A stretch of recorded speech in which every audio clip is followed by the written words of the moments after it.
not allow radical Islamic terrorism to prosper. May God bless our military and Merry Christmas to all, including the dead terrorists, of which there will be many. Thank you, ladies and gentlemen, for joining me. I want to announce. Let me just play this so that to alert people to the fact that this is actually breaking news.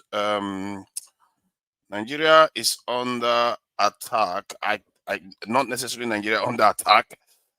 Trump says he has ordered strikes in Nigeria, and the Nigerian government is saying that they are working with Trump to get this done. But this is really, really alarming. This is the first time. This is the first time a black African countries. People should not make a mistake about what is happening here. This is the first time a black African country has been under military strikes from any Western nation. And this happened under Tinubu's watch. Now, when people keep telling our people that when you see your leaders keep traveling overseas for treatment all the time, you don't know what they are going there for. Now, our Nigerian government is telling us now that it's because they are working with Trump to flush out these terrorists. Since when has America ever flushed out any terrorists? Since when has America been able to defeat any terrorist group? But Nigerians, they will still keep thinking that is possible. But let them keep thinking. Because when the whole thing will happen, because some of them, they just want to see Tinubu fall. Because let me play some of the things I'm hearing from this in one of that Nigerian channel so that we can hear. See where we found ourselves, another sovereign state coming into our country to help us to deal with terrorism. If this is what is going to reset Nigeria, so be it. Let it reset Nigeria. I am welcome. Let the North have their Sharia and Hisbah in peace. Honestly, let them go to their corner and do their Sharia and Hisbah. Let the rest decide if they want to do regional or everybody answer their father's name. I'm all for it. Yeah, I'm not a member of IPOB. Why do you think they have? See, this is why as a Nigerian, sometimes I feel like some Nigerians they really need to go underground.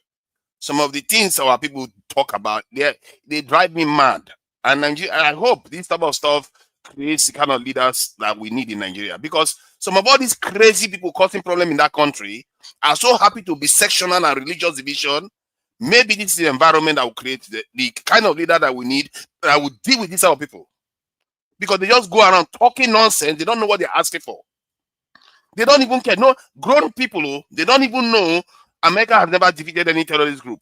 And America confessed to funding Boko Haram just this year. You think you know what is happening? They think they know what is happening. They don't know what is happening. They just think they know. They don't know what is happening.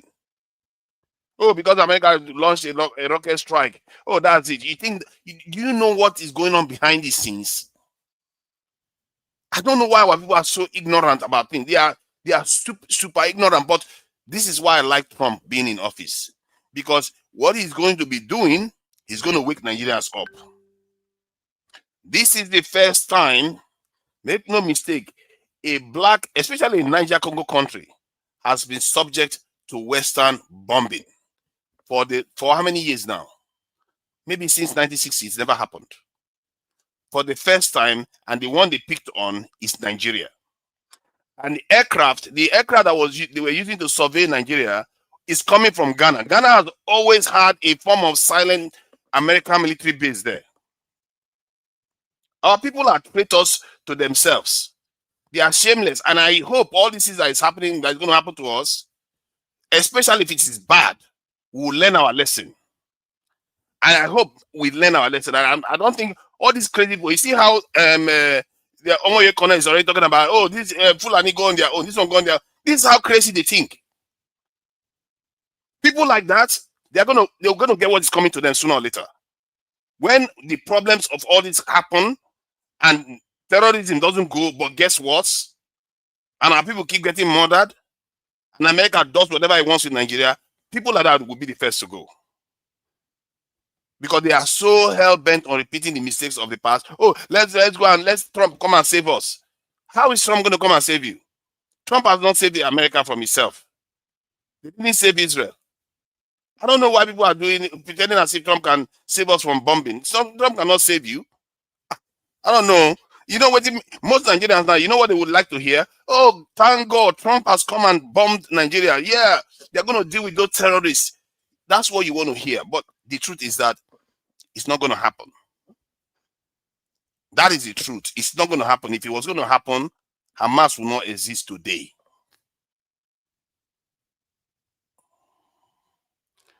Hamas will not exist today. Hamas, Israel, America gave Israel so many weapons, the best weapons in the world. And then there was a terrorist group in the territory that they cannot escape from. And Israel bombed that area for straight 2 years. Straight 2 years. With 6 times the explosive power of 6 Hiroshima nuclear weapons. And still Hamas is there. And some people, you hear fellow Nigerians say, oh, yeah, it's good. Let him remove Tinubu too. You know, while he's there, let him remove Tinubu. You see how Nigerians talk? Like they are children. These people are children. Let him remove Tinubu from. You don't know what you're asking for. Who do you think is going to replace Tinubu with? Somebody that's going to come and do all the right things for you, save you? Come on, man. People should grow up, man. I don't know how Nigerians, they want me to come and say, oh, thank goodness that Trump has come and bombed Nigeria. Thank goodness our problem is solved. That's what they want to hear, isn't it? No, you tell me, is that not what you want to hear? Thank God Trump has come and bombed this country. Tinubu is going to get what he's got coming. Maybe they will remove it from office. They overthrow him. And somehow they break the country up. Somehow we go on to our various enclaves and things will get better. Tell me, is that not what you think should happen?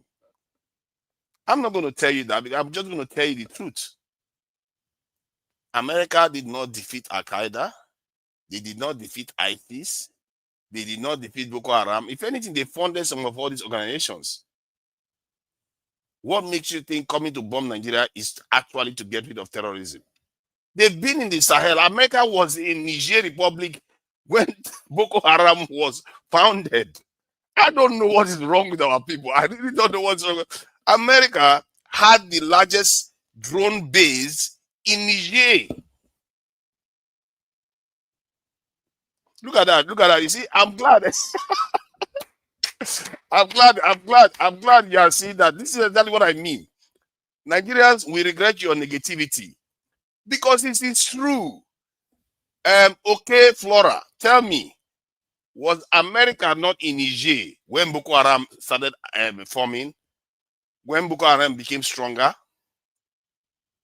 And guess what? The Nigerian regime, just barely a year ago, they threw them out. They threw America out of their country. Today, America is finding its way into Nigeria instead. Our people, use your critical thinking. Ask yourself serious questions. If America was going to be able to solve this problem for us, the problem wouldn't have existed in the first place because America was in Niger Republic. They have their biggest drone. They had their biggest drone base in Niger Republic. If America could solve this terrorism problem, Israel would have easily finished Hamas. There would not be one Hamas left anymore. For 2 years, straight bombing, intense bombing. It didn't work. So you think this little bombing is going to end terrorism in Nigeria? Come on, man. Our people, wake up. Wake up. It's not going to change anything. If anything, it might make it worse. What we are giving them, oh my God, what has happened in Syria may be what is going to happen in Nigeria. They will weaken your nation, impoverish your nation, and weaken it, and eventually use it for what they really want to use it for. That is what is going to happen. You see, I'm glad you are all coming in. All the people that want America to come and save us. Merry Christmas, Pataiwo, Merry Christmas.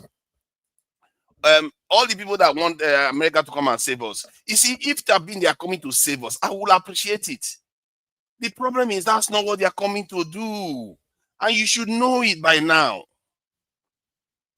They may not even care about our natural resources. What they care more about is we should not enable their enemies, and we too should not develop. That's what they care about.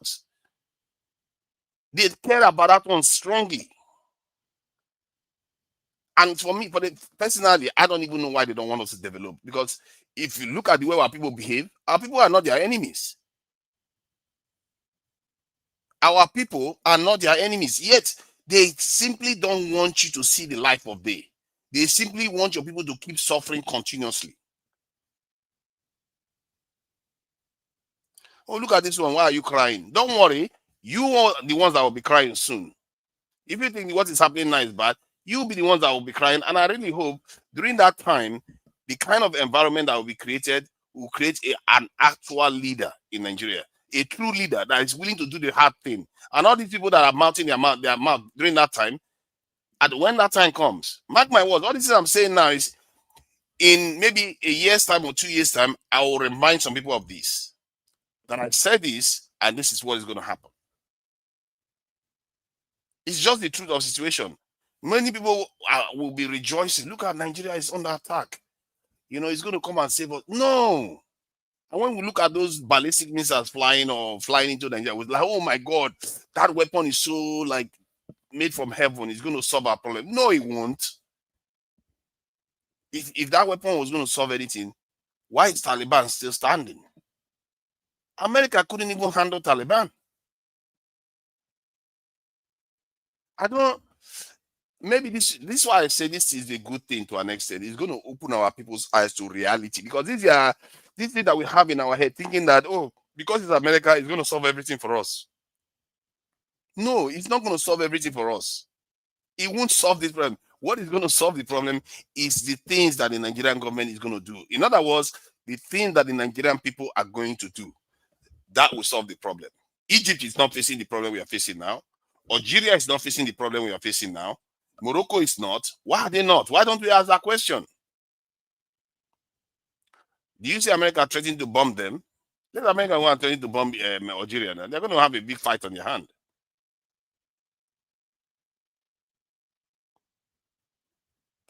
You're the only one that will continue to cry. I'm glad I'm the only one that will continue to cry. Classic Nigerians. I really appreciate you all for coming in anyways. I'm sure many of you expected to have a kind of situation where we'll be jubilating. Like the way we welcome military regimes, welcome the democracy, we welcome every government. Some people will cry all the time in one area. Of course, not everybody welcomes a certain government. Some people hated Tinubu, some people love Tinubu. But you guys that have come to this channel, majority are the type that will agree that Trump should bomb Nigeria. I'm sorry to say, and I'm sorry to disappoint you, it's not going to be a solution. The solution is what I've been telling you for ages. I've been telling you for ages, and you all be opposing me. And it has led to this, by the way. So to an extent, it's your fault that this is happening.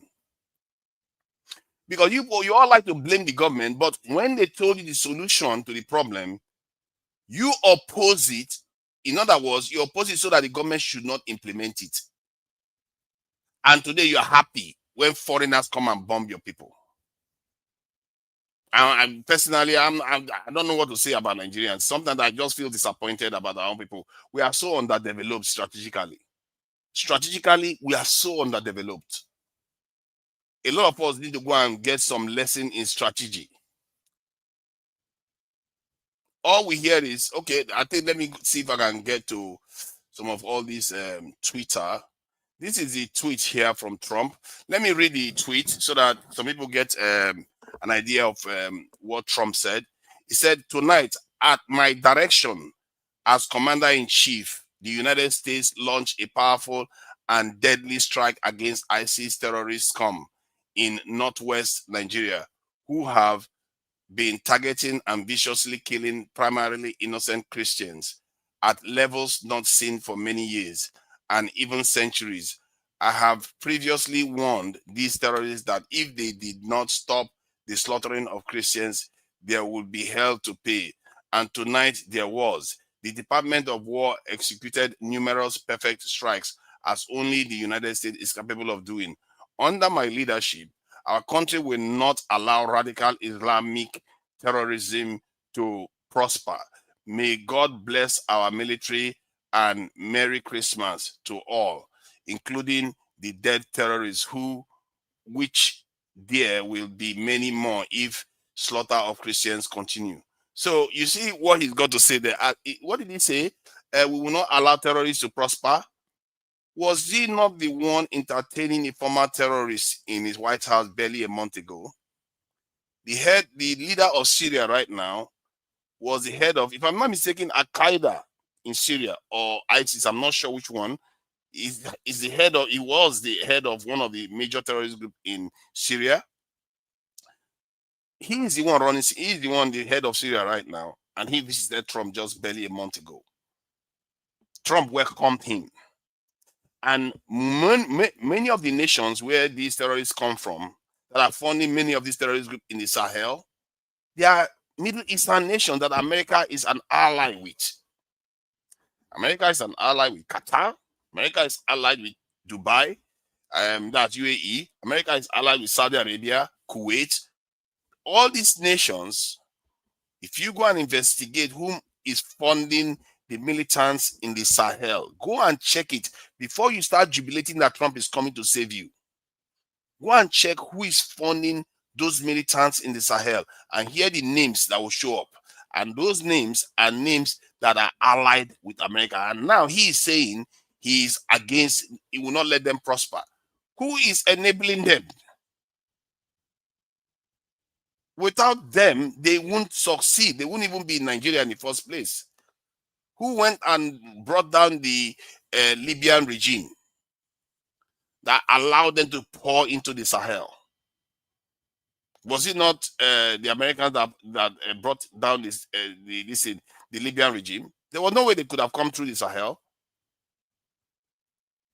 But let me not stop you from your jubilation, because many of you want to see Nigeria burn and see your people suffer. It's okay. But this one is just probably these attacks is somewhere in the outskirts of town. I would like to think it's not within the town. And if it's not within the town, how is that going to end anything? This is the thing I keep telling to Nigerians. How is that going to stop anything? The terrorists, they can infiltrate all the towns.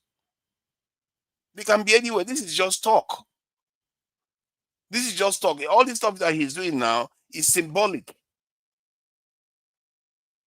The real negotiation is happening behind the scenes. What is he extracting out of our leaders? What is he demanding from our leaders? What is our leaders granting him? Some of you will be sitting here, they will sell you into slavery, you will not even know.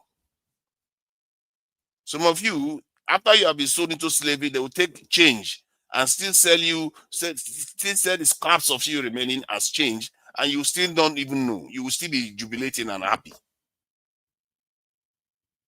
Obama brought down Libya. Oh, Obama, it's not US anymore, it's Obama. Okay. I know when people say Obama, they are trying to say, oh, it's not this guy. This one is different. It's the same agenda. The agenda remains the same. The US is the one that is conducting it. They know exactly what they are doing. And the way people buy into all these things, I say, oh, Trump is different from Obama. No, it's not that different in terms of the bigger scheme of things. Yes, it's not. He can sell you weapons that Obama would not sell you. But in terms of American interests, he puts American interests first. Tinubu is a record holder, in doing a lot of stupid things. He's a record holder in doing a lot of stupid things, humongously stupid things. This president came into office and broke ECOWAS in half. The landmass of ECOWAS, anyway.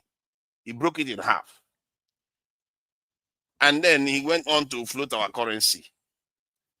And now Nigeria has been designated a country of concern. And Islamic genocide is happening. Christian genocide is happening. And now we are under military airstrikes.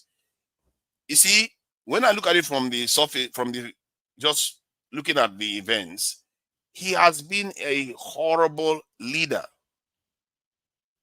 You see, and Nigerians, some stupid Nigerians voted for him. Oh.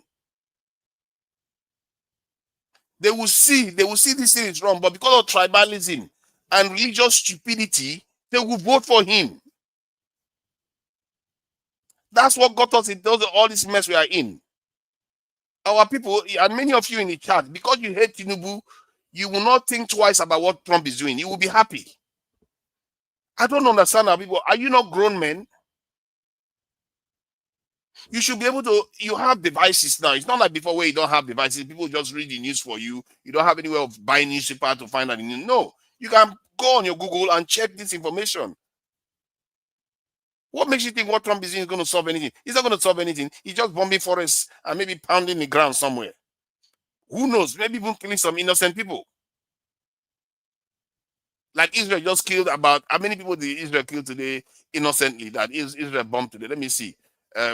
Israel bomb. This is what they just bomb people. They just bomb people and you think they are killing terrorists. Do you know how many people that was killed in Gaza that Israel said they are killing terrorists? Who are they killing? They are just killing innocent people most of the time. But maybe they are killing terrorists. I don't know.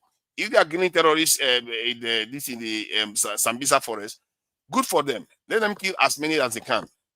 I should be careful about using those terms. Terrorists deserve to be made accountable for their actions. That's for sure. I am 100% certain that terrorists need to be dealt with, non-negotiated with. But that is a Nigerian thing to do. But Mumu Nigerians never allowed that to happen. They will keep arguing with you. Don't recruit into the military. Don't recruit. Don't do anything. Don't. If you do it, the terrorist is inside the military too. Go and they will tell you go and get people jobs. If you get people jobs, terrorism is going to go down. Go and do this. What else did they say? Education. All kinds of excuses you people make. Excuse making, and look at where we are now. When this president promised that they were going to recruit into the security forces, if they had done it, this would not be happening today. In short, the issue of terrorism would have gone away. But because you are so stubborn, Nigerians, you are so stubborn with this thing that you people have been brainwashed from a young age of being tribal and religious, and then you refuse to even study. And many of you have multiple PhDs and want to go and study until you enter the grave. But you can't even bother to study statecraft and geopolitics and what is going on with your nation. You can't be bothered. You just want to just jump to conclusion because you don't like somebody. And then when they say you are acting out of your feelings, just feelings alone, this is what people mean. You are acting out of feelings. You are not thinking things through. You're not thinking, okay, does it even make sense what is happening now? This is just theater. What you are saying now is theater for you to watch. That's the truth. I'll bet you, anybody that want to bet me there, 2 years' time, if Nigeria hasn't recruited at least 400,000 into our security forces, terrorism will still remain and it will not change that much. I will bet anybody. I will bet anybody in 2 years' time. All this stuff is nonsense. And the only thing that it's going to do is bomb a few areas in Nigeria. Who knows? Maybe even go and bomb some important national assets. How is it going to end terrorism? It never does. It never did in Afghanistan. It still hasn't even in Israel. It still hasn't in Syria.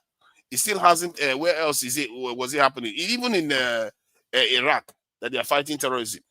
It still not ended it in Lebanon. Has it ended it? The only place is terrorism end is where the security forces take over.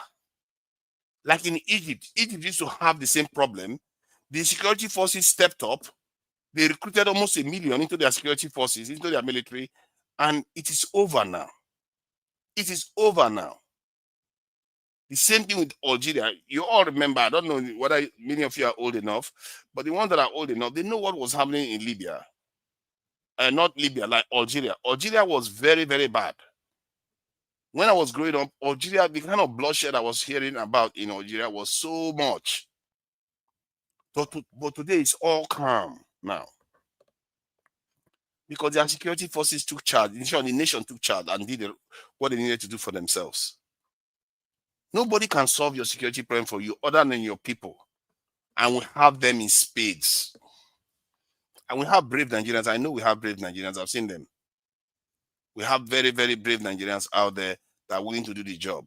But our people, because of our bad belly, they'll say, oh, don't join the military. Oh, the military is terrorism. Don't join the state. Let's break it up. Let's go and have a conversation. All this talk you are talking, how is that saving your people that are getting kidnapped every day? Why don't you just go and do what needs to be done first? Then you can come and talk later. Because the time to talk is after you have secured your environment. Now, look at Trump now. He's coming to bomb this in an African country.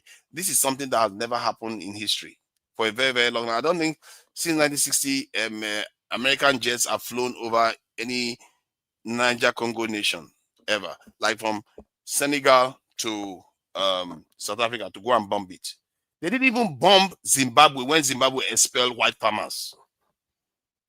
They didn't even bomb it. That's how mismanaged our country has been. And all these Jagaban supporters that like to support Jagaban, whether he's doing rubbish or not, it's really horrible.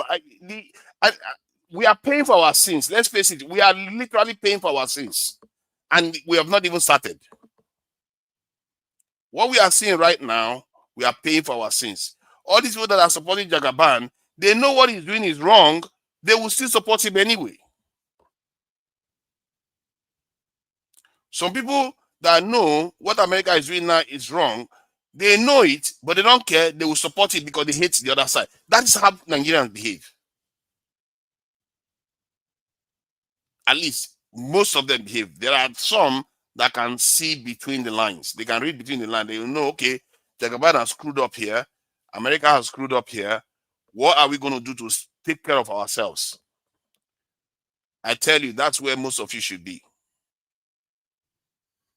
If you want to bet me, anybody that is brave enough, come and put your money down, and I will tell you this terrorism is not going anywhere because of Trump bomb Nigeria. It's not, Trump will leave office, terrorism will still remain if Nigerians don't take action themselves.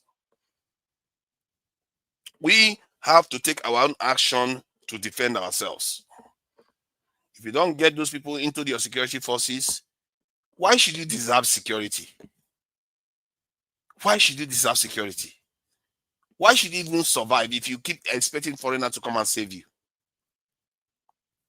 Nigeria is one of those special nations. People don't know. Many Nigerians don't even know how special their nation is. Maybe even not the nation, just that area. They don't even understand it.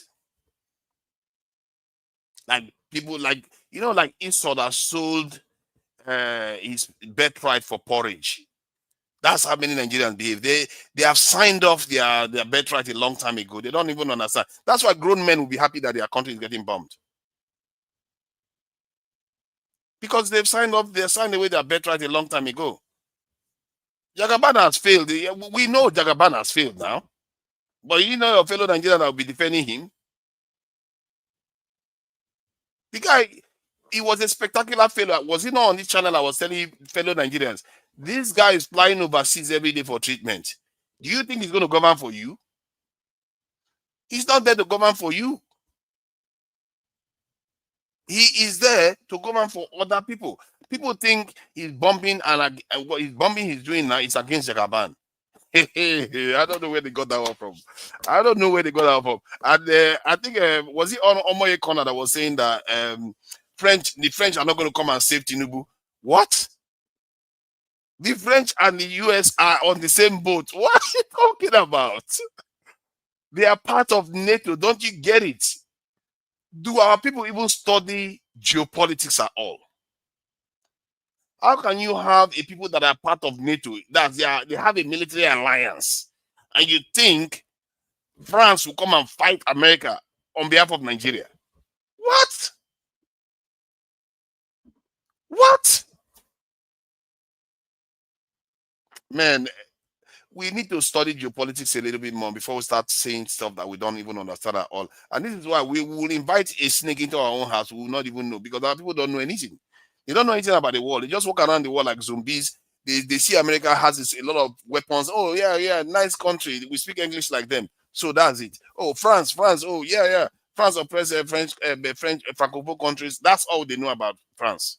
They don't know much about what France represents. How is France against the West? France is part of the West. Tinubu going to France all the time simply means he's going to the West. That's simply what it means. They are not against each other.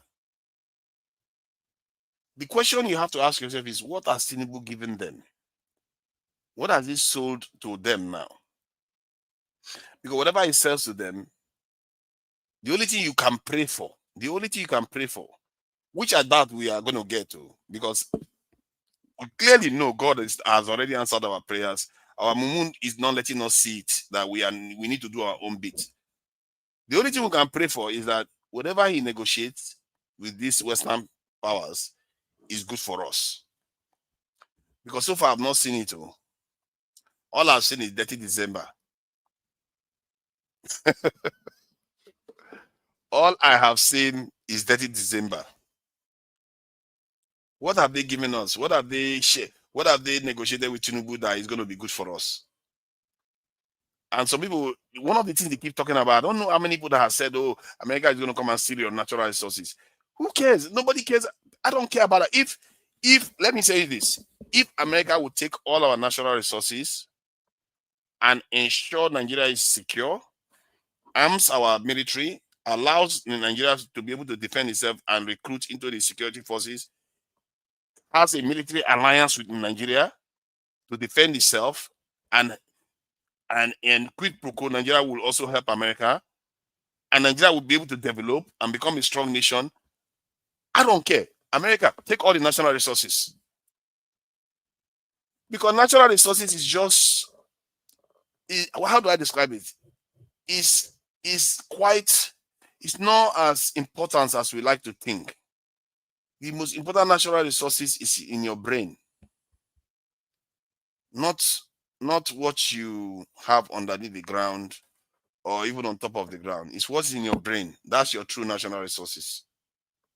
If you have that, the world is yours. In short, not just the world, the universe is yours. So we really need to work on our head, the way we think, because many Nigerians are so, oh my God, it's so sad how backward we truly are in terms of understanding how nations work. And our leaders, anybody that has made it to leadership, they are so negligent. They are really so negligent of telling people what the truth truly is. You know, from two sides of it. I'm not speaking for two sides of my mouth. You see, when I speak on two sides of my mouth, what that tells you is that I am balanced. I don't care. Both sides have their problem, big ones. Because guess what? Both sides are Nigerians.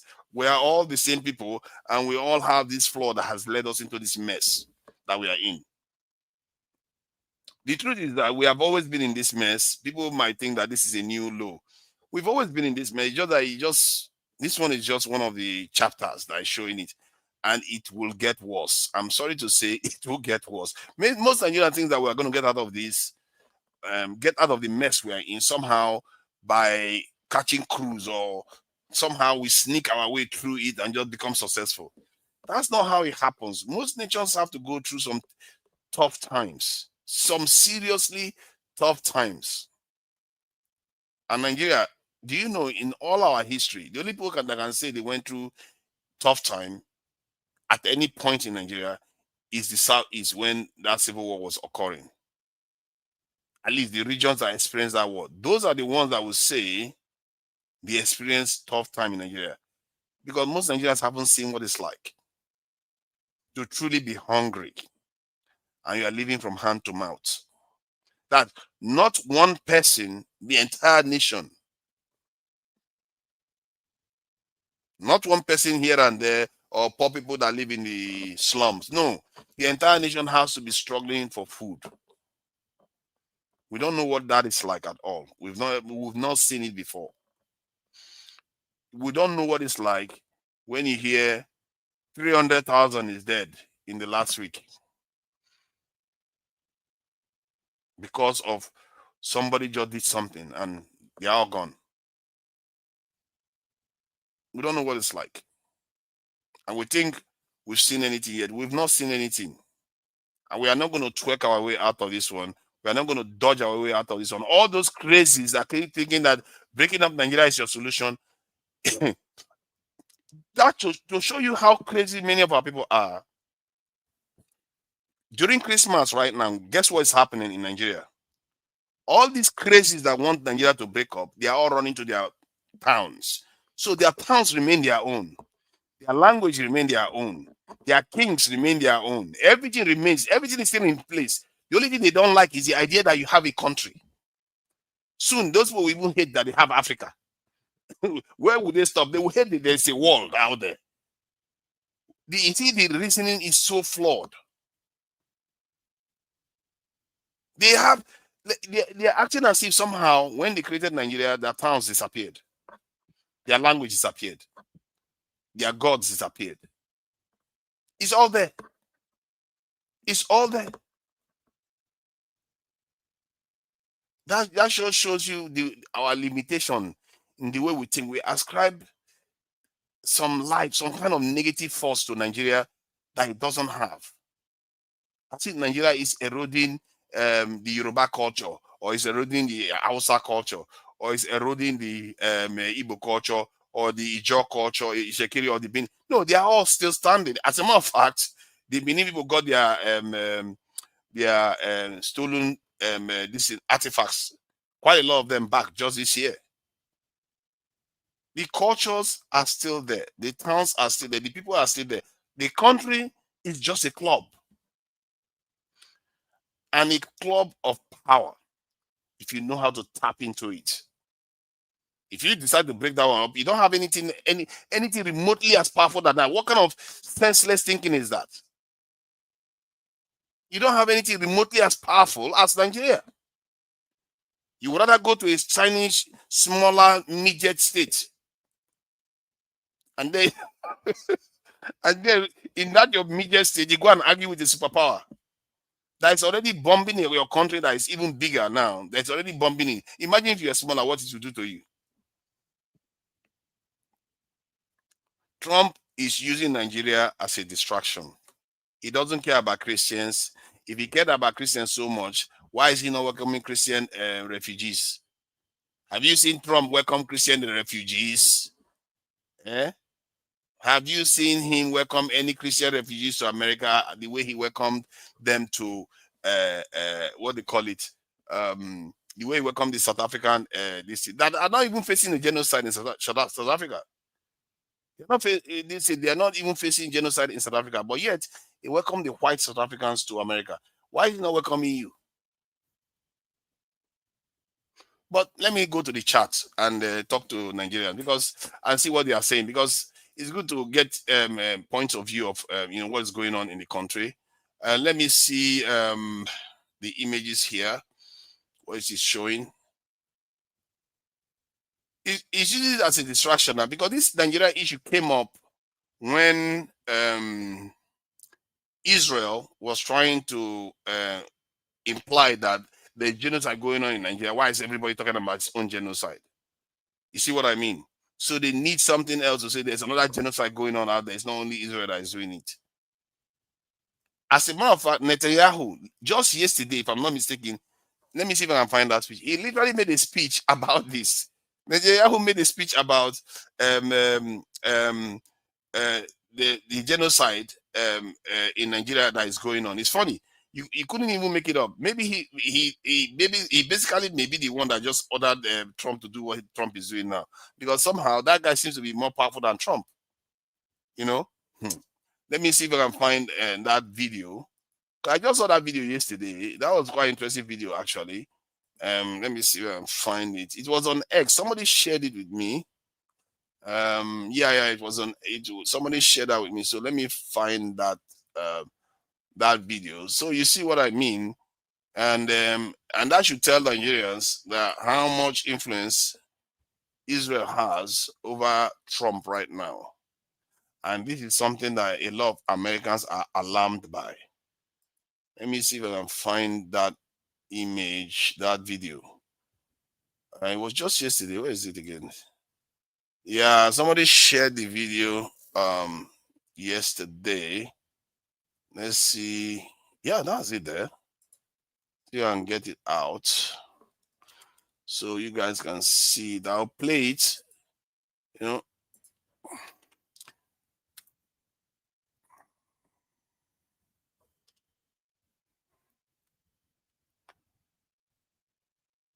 Greetings to our Christian friends around the world. I wish you a Merry Christmas and a Happy New Year from here, the Holy Land, Israel, the only country in the Middle East where the Christian community is thriving. Israel is the only country in the Middle East where Christians can practice their faith with full rights and in total freedom, where Christian pilgrims are embraced with open arms and are so deeply appreciated, where Christians can celebrate proudly their traditions and openly do so without any fear. In Jerusalem, the city municipality every year officially distributes Christmas trees. It's been doing so for 2 decades. By contrast, a few days ago, in the Palestinian town of Jenin, Palestinians burnt a Christmas tree in the Holy Redeemer Church. That's the difference. Israel stands up for Christians across the region, wherever they face widespread intimidation and persecution. While Israel's Christian population is growing, the Christian population in countless areas across the region has been dwindling due to systematic discrimination and oppression. This has happened in Iraq, it's happened in Syria, it's happened in Lebanon, it's happened in Turkey, and it's happening in the Palestinian Authority. The birthplace of Jesus, Bethlehem, used to have 80% Christian population. That's when we were there. When we left and gave it to the Palestinian Authority, it has since dwindled from 80% to 20%. The persecution of Christians or members of any religion cannot and must not be tolerated. And Muslim militant displacement and attacks against Christians in Nigeria, that too must end, and it must end now. I'm sending Israel's Christmas blessings to our Christian friends around the world, and I ask you, know that Israel will always stand with you. Now, you see what I mean? So all these things are orchestrated, but you guys, our people are so brainwashed that From they can't even Jerusalem. see it.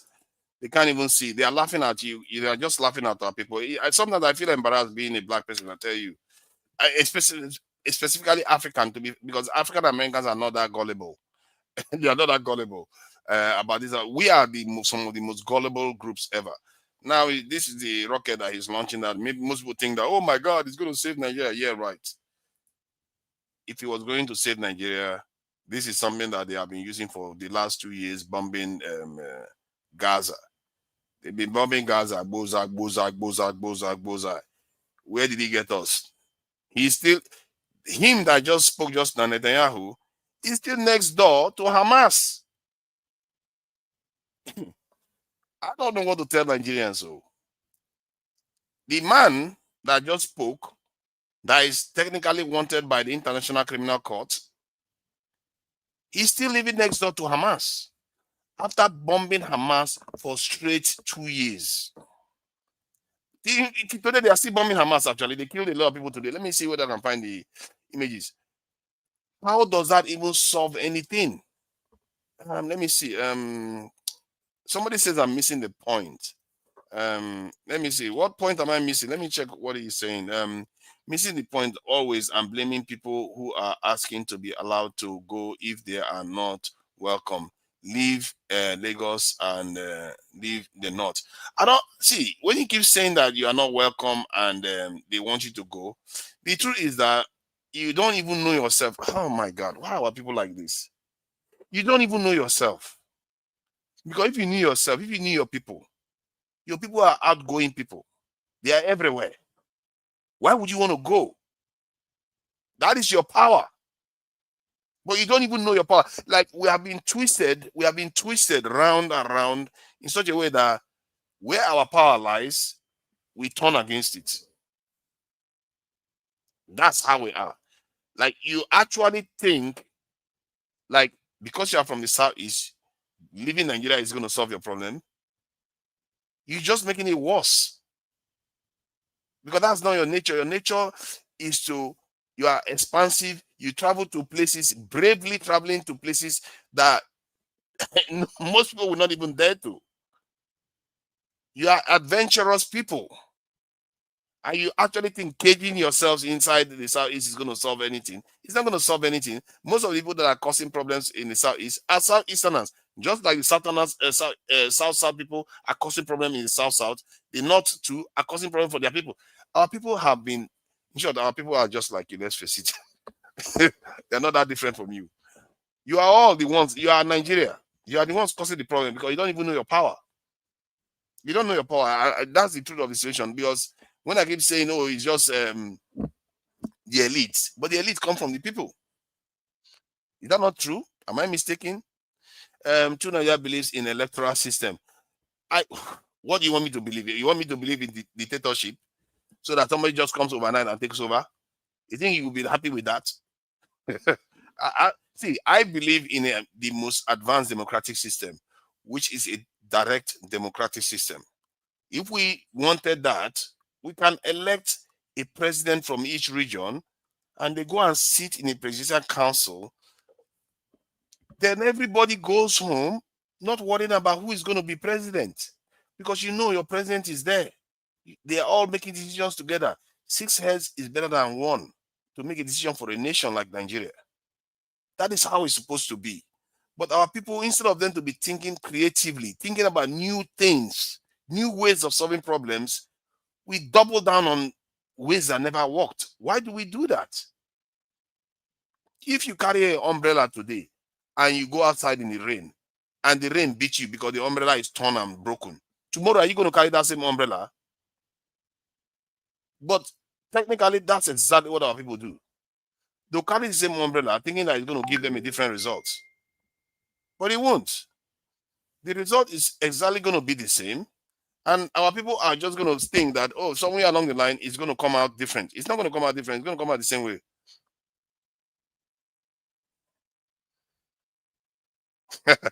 Yeah, so I just think that I think some people want to come on this in chat. So, but I'm going to look to bring people in. But to be fair, I don't think I have the patience today. I don't want people to come here and just start talking. Oh, great! Trump is the king of kings. And, Trump is this. Trump is that. I don't think I would like to be hearing that. To be fair, but to be at the same time, you have your freedom of speech. You can say whatever you want to say, of course. I actually wanted to do a live stream about the Southeast today. I wanted to do a live stream about the Southeast because there are so many great things that I see that I want to provide, that share from my own point of view of what I see from the Southeast region. I wanted to do that today, but because it's Christmas, I know people are not going to be watching much anyway. So, but Trump now has gone and done his own thing, so that has thrown everything off. So, but let me share the link. If people want to come in and share their opinion about what Trump has just done, please, I tell you, while you're coming in, understand this. I'm not against your point of view, but when you hold a view, justify it with strong evidence. And I know you come with your evidence too. When you come with that evidence, if I give you any evidence that it kind of surpasses that evidence, give me another one. Because our people are watching now, they are going to learn a lot from whatever you are going to come and share. Give me another one that says my opinion is faulty. Then we do that to and fro so that our people can learn from it and see where the holes lie and where the truth truly belongs.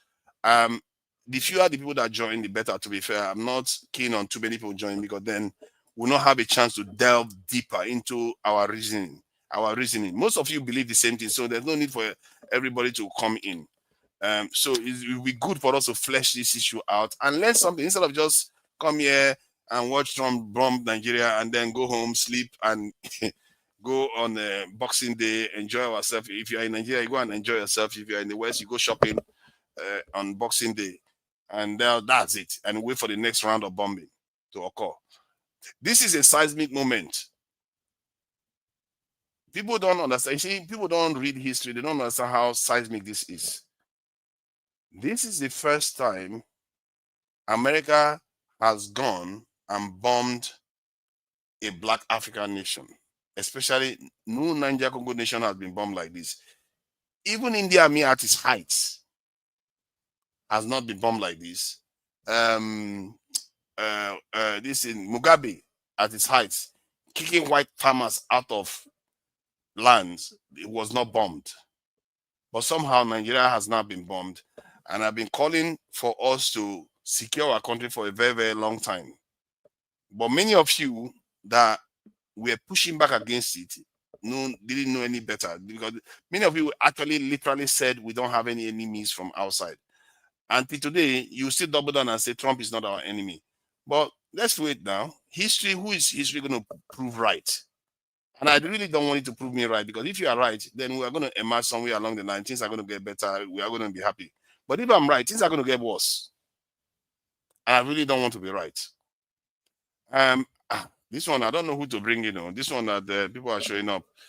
The last thing I need is Panzer to show up. Panzer, but I guess I did set a premise for the discussion. We need to get somewhere with it, because I'll be here 2 minutes at the most. Look at my food. I'm getting ready to eat it now. See? Yeah, you 2 minutes. You here 2 minutes. Okay, we'll see how that is going to occur then. So let's, I like one brain cell, because I hope we'll probably share similar opinions on this. And he's capable of at least trying to analyze point for point, so that we get somewhere with this, because it's not about, let's break up the country, let's go after Jagaban, and I say, to hell with America. No, let's try to let me tell you Okay. something, forefathers. I am not one of those that say we should break up the country. That's the difference between me and Nnamdi Kanu. I want us, Biafrans, to take over the country, the whole thing. We brought independence. We're not going to break it up. I want the whole thing. Nnamdi Kanu wants some of the states that are Igbo. I want the entire Nigeria, because we brought independence. If you want a country, go get your own. Now, here's the problem you have, right, with the activity that's going on in Nigeria today. There's something called a paradox. It looks this way, but it's actually that way, right? That's how you know somebody who's ignorant. If you don't, we're just looking at it, you're making a mistake, because what's happening in our country today is the best gift we could get. They have taken over the country to where there are no branches of government. Criminals have taken over the country, where the courts, the legislature belong to the executive. They're supposed to be checking those things. There should be checks and balances. If you don't have that, you don't have anything. No matter what kind of government you have, if it's communist, if it's Ataki, if it's a socialist or whatever, you have to have somebody check on the powers that the people gave. Do you understand how those people get the power? And the executive and the legislature and the judiciary, the people are the ones who are sovereign. They gave those powers to those people in that constitution. So how are you going to have somebody like Tinubu come in and in the open buy up every one of these branches, right? So we need an outsider to come in to help us. Then we have to take it over. The people at some point have to take it over. Any other country now would have gone to the streets, because we're being disgraced. You're right. Our president doesn't even want to tell us what's happening. He should have gone dramatically in a press conference and say, hey, look, we've been attacked, or I've given permission for the United States to come in and bomb some areas or whatever. He doesn't want to tell us what he's doing, right? So if we're that bad to where we have no control of our resources, we have Dangote. He's one of the problems we have in the country. It's economic terrorism. It's not monopoly. What is doing is a monopolist. Let's not go into Dangote. No, because please. Let me. I'm landing that I'm done. We should never be in a panel where you have to tell me anything, right? When I come into a panel, you're supposed to keep your mouth shut. Since I came on this platform, the activity today is what I've been telling you that we need. This is the preliminary. If you go and look at every other talking head on this platform, I'm the one who comes closest to it. what the Islamic terrorists and Islamists, not just the terrorists, maybe 100% of Northern Muslims needs to be taught a lesson. They're going to have to modernize, like I was saying yesterday, have to obey our constitution. They have to obey human rights, women's rights. So here's the final point I wanted to make. This is why I came in to say this, because I believe that nobody's getting it right. The United States is talking about Christian persecution. So let's just put it religious persecution. It's not just the genocide. The genocide is an important aspect to it. They want to stop people getting killed. But it also means if we go and vote, you cannot rig the election. That's persecution if you are making the votes of Christians not count. That's persecution. That's very important to me. We want to make sure that if you rig, you're bombed or you die, right? So Tinubu should not be on the ballot. So you are saying that America should be responsible for enforcing rules for our own nation? It's not just America, it's America and the Nigerian people. Don't forget who's sovereign. Yeah, but you are saying America because I said America plus. America plus. Yeah, but should be something that Nigerian people decide, not America. We decided, right? You're a minority. You really have you shouldn't be saying anything in this thing here, right? You're a minority. Maybe I shouldn't be saying anything. I don't understand what you are talking about. You're just going all over the place. 3%. So I conclude that you other people want to chime in, but the only point I want to make to Nigerians is this. This thing is about Christian persecution. It's not just about genocide. It includes turning off those beavers and includes punishing things that we've already done in the past, like that 2023 election. It was stolen. So it's the beginning, and get ready. All right. Thank you very much. Enjoy. I'll be listening from outside. Thank you. Thank you for joining us. And let me bring in Revolution now. Okay, I think it's one brain cell that came next. I came first, though. I came first. You came first. Okay.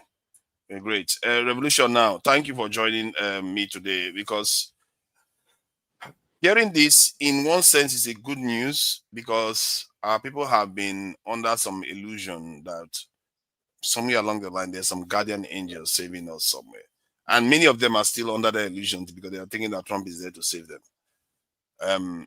But what do you make of this event in terms of, from your own perspective? You probably have listened to me yapon about it, so I will let you just describe what you observe and what we should take from it.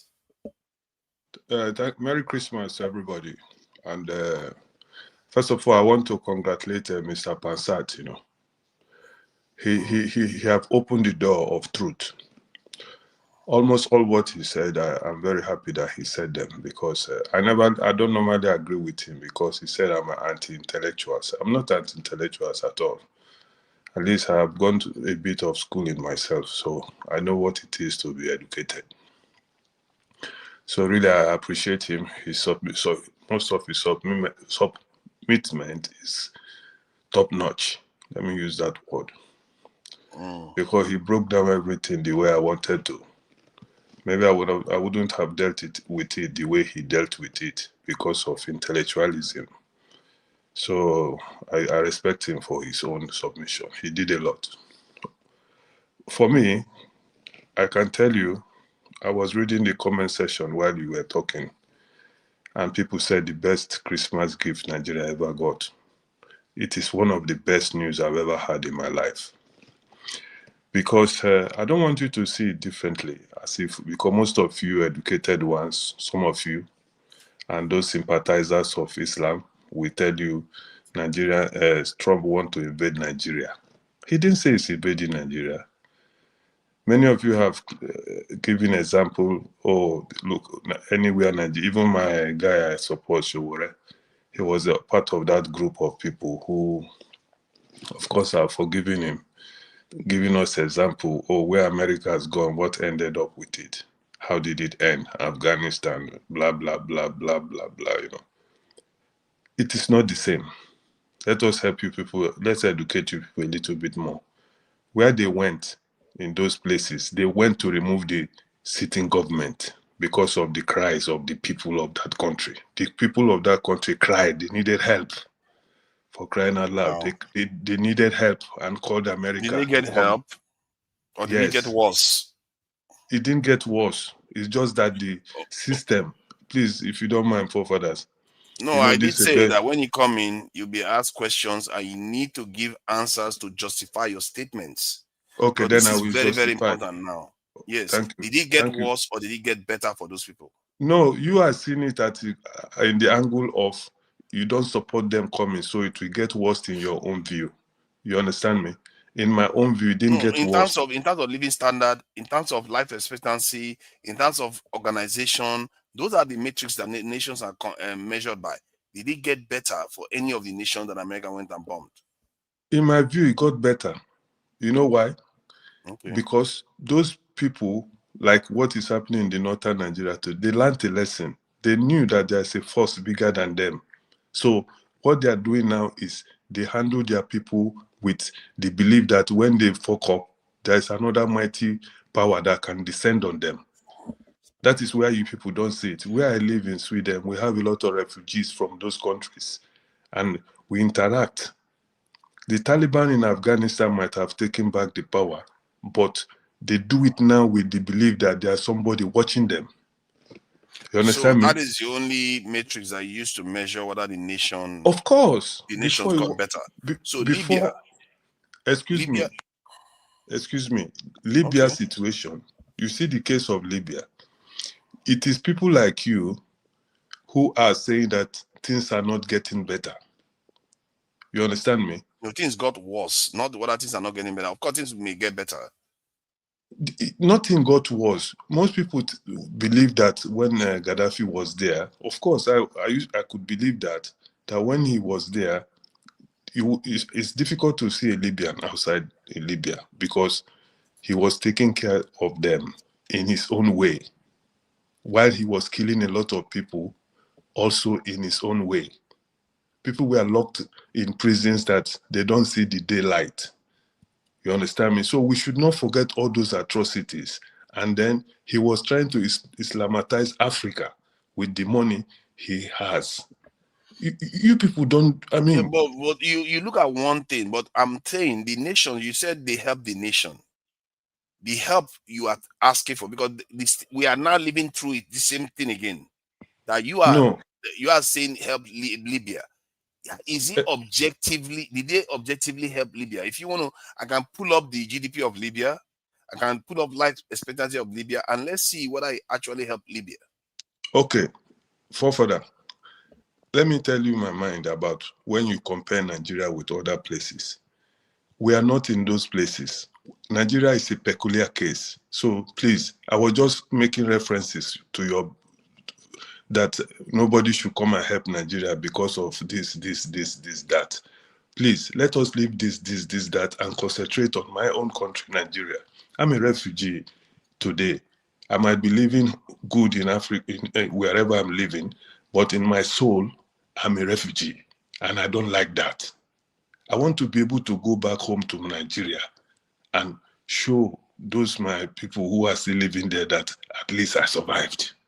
Not to show them I'm wealthy, because I'm not. At least I'm still alive. I can't remember the last time they saw my face live, touch my skin live, because of few people who think, okay, I don't want to waste your time, doctor.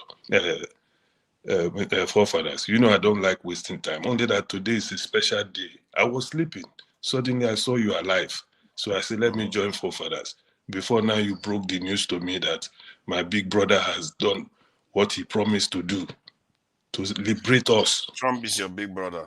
He's the GOAT, greatest of all time, capital letter, the hope of the common people. Whether you like it or not, this is the only person. You don't have any justification for what you are saying. Excuse me, it is your own view. You see it like that. I'm justifying it, but you don't want to listen. Pastor have justified it. You don't want to listen. No, you justify that it's just because it's against the North, which but if it's against the terrorists, it's against the terrorists. I agree with you on that. If it's about the terrorists, yes, you should go after the terrorists. But empirical evidence shows that is not going to solve the problem. Number one, it's not going to solve the problem. What you think is going to happen is not what is going to happen. And secondly, you don't That's your necessarily view. know the Excuse me, you don't Fofa, this is necessarily know the your real view. reason why. No, it is the view that is evident. This is evidence based. Al Qaeda is still around today. ISIS is still around today in all the countries America went to. Anyway, by the way, from Afghanistan to Iraq to Syria, Al Qaeda is in all of them. And did you know too? Let me break this one to you, just in case you didn't hear me when I was on when I was saying. Did you know America had the largest drone base in Niger Republic just barely 2 years ago, while Boko Haram was running crazy in the north of Nigeria? What makes you think this? Do you know their reasoning for doing this? Because they couldn't do it before. What makes you think they can do it now? There's no evidence to that. Okay, please, before I lose my thought, you know, Forefather, you belong to this group of people who practice this. Follow evidence. Hold on now. You say there's no evidence. We have seen evidence, but you don't want to listen to our own evidence. You want us to listen to your own evidence. Your evidence you are presenting is big from just because you don't like terrorists. I don't like terrorists, but you can't base it on that because it has never worked. Forefathers, listen. If you see, let me give you these conspiracy theories you people carry up and down. Let me tell you something. Let me give you I hope I don't take much time, but please let me land so that, you are cutting me off. I don't want to lose what I want to say. Nigerians are being bullied by a group of criminals. You understand me? We are being bullied. We have been bullied right from the days of Fela, when he started singing Paddy Paddy Government, if you know no person. These are the things, the first time they opened our eyes of what is happening in Nigeria. And if you see, I'm in my 50s, forefathers, so I'm not a small boy to tell you that I was told. I lived through it. This came with this military government. How many of them were Westerners, Southerners? I mean, when we talk about Nigeria, we talk about people at the top, the commander-in-chief, not they give you one post to one side. They say, oh, but the Igbo is the army chief, is this. We're talking of commander-in-chief, the people responsible, the man who has the last say. They were all Fulanis. The only person who succeeded among them to come up a little bit was Obasanjo, and he was being guarded. You understand me? But this was how far these people have taken over Nigeria. Even though most of us don't talk or don't pretend as if, you understand me? But the theory I want to give is the theory of a bully. If a bully is bullying you and you never reply, they continue bullying you. They have oil wells in the South, which is not in their backyard, okay? But they will tell you that all of them have oil wells. You understand? Just these little things. Now, God has answered the prayers of Christians in Nigeria. They're coming to remove them from their high south. So, forefather, I know you will never agree with me because you've made up your mind, you and your colleagues, or those who think like you. Even Showore was part of them. But though, his own view is that he wants Nigerians to solve the problem themselves. And he said something, what if Trump doesn't come? But now that Trump has come, I know he will change his mind because we need help. I'm not against Muslims. You need help. We need help, at least to start a new story. Now the help has come, we will now see the new story begin. Because the bully must stop bullying us. Because now he knows there's a bigger bully. They are the ones bullying you. Okay, see. Okay, let's agree on one thing.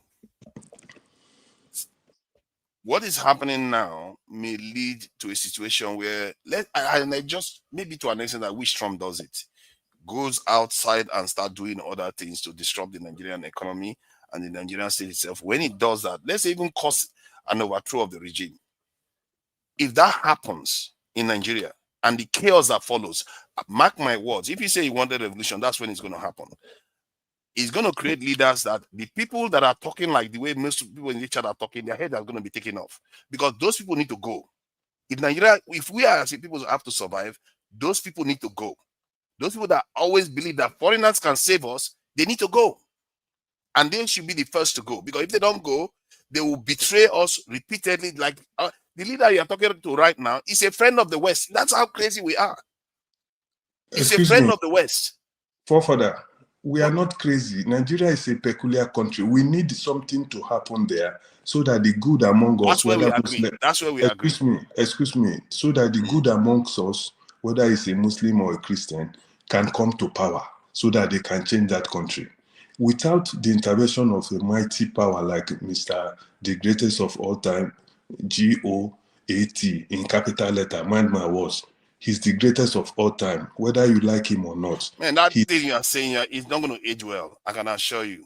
Watch But what you that say. is that When is they your play own that view. video tomorrow, it's not Somehow going that to you age move well. the discussion now. Why is only him talking for how many Yeah, No, minutes? leave him now. I mean, that's, see, I didn't want to have many people because of it, because the idea is just to get the, Then let because other people we are speak going to be too. saying the same thing. We are all going to be saying the same thing. AY, please. He's the one. He asked me a question. You know me, I'm not a waster. I'm not like you guys who are biased, who are Islamist in nature. I'm telling you neutrally, please. So don't say I'm the only one speaking. When you enter now, nobody can stop you. Because you So don't know what you're talking about now. We see in your own view now, Please, that's your own view. just let him listen, because I Go know ahead, people go have ahead. strong Say opinions. your Yes. nonsense, I leave. Please, forefather, let me just give me a minute to round up. You see, that is what we are saying. The bullies have been bullying for a long time. AY, I mean, my brother, I speak the truth. Why I like him is that he knows what he's saying. Sometimes you will listen to him, he will give you examples and make up a mind. But people like AY, who told you that when Tony was telling him before that Mohammed did not bring Islam, he was making some noise before I speak the truth, corrected him and explained to educate people like us. We understood it, we were listening. Stop.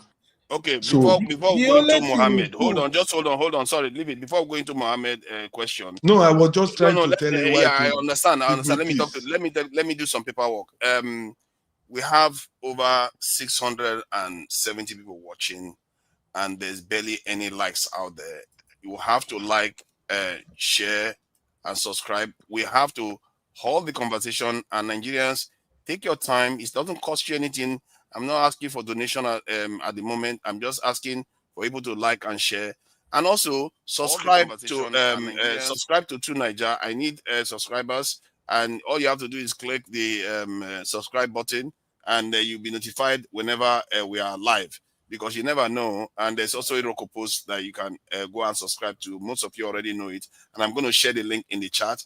Just go and like, because okay, I can see the like going up on Dr. Damages, but I'm not seeing it going up on this in True Niger. You need to also like on that channel, because that's why I'm here. I'm also this in working on Christmas Day, for crying out loud. On this is Boxing Day now, so we are all working, and you need to also support it, not just because it's only this in one channel. We are all here working together to bring news to you and actually discuss these things as honestly as possible.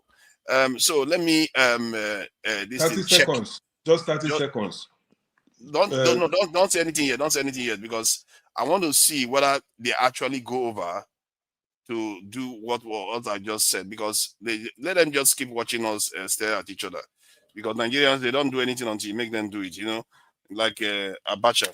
If they don't tell them to do anything, they don't go and do it. You see, not one person has moved, and I've shared the link again for you to like, and let me see.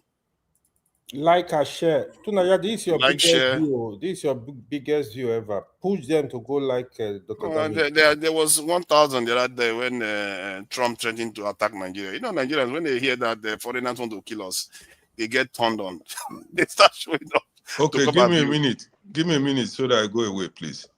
Please. And no, I know you are going to be here. I'm just trying, because they want to hear you. And if you don't give them time to go and come back, because they will get stuck. They want to listen to you. They're not going to go and come back. So, viewers, go. It takes you less than 1 minute to do it. Go over, subscribe, come back, and carry on viewing. Like, share and subscribe. Do your due diligence. See, even in Dr. Damages, we have over almost 700 people watching, and Dr. Damages likes have not even gotten up to 100. Come on. People, stop, go and subscribe and come back. Please go and subscribe, guys. Let's do it.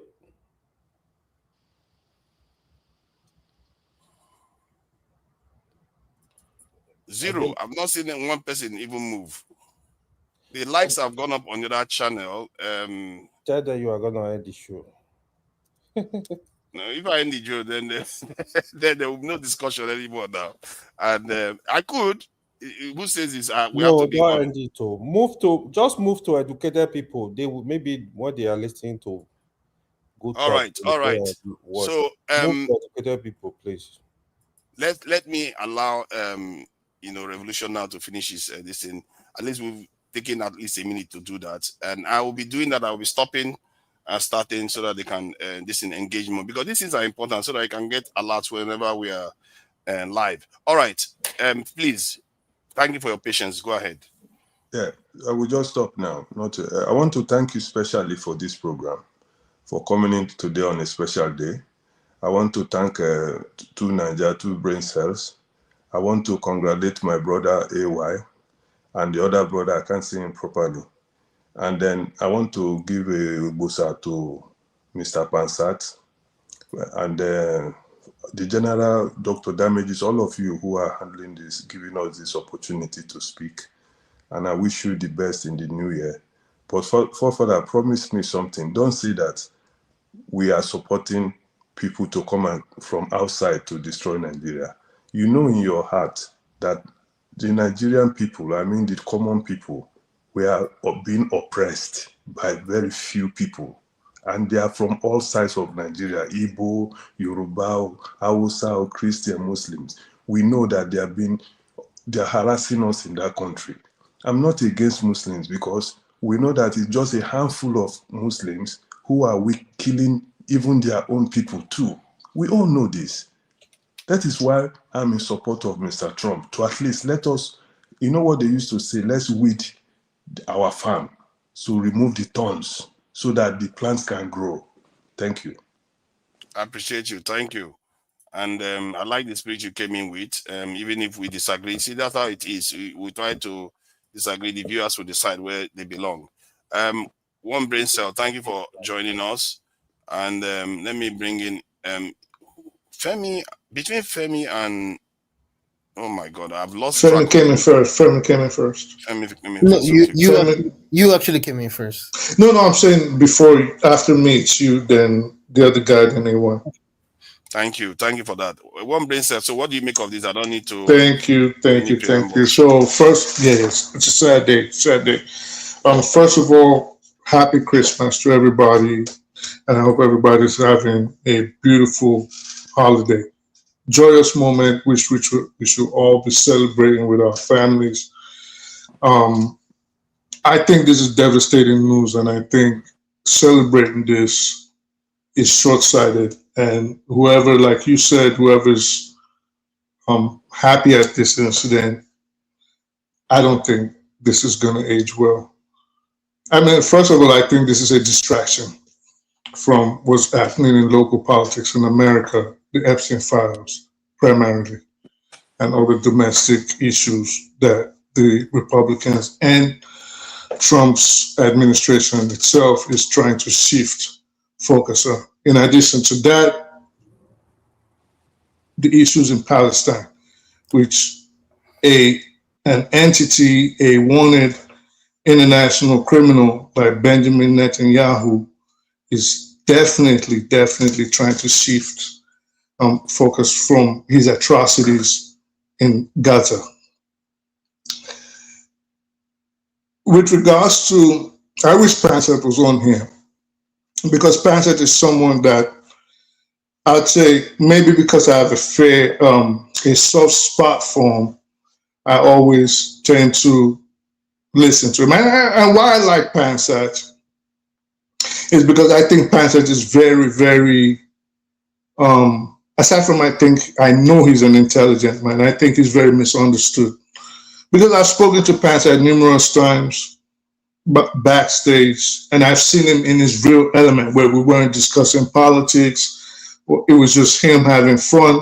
He's a very funny man. He's a good man, very good man. But I think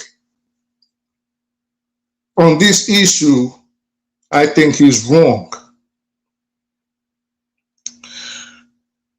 This is not a situation where the issue is basically politics, because I heard him talk about APC, PDP, and what he termed economic terrorism by the Nigerian elite, the politicians. And I do agree with him.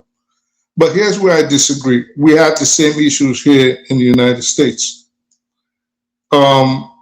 A former CIA agent actually said there's something that's going to be coming out within the next few weeks about how Senator Lindsey Graham diverted funds that were meant for the U.S. prosecution of the war in Ukraine against Russia into his private bank account. So there's rumors, there's chatters around the intelligence committee or community that the same thing we complain about in Nigeria, absolute corruption, occurs here in the United States. We do know because the Pentagon has not passed an audit in almost 20 years. Trillions of dollars missing, right? Now, that said, let's look at people's antecedents, because the only way you can determine how a man is going to act in the future is how he acts now. When Donald Trump came in, and this is for Nigerians, thinking, again, this is not a slight at my brother Revolution now, thinking Trump is the GOAT, thinking Trump is this messiah, a good man. Let's look at how he treated the minorities, specifically black people, immediately he came into power. Took out DEI. Now let's look at how they treated Christians in Palestine. They sent 2,000-pound bombs in excess of $43 billion to maim the original Christians that started walking this earth. Jesus' home of Bethlehem, Nazareth in the West Bank, is under constant Israeli attacks. Just yesterday, the Archbishop of Tabor, if nobody knows who Tabor is, I would advise you to write it down and Google it. Tabor, Taybeh. It is right there. These are the streets Jesus walked. It had the largest Christian population in Palestine. They've been there for over 2,000 years. We don't think there's 500 Christians left today. Why? Because Israel has been killing them. These are the same people that you think are going to come rescue black Christians in Africa. Today, well, today's the 26th, right? On the 25th, for his Christmas sermon, the Archbishop of York, the Most Reverend Stephen Cottrell, for his Christmas sermon, told the world his experience in Gaza, in Palestine, in the West Bank, in Hebron, in Haifa, how he was treated by the Israeli forces simply because, for no other reason, because he is Christian. He wanted to again go into Tabor to meet with Father Bashir Fawadle of the Christ Redeemer Church. And this is in the Christian village of Tabor, to see how they've been coping since Israel has been systematically killing and ethnically cleansing the Palestinian Christians. I say all this to say, how on earth do you possibly conceive that people that do not care about the Christians in Palestine? Jesus was born in Palestine for you Nigerian Christians. If Jesus was alive today, he would be docking bombs and bullets right there in Palestine. So for the people that don't care about the Palestinians, that are actively killing the Christians right there, genociding them, ethnically cleansing them, you think they really care about your African self. You are deluded. Now, to my brother, the revolution now that said Christians need help, Nigerians need help. Now, let's say Christians do need help. What do you think about the Christians that were killed by the IPOB, UGM, and ESN in the southeast of Nigeria? If we even want to deny that they weren't killing Muslims, Dora Akunyili's husband was a Christian, Igbo.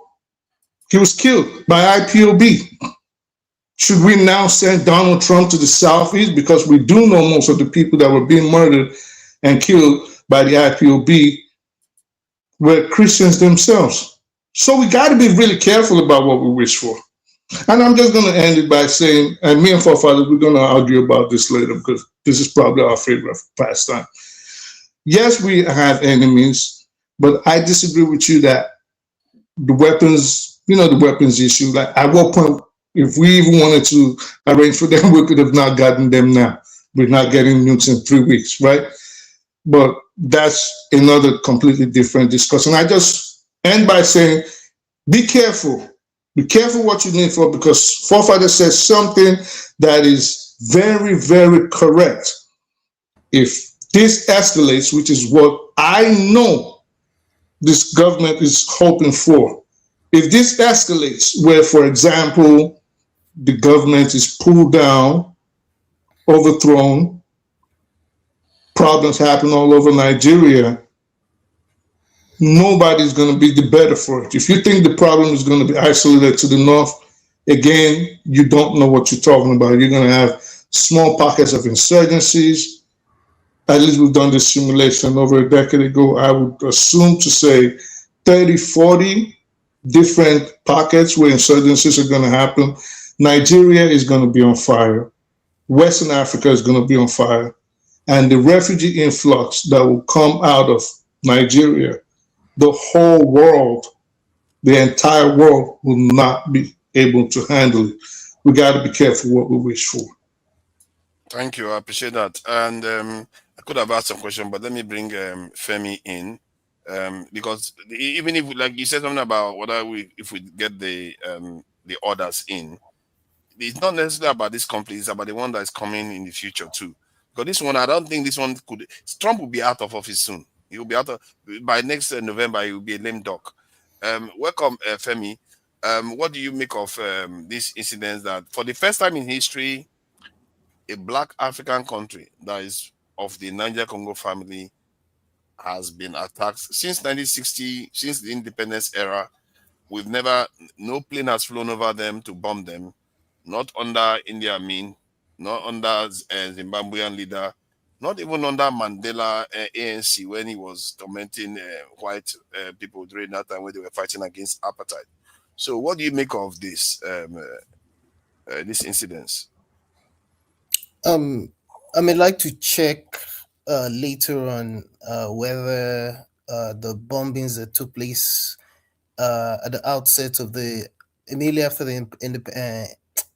the former Zaire's independence, or was it Congo, the other Congo that's not DR? Recall that after DR Congo, I believe, got independence, they've never had a day of peace. So I think they may have been the first that may have experienced this. But again, that's by the wayside. Just a couple of things real quick. I like to think I speak the truth for something I was gonna say, 18 or 2 or 3 I was gonna say. And I'm gonna balance all of what I'm gonna say the way I understand it. One of the things I was gonna say to start with my own contribution was about how a lot of things are distractions, period. I didn't want to interrupt him. As soon as I said it, I was like, damn, I hate you. You just mentioned something I was going to start with.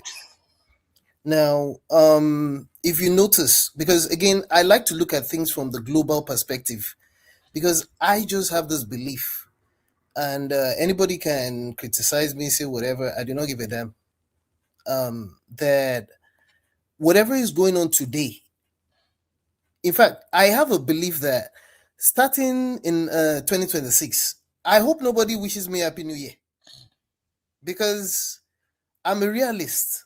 I'm not into all this sentiments about after all, for the last couple of decades or that I've been alive, every year we say Happy New Year. I don't see anything that's gotten better in the world generally. It's just my opinion. That said, I see a lot of things escalating as we continue into this unrecognizable multipolar world that we found ourselves in.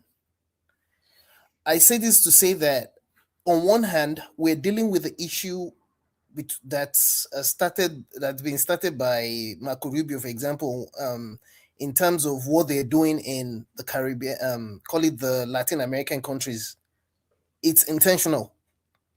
Part of which is also down to how certain other things have come to the light for those of us that pay attention very carefully, not to regular media or being swayed by sentiments across board, that there are different strings being pulled by different powers, including those that should not be mentioned, because all of a sudden, even in Europe now, you're seeing the likes of this guy called I think it's a Colonel Boyd, who's found himself being literally imprisoned in Belgium because of how he's been exposing a lot of things that the likes of the Jewish Americans, political professors and former CIA agents and what have you.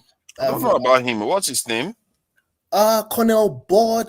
Honestly, I didn't know I was going to mention this. I think, pardon me, I will get his name for you properly. It's Colonel Boyd. He's one of these guys. You can look at him. He's Swiss, basically. But in the EU, if you're an EU citizen, you definitely have, apart from England that broke away for their own reasons. You can literally live anywhere as if you're a citizen of that place. So he has his house, and basically he's one of those guys that know the ins and outs because they've been there. They were in the internals of everything that was going on from the onset when it comes to all these strategies and politics and the ongoings and draftings of all kind of defense pacts, and it's a whole lot. Let's just put it that way. And of course, you have this guy Alistair Kirk. Oh, Jacques Boyd. Yeah. Mm-hmm. You have Alistair Cook in the UK, for example, and there's a lot of them like that. The ones that a lot of us are mostly used to are the Americans like May Sharma and co. Anyway, I'm trying to tie a lot of things together to say that I believe that we're going to be surprised. A lot of us are going to be shocked by the kind of things that are going to be happening very early next year, including Americans as well, including Europeans. Well, I'm pretty sure, forefathers, because even we in America, for example, we can feel the brunt of a lot of what's already going on in terms of inflation, in terms of jobs being lost, because a lot of things are easily tied down to what's it called? AI. It's a lie. It's a lot of rules, because there's a lot of desperation going on based off of the fact that not only are we living a multipolar world, but nations are definitely aligning, and there's all kind of politics going on. Now, let me not go too far. I also wanted to debunk a couple of things I've heard tonight already. I'm not going to mention names, but I just cringe because sometimes it's unintentional mistakes. While a handful of Nigerian former presidents have been Fulani, what's it called? Babangida is Gwari, for example. What's his name? Nupe. Babangida is Nupe. Nupe, sorry. Then Gowon is from one of those tribes in Plateau, obviously. Yeah. I forgot the third person I was going to mention. Abacha Kanuri. Abacha is Kanuri. Abacha. Because I say to say that I noticed that I've been there before as well. I noticed that a lot of people tend to still mix the knots together. In fact, it's not a lot of people don't understand how Hausas are different from Fulanis. And I still find it surprising, despite the fact that we don't do history and social studies like we used to. So it's easy, and then we don't know ourselves enough. So there's still that. So I think it's one of the major problems we've always had, and of course, it still ties out back to how we're put together without agreeing and all that. So I understand all of this Yeah, sentiment. but how do you convince like Nigerians to like how do you get them to see that the real problem is us not taking charge? Because you can blame Tinubu, yes, he deserves blame. You can also side with Trump, which is also wrong. Both sides are also this is not profitable for us. It's Yes. us that have to change. How do you convince Nigerians to see that? Because many of them, like if as you can see, Revolution now supports Trump, like he's calling him the greatest of all time, and then there are other like people like us that think that we should be taking care of business, not leaving it for other people to take care of us. Fafana, you know why I'm a bit ambivalent about this is that Hmm. on one hand, it's not even about Tinubu, because Nigeria's problem did not start with Tinubu. As much as I cannot defend him, I do not like him. I always say this, I'm Yoruba. I wish everybody, away from our ethnic and religious biases, is able to independently critique and criticize their own people as well, irrespective. Because for me, especially the major tribes, including Yorubas, we are all complicit. I would not necessarily, if I have to go ethnic, we're all complicit, you know. But that said, Can I just share something with you that is quite reflective of the moment we are in? So that you see, even when I was trying to ask the question, it's so confusing. Like, where do you even start? Because they've woven this thread it, around us. Let me just share this thing so you see what I mean. This is exactly what is happening to us. Let me share this. And somebody shared this on Twitter. As you can see, this is the person that shared it. Just to give him Brian LeBlanc. So I just isolated the image here so we can see it more clearly. Look at what he says. Constantly lying is not aimed at making the people believe a lie, but at ensuring that no one believes anything anymore. A people that can no longer distinguish between truth and lies cannot distinguish between right and wrong. With such a people, you can do whatever you want. And this scares me. This is what I see in That is what Nigerians. it is now. so Absolutely. so This is what I forefathers, see with Nigerians. forefathers, something else that I cringed at listening to, and again, this is just me, because again, I've made an example of how back in the days, a lot of us that followed Voice of America, and I'm thankful, maybe in a way, I'm thankful that that thing has been defunded and probably even shut down. There's something about propaganda that leads you that rubs you the wrong way, and that's why again I make no apologies about the fact that we grew up on the law of propaganda, whether Nigerian propaganda, whether American propaganda, whether French propaganda. We grew, and it's still happening. Even when you come to the fact that now we're in the social media space. Look, I can say a lot, even from the side of how algorithms, because I don't think people understand. See, one of my cousins is a doctor of philosophy, psychology or whatever. There was something he told me when I first came to the US, right? And I kind of like was giving him this assumption. I came across as though when I get to, when you go to a store, I forgot what the equivalent of Walmart is in England. You get to a store, and sometimes you end up, if you're not careful, especially if you're not very disciplined, you end up buying even things that you Yeah, did not plan to buy. It's definitely. because of, I don't know if you understand that there's a psychology behind how they arrange the things in store, so that they're saying things Yeah. that when you get in. So he told me, he laughed at me. That he said, "Bro, sit down there and be lying to yourself. That see, they work on. There's a reason why they have psychologists in manning certain things. It's the same thing that goes on with programming, and even in today's world, the way algorithms are being tuned. That's why you see, when you see Larry Ellison being encouraged to buy certain concerns. You see, that's the latest thing they're doing now.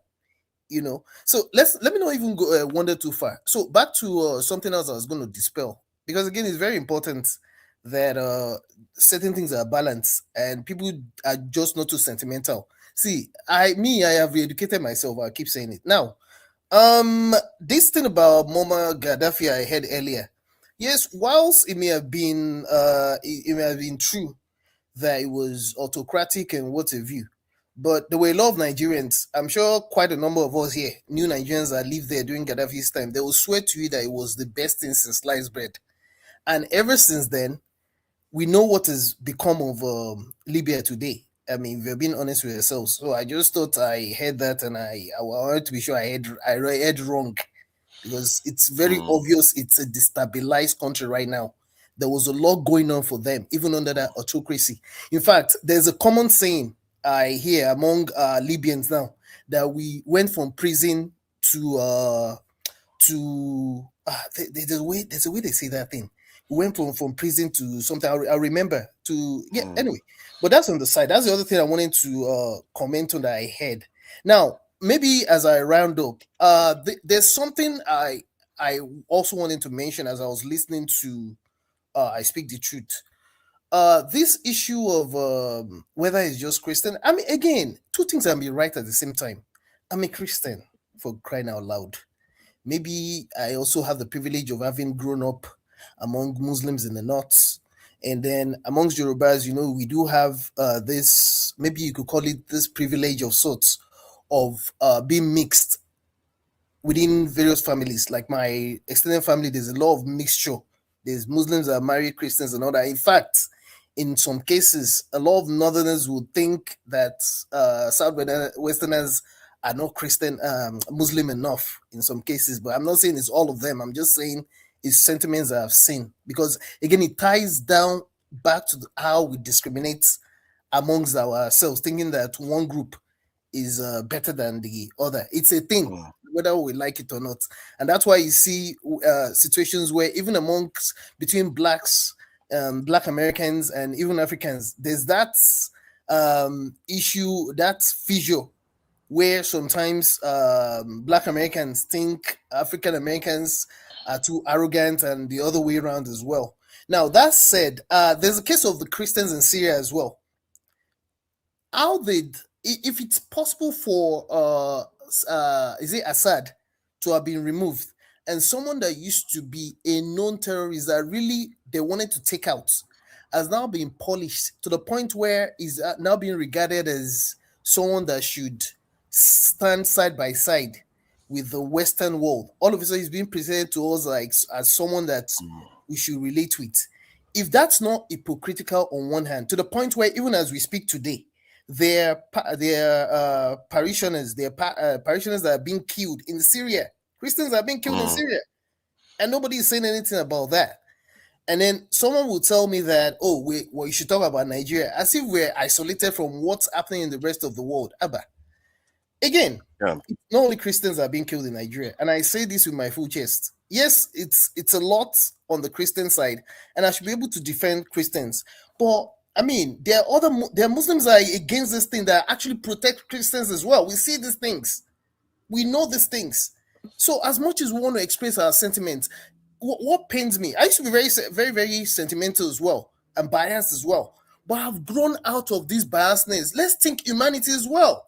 Let's think humanity. I mean, I don't know Christians that are married to Muslims in Nigeria anymore. What should they do? I don't know Yorubas that are married to Igbos anymore. What should they do? That is not to say that people should not have their opinions. But if some of us speak about our own beliefs, then we should not be castigated as being a pro-Muslim. I don't even know what that means, because in a way, I have been able to balance this thing. And there's certain things that when I meditate about them, I want to be clear to myself. I want to be clear to my conscience that I am not I'm not being fascisal, if you will.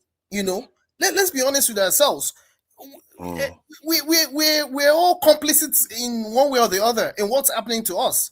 At the end of the day, do I even blame Trump or any American? It's something that America has been. It's not even about Trump, as far as I'm concerned.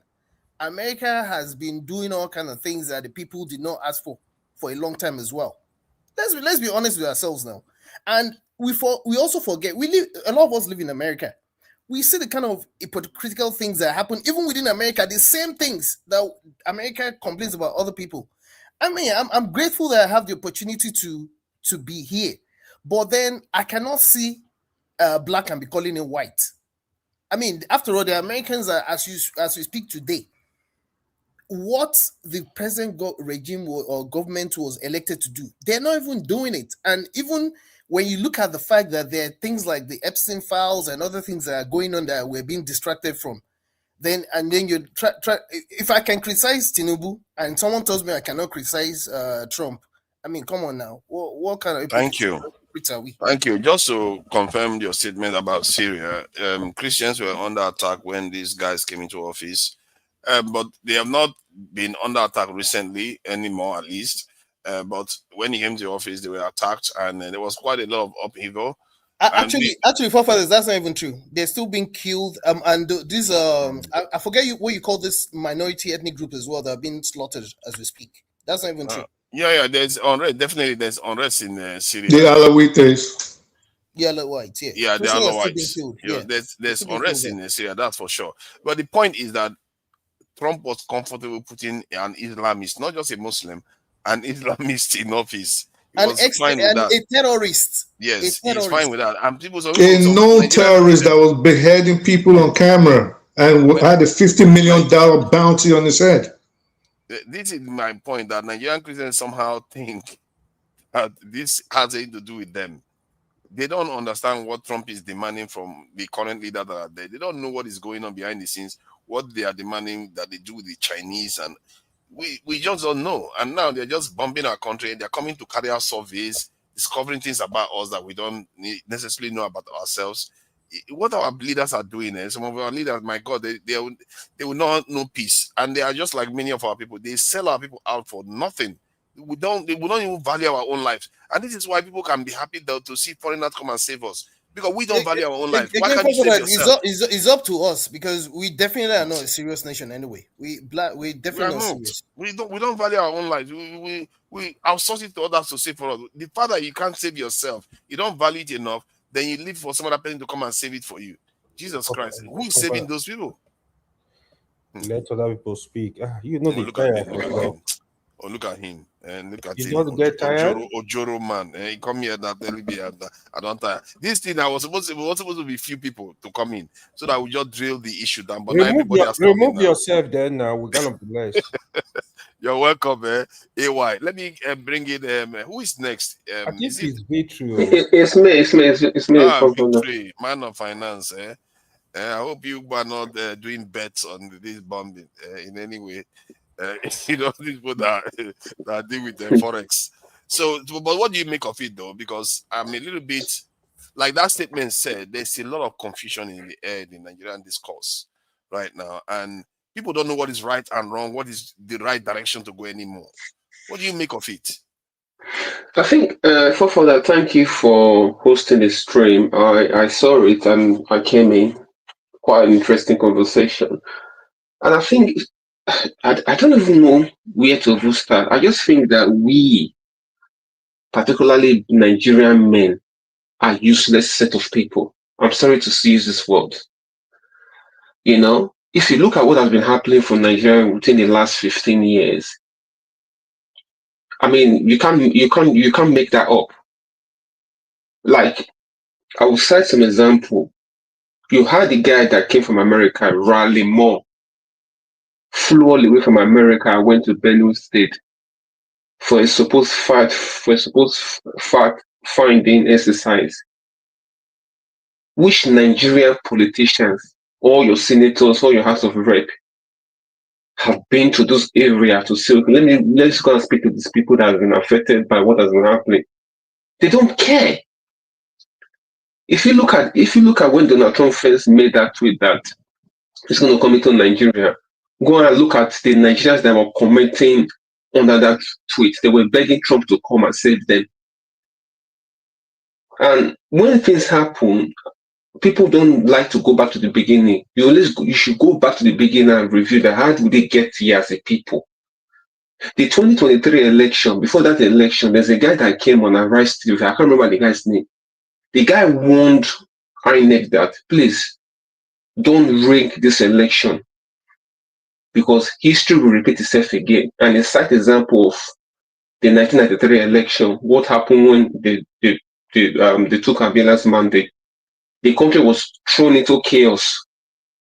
And 30 years later, which is 2023, the Nigerian elite basically did the same thing again. not conducting a transparent election. You came in there, people say, okay, fair enough, you're not there. Within a few weeks, you took out fuel subsidy, you floated the naira, you plunged people into financial difficulty. And on top of that, this man has been borrowing money and sharing to himself and his cronies. People are shouting that we don't have food to eat. People are being killed by terrorists. Let's assume that America, I know that if you have worked with these white people, what they tell you, that's not the main reason why they are coming there. It's often something bigger than what people are saying, playing at. No, I'm asking you for that. What do you expect the Nigerian people to do? People are crying for help. So they will use the pretext to say, okay, we're going in. Meanwhile, with the reason why they are coming in, that's not the main reason. They know why they are coming there. And like everyone has said, some people have said at this party, no white man is coming to save your black ass. No white man is coming to save your black ass. For that, I don't know if you saw the news. I saw it yesterday. Algeria passed a law to make colonialism a crime against the Algerian people. They passed a law in the parliament. You get the point? The Algerians, they fought for their nation. You see, this is what I was telling. They fought a bitter fight against the French. That's why they're like that. They're very independent minded. They don't play. Please go ahead. Yeah, but so what is the Nigerian men doing? People that call themselves supposed men. How can you have people that will be going around killing Nigerians and Nigerian government does not take action? You have people that will take their cattle into people's farm and eat all the crop, and they will film it and post it on social media. Nothing has been done to those people. For that, you admit that the suffering and the torture is too much now for the Nigerian people. When you have the people begging a foreign country to come and intervene in their own country, if you dare it now, people should come out and tell Nigerians to come out in the street and defend Nigeria. Now, let's see how many people will come out. What I expected for Tinubu to do when this thing was starting was for him to organize an immediate meeting among all the ethnic group in Nigeria. Say, listen, this whole thing is going to blow up into pieces, right? The system that we have is not working for us. What do we do going forward now? Yeah, it is said, rather people were defected to APC. They are killing your citizens in your country. People are busy defecting to APC because all of them are defecting. Does that make sense to you, for further? You have fire your background. What you're playing with, you're playing politics with people's life. So if you look at it now, the whole situation is hopeless. There's no hope. And if he knows what is good for him, this is his last warning to Tinubu now. He still have small amount of time left. He has to schedule an urgent meeting among all the ethnic group. We have to decide as a people, how do we want to govern ourselves? You cannot like this year. I wanted to go home for Christmas. When I talked about the own nonsense going around with security, I just said I don't want to deal with this nonsense. In the last 2 months, I went to Turkey in October. I went to Kenya in November. Nigeria is really a disgrace of a country. When I was in Kenya, I was walking free any time of the night. I was not scared that anybody will come and arrest or terrorize me. You see, you go people walking middle of the night, moving about freely. There's constant light. There's water running in your house. The internet is working to a certain degree. Nigeria is a disgraced country. How else will you put it? It's a shame. It's a shame. I think we have really let ourselves down in many ways. And all these things start from very little things like public discourse, the way our leaders talk to us, the way they update us on what is happening in the country. Like now, half of Nigeria don't even know why. They don't know what Trump American aircraft was doing in Nigeria coming to survey. They don't really know the details. They just tell them that and for that, you made a statement that they should come apart. The Americans should come apart partnership with Trump. For that, nobody gives you anything. You have to grab it by force. People don't give it on the platter.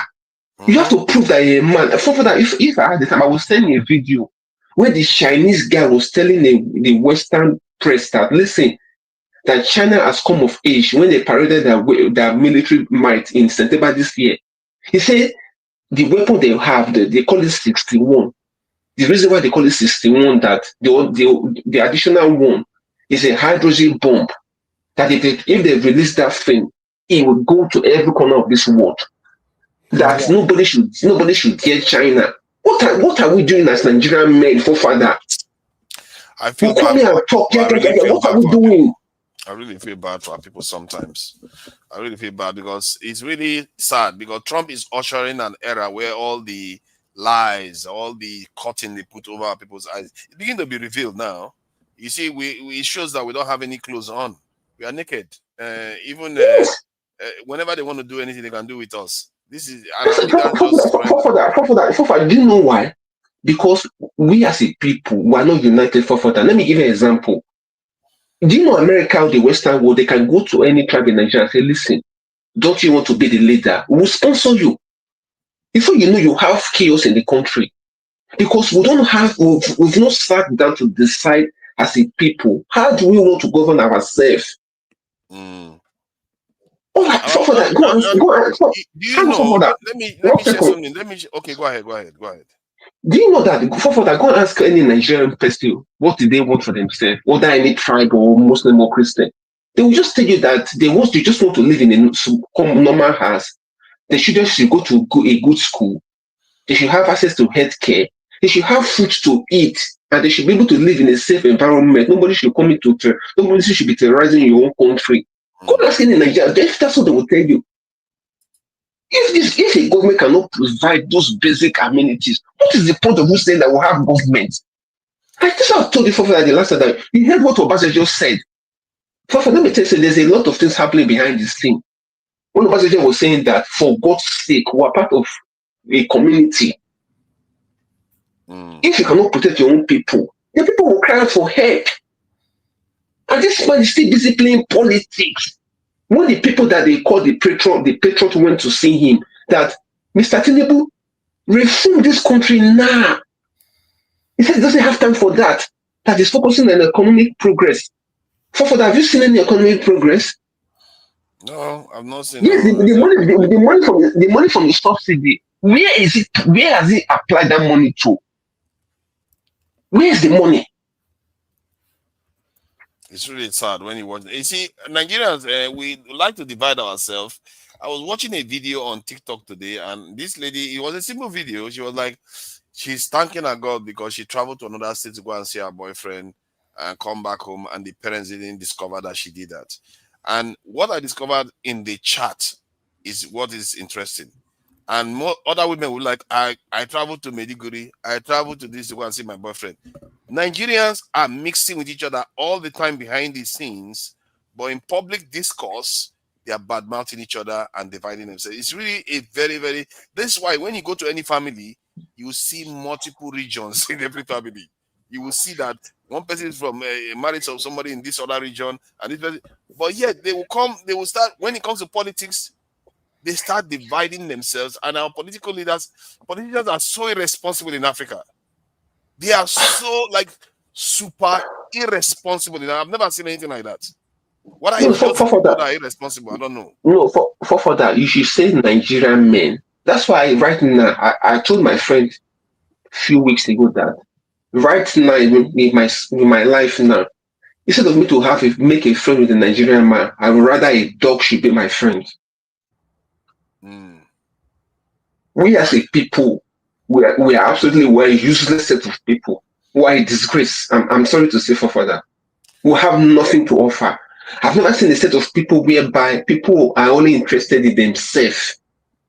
You see people, you see that your neighbor are being killed. They won't talk until it gets to that door. They will start screaming as if they've not heard it before.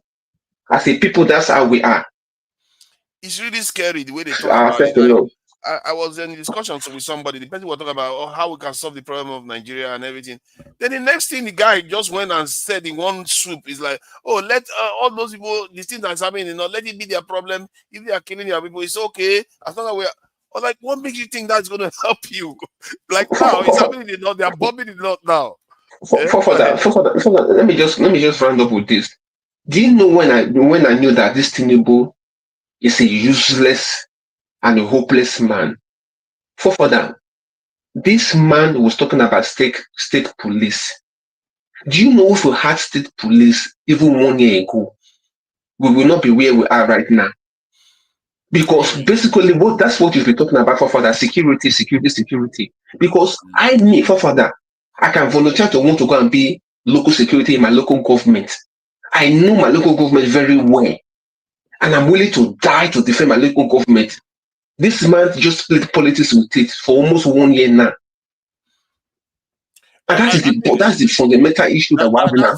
Security. See, Nigerians will find a way to destroy it. You see, it scares me to say this. Like, if that thing is not done properly, we are going to end up like JROC. Because I've been in a conversation. This is Edo. This is not Southeasterners anymore. This is Edo. Some of Edo people, they were like, we can't wait for state police, so I can use it to fight the Fulanis. It's like the kind of attitude that they see state police is to fight other people. They are not for that. There's a way you can put checks and balance in anything. We are human beings. We have brain. For that, we have brain. We should be able to think about things logically and then bring out a solution. We can try it. Okay, let's try something. If it doesn't work, what would you put as guardrails to safeguard state police? Because especially there are two angles to this. Whether you are going to retire some from the national police and put them into the state police, or you are going to create a whole new one. That is the one that is really valuable. You have to create a whole new one. Now, what would be the guardrails you put to ensure that thing is not misused and it doesn't lead to balkanization of the country? For that, like even here in the UK, we have different level of policing. Well, Kent Police, London Metropolitan Police, so many of them, right? You have official complaint channel. There are people. They have police commissioners. There are a lot of things you can put in place that can safeguard that process. The main thing that we're struggling for that is security. Because if you have enough security, nobody will come and steal our crude oil. No terrorists will be roaming about killing people. For do you know that we can produce a system nearby? If there's a distress call, within 2 minutes there will be a drone will be there, and then you have ground force that will be coming to chase whoever is there. For that, what can people doing all those things? The fact of the matter that this Tinubu man has no interest of doing anything for Nigeria. Rather, it's busy playing politics where people are being slaughtered. The one that broke me was when they killed that brigadier general. That's the point I lost it in Nigeria. I said, what? If you look at how that guy was killed for that, you know what? That's the one that's when I know that this is a bigger problem in Nigeria. Thank you. I will let other people speak. Thank you for that. Let me bring AY. I see you there. Thank you for your patience. Let me bring John Abba in. John Abba, thank you for joining us. What do you make of this? You've seen all the palaver that is going on in Nigeria. I've been calling for us to secure ourselves for a very long time. But what I realized is that people are not like human beings that reason like logically. It's not logical. What that lady said there is practically true. If you confuse people enough, you can do anything you like with them when the time comes. So even this conversation is hard to have. What do you make of this Trump intervention in Nigeria? We don't know where they bomb, what the results are. So, but at least we know he's bombing Nigeria somewhere. So what do you make of it? Forefathers and fellow analysts,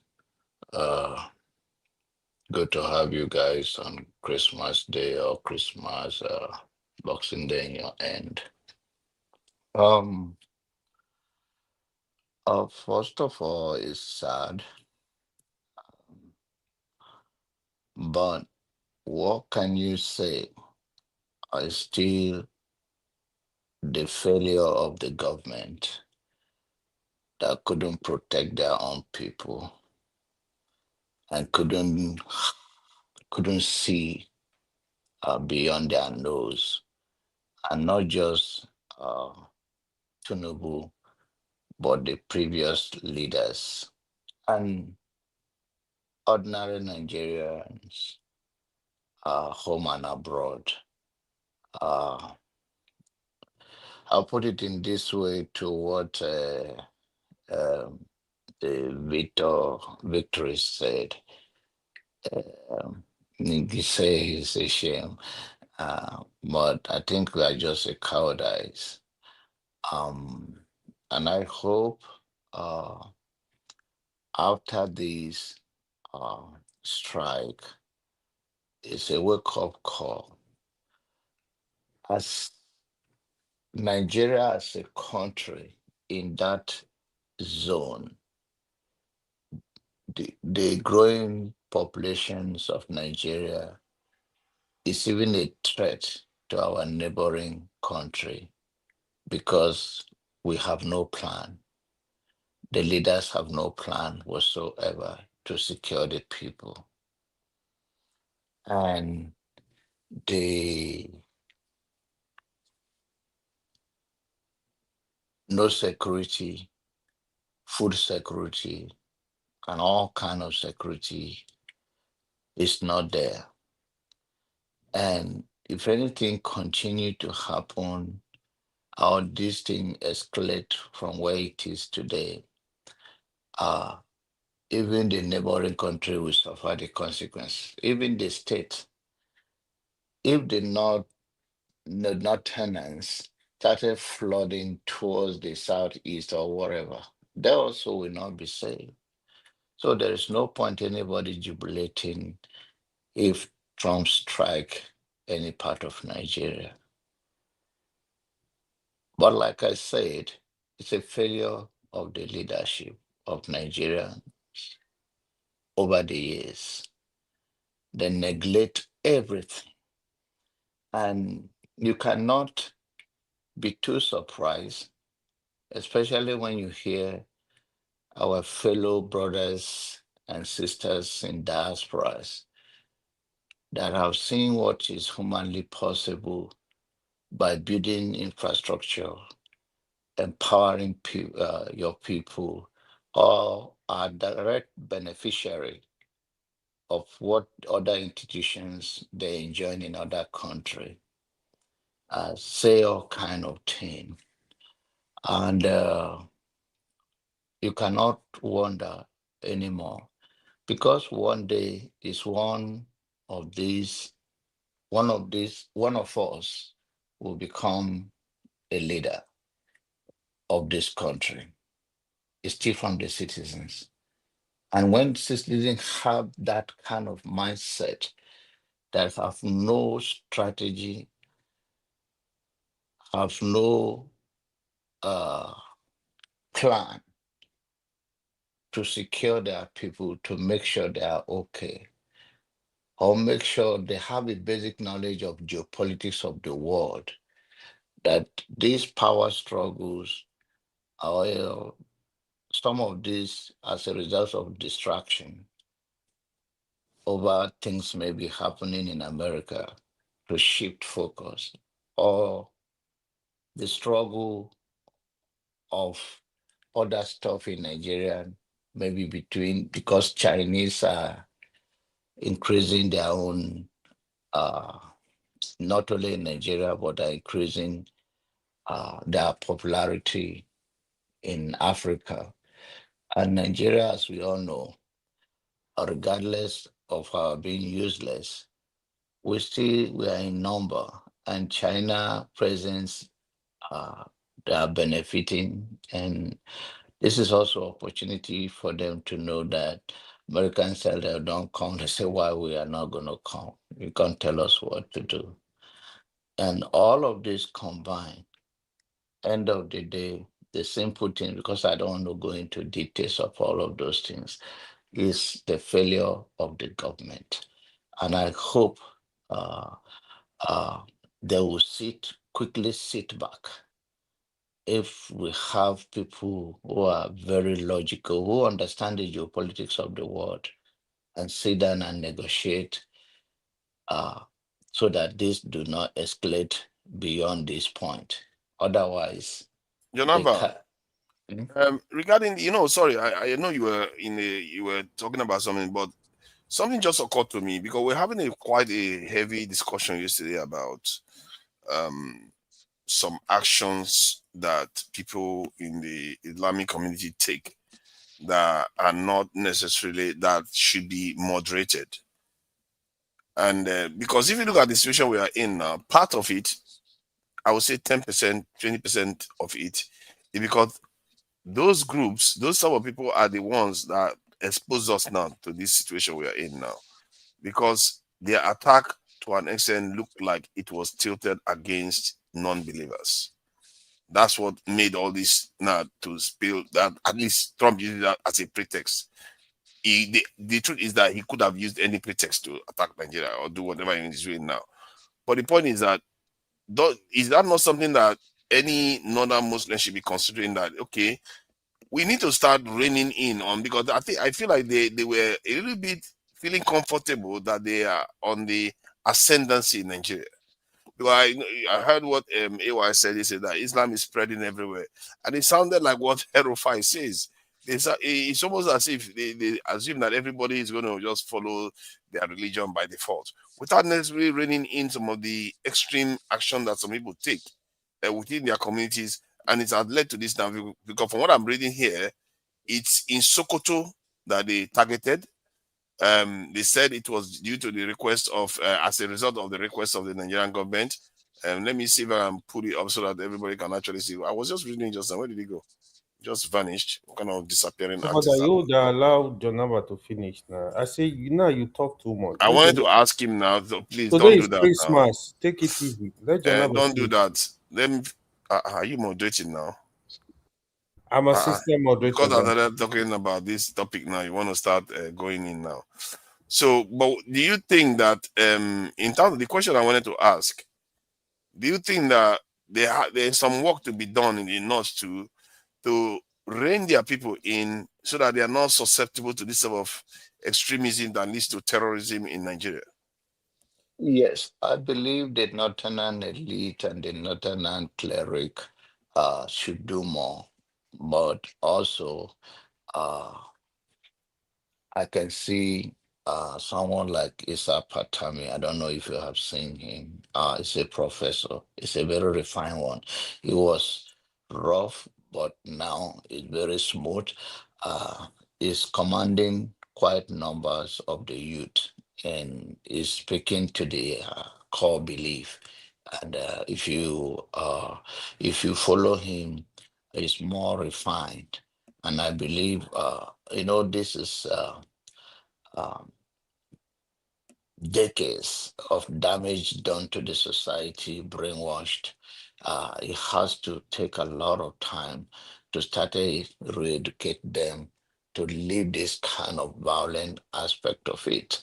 I think they have responsibility to do so, and also to educate them, because what happened Sokoto with that young lady being killed and no consequences in 21st century is a blow to Nigeria government.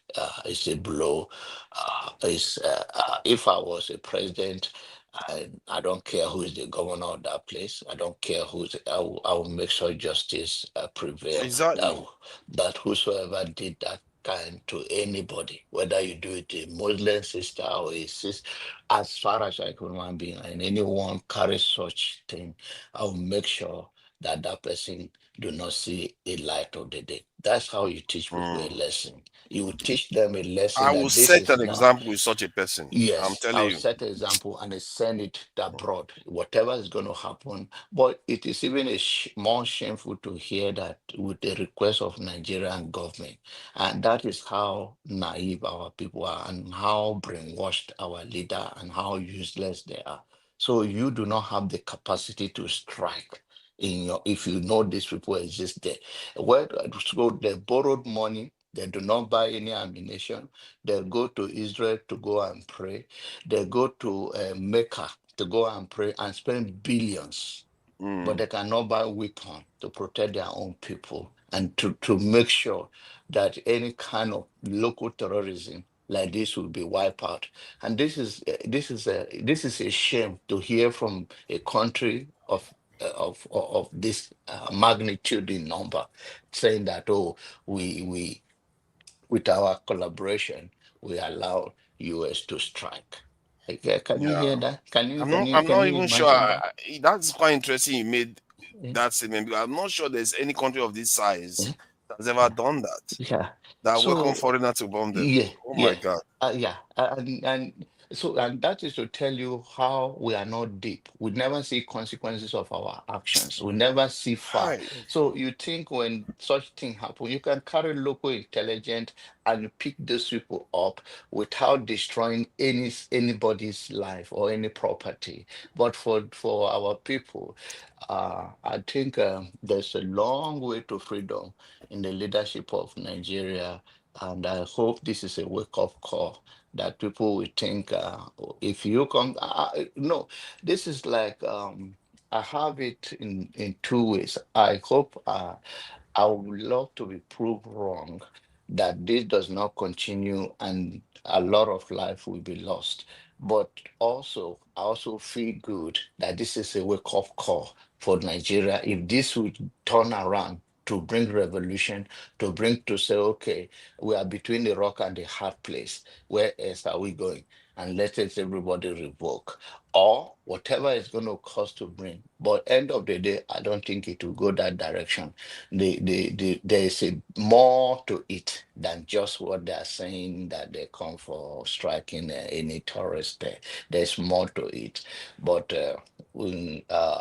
so certain things are very sensitive to talk about Oh my because God, Jonaba. mm, Our shame never knows any end. I just so checked the information that has there been any country that is over 200 million in population that has ever invited any power, yeah, NATO or yeah, America, yeah. to come and Eh, attack in its territory? Yeah, None. yeah, none. So I just a number like number for nothing, and a number for nothing. We are just a human shield, and that is very painful. Nigerian soldier has gone around quite country to solve problem in the neighboring country, fight side by side, save other country from their own problem. But Nigerian cannot help their own country. It does that make sense? Do you know how Nigerians, so they call them gallant soldiers that have been even the Mopo and all of that, have been to quite numbers of country in Africa and West Africa to save them from their own civil war. But and recently, the same president sent Nigerian to go and intervene in is that Niger or a coup in Niger or some one Benin country. Republic. Benin Benin, Benin. Republic. Mm, yeah, because that guy is his friend or this thing. You can imagine that. So that is just a shameful thing. It's just that they do not collaborate with America. America choose to do it, but because of the shame, that's how they find. They just have to say something because of the shame of mm, it. Then they just say that they do not. Even if they invite America on their own, America will not come. That's true. mm. That's the truth. So it's Ne- just a shame. It's just to mm, frame a word and to put something out there out of their shame. But I hope this is a wake-up call. Thank you for now. mm. I will add a caveat to that in terms of the statement I made earlier on regarding America not or need to not attacking any nation that has over 200 million. There's only one country that has done that, but didn't do that openly. He did that secretly, like the Pakistanis. From what I gather, they give it underground. Go ahead, like the way they did with Osama bin Laden. Pakistan was inside. Osama bin Laden was in there. So even if they would tell you publicly they didn't do it, but behind the scenes they are like, go and do it. So they publicly they will not acknowledge that they do it, but from what I gather, they do it secretly. But in the case of Nigeria, it's actually different. It's like invite, come and bomb us like small nations do. That's the difference.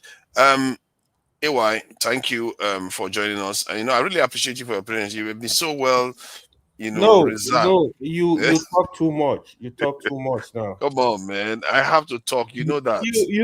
I do I want you to talk, but You know that. what is not too much, like How your Yes. friend two Niger one braids usually tell you, me, I usually defend you, but now it's getting out too much. Why are you defending me? There's no need to defend me. It's true Okay, now. let me Eh? don't worry.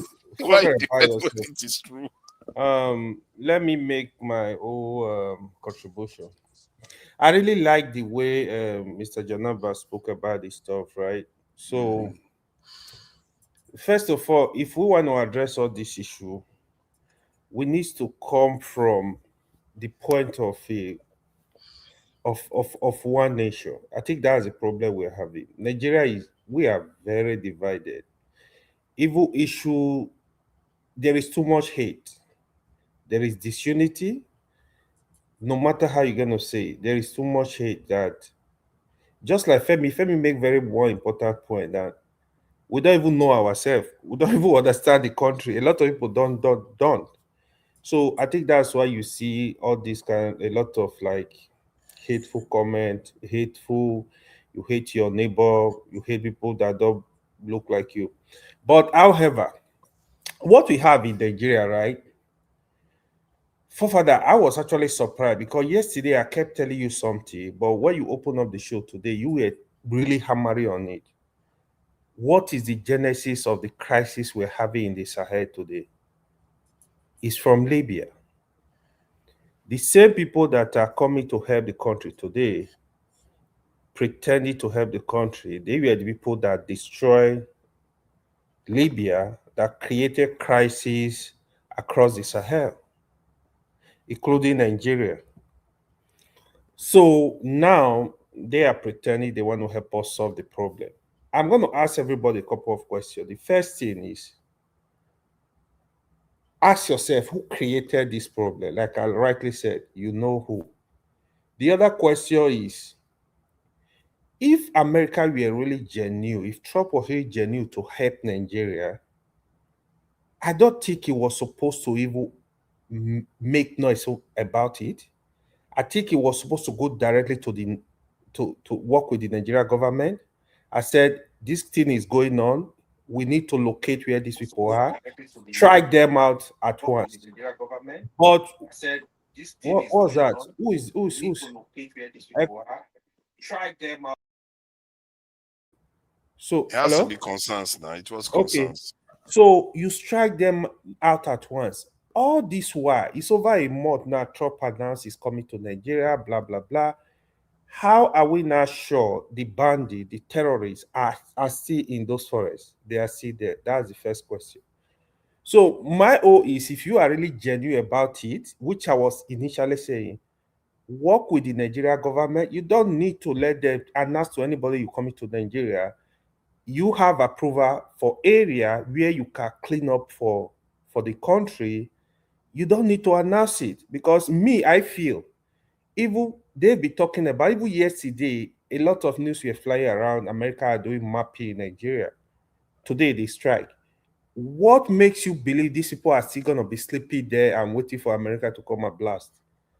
So think about it. Think about it. I'm not going to answer the question, but think about it. You see, I'm fully support anything that will clean up criminality in Nigeria, banditry, terrorism, anything evil that is going on in that country.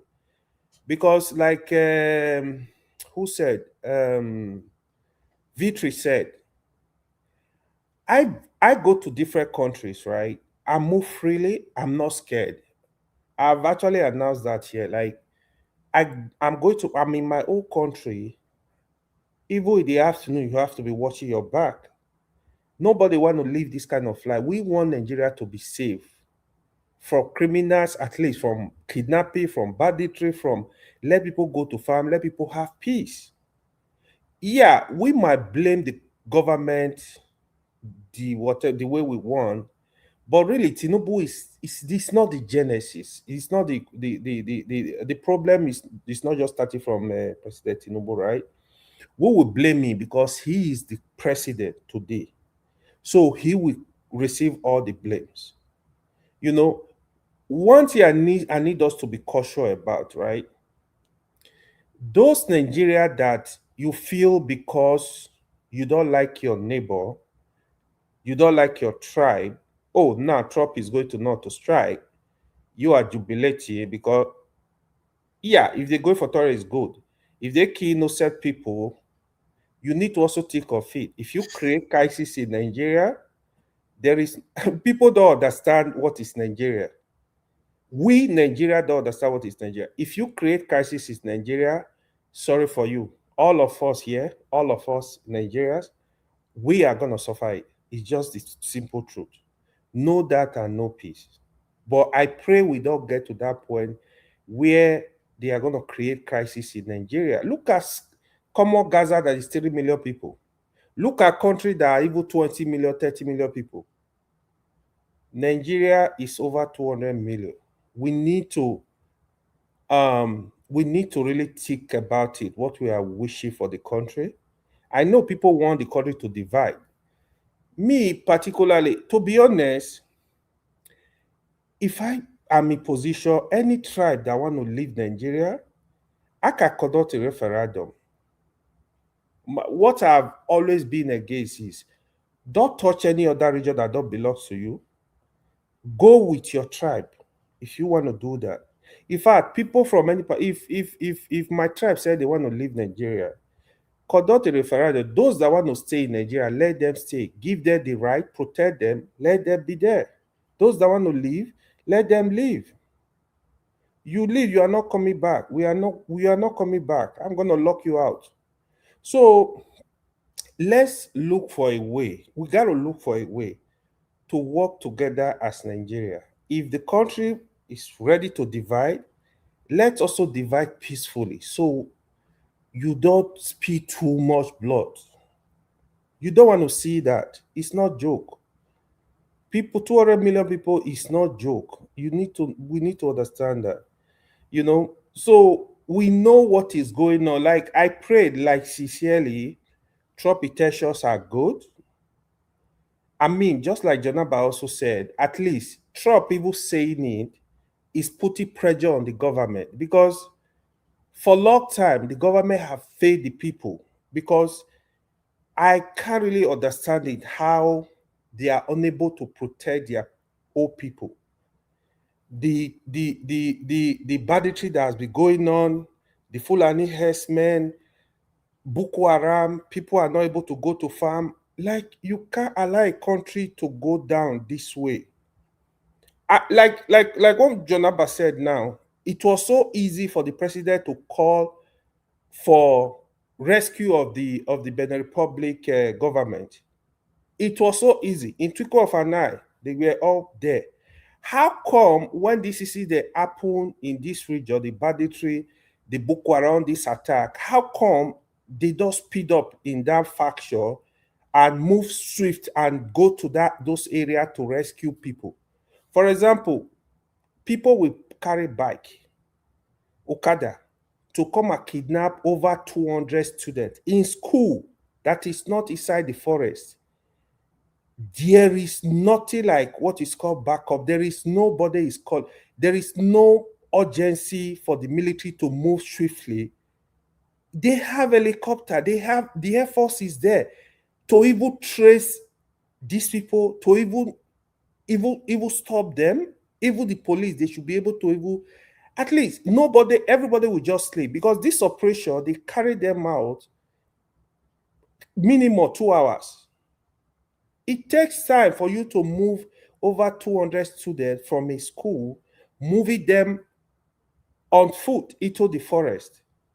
So it's really failure of government. You're not going to blame Trump alone. I'm not in support of anybody unanimously coming to Nigeria to do any stupid thing in the name of attack or whatever. But if the government gave them the go ahead, they really collaborated with the federal government and they approve of it, so shall it be. You voted them in, we voted them in, so they must make decision on your behalf. That is what it is. So that is how a country operates. What I was really against is if they want to do that without the consent of the government, then it becomes like a bigger problem.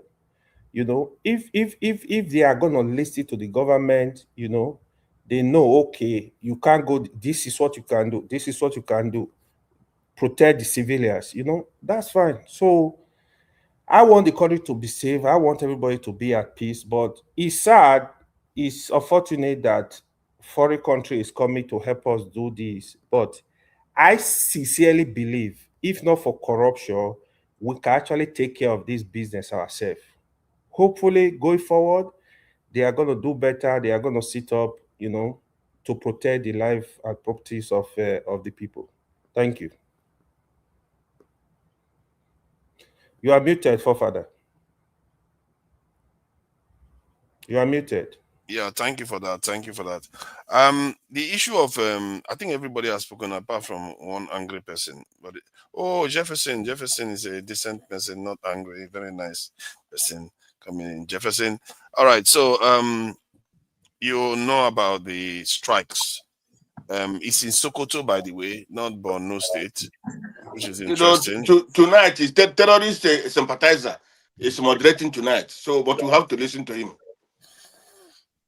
So you're not a terrorist sympathizer anymore. When you sympathize with autopilot to be killing Southeasterners, it's okay for you to sympathize with them. All these people that can't think straight at all. All right. What do you make of what Trump has done and what it might mean for Nigeria? Does anybody have any idea what it will mean? One thing I can tell you for sure, if Nigerians don't have the boots on the ground to take our security into our own hands, I can bet anybody here the banditry and insecurity is not going to be solved, no matter how much bomb Americans drop, because they've done it in so many places, it never worked. That is not what solved the problem. So, but go ahead. What do you make of the incidents and the fact that Trump is bombing some parts of Nigeria, something that has never happened under any Nigerian leader before, and hardly in West Africa too? No Igbo country has come and bombed us, West Africa or Central Africa. I think Femi is saying maybe there was something, but I don't think I've heard of it. DR Congo, the Belgians bombed DR Congo in the aftermath of the independence when they were trying to control the mines, and which is still part of what's going on today. Was that before independence or after? No, after independence, and they were trying to make sure they secured the mines, and that's the genesis of what's happening today in Congo DR. Okay. You see, that led to what we are seeing today. Since then, there have not been any major incidents on the continent because they knew that they can manipulate our leaders. Because India did a lot of crazy stuff against them. Mugabe did a lot of crazy stuff against them too, but they didn't military intervene. But Nigeria somehow has broken that spell that has lasted more than 60 years, if I'm not mistaken. Jefferson, do you think this might have some serious ramification for Tinubu? I think Tinubu should have to answer for this strongly. He really should answer for this, because this is a man that went to Chatham House and promised he was going to recruit heavily into our security forces, but he didn't do it. The only time he actually decided to do that was when Trump threatened Nigeria, and even the numbers he still went for is not sufficient enough. Now he's talking about state police. Where was he 2 years ago? This was the number one issue in the country. It was number one issue for individuals. So do you think Tinubu should be held directly accountable for what has just happened? Guys, nice to see you guys. I'll be listening on the background. Thank you. Thank you for coming in. You've been here longer than I expected, actually. I appreciate you, coming from Sweden. Jefferson, so what do you make of it? Did you hear the question? You are trying to ask me multiple questions. And let me just take it one step at a time. Can you hear me? Loud and clear. Okay. Well, Nigeria caused it as a nation for themselves. The situation whereby a country cannot protect its citizens and the citizens is crying for external help. And it comes in. What do you really want, really? Someone was making mention about, the problem started from Libya. Okay, fine. is an African. It happened in Libya, the Boko Haram, the whatever. It started from somewhere. It came into Nigerian territory, and then what happened? They want us to start. They want us to go there. Instead of our people to stop those things from progressing within the country, because last I checked, even under Yada when he was president, he knew that all these things were there, but he tried his own little power to suppress it so that at least Nigeria can be peaceful. We all know the story today. I don't want to go into all that one. You know, the Nigerian government is highly complicit of what it caused for themselves. Trump attacking and striking is a welcome development because, unfortunately, our government of the day is a Muslim ticket. I want to say it as it is now, where when all these things were happening, the Christians were seen under the beck and call. In fact, they were scared for their lives. Gumi, the likes of Gumi is a freelancer. He knows how to speak he knows how to be a good spokesman for the bandits, you know, and no one saying anything wrong with it. Look, the receipts are there now. Receipts are there. Who are we really kidding? Okay, fine. Even when Trump said a disgraced nation that is going to scatter everywhere, it's not the same Nigeria that sent government delegates to the US to go and discuss one or two to see how they will resolve this thing. What was the aftermath of it? And then, okay, Riley now came in. They make it look like, when Riley came here, assessed the situation, they make it look like, they are ready to cooperate with us. Of course, the Nigerian media was pushing the narrative that, they are going to resolve this thing, you know, peacefully. They are not just going to strike. But of course, Riley understood that he needed to do his own individual fact-finding. And he was highly disgusted. You can go and watch it on Fox News, on what he discovered by himself when he actually went to Benue State to see things for himself, of how things went south. You see, something that our leaders failed to do, even when all these things were happening, our leaders they didn't want to even go to find out the level of the security threat level. They didn't want to do that, you know, and they didn't want to do that. Don't forget too, at the time, the likes of VDM and Co, when some things were happening like this, they went on their own to find out what's going on, made cry to the government. That was when they started to have they decided to have some interest to find out, okay, let's go and go there. It was all a show. This thing has always been a show. And then we are trying to be sentimental about it. Victory has said most of the things that needed to be said. We caused it for ourselves. Even if there's an issue happening externally, are you saying that we as a country, we don't know what to do? How to resolve issues as a nation? Why are we pretending? You know, we know the issues.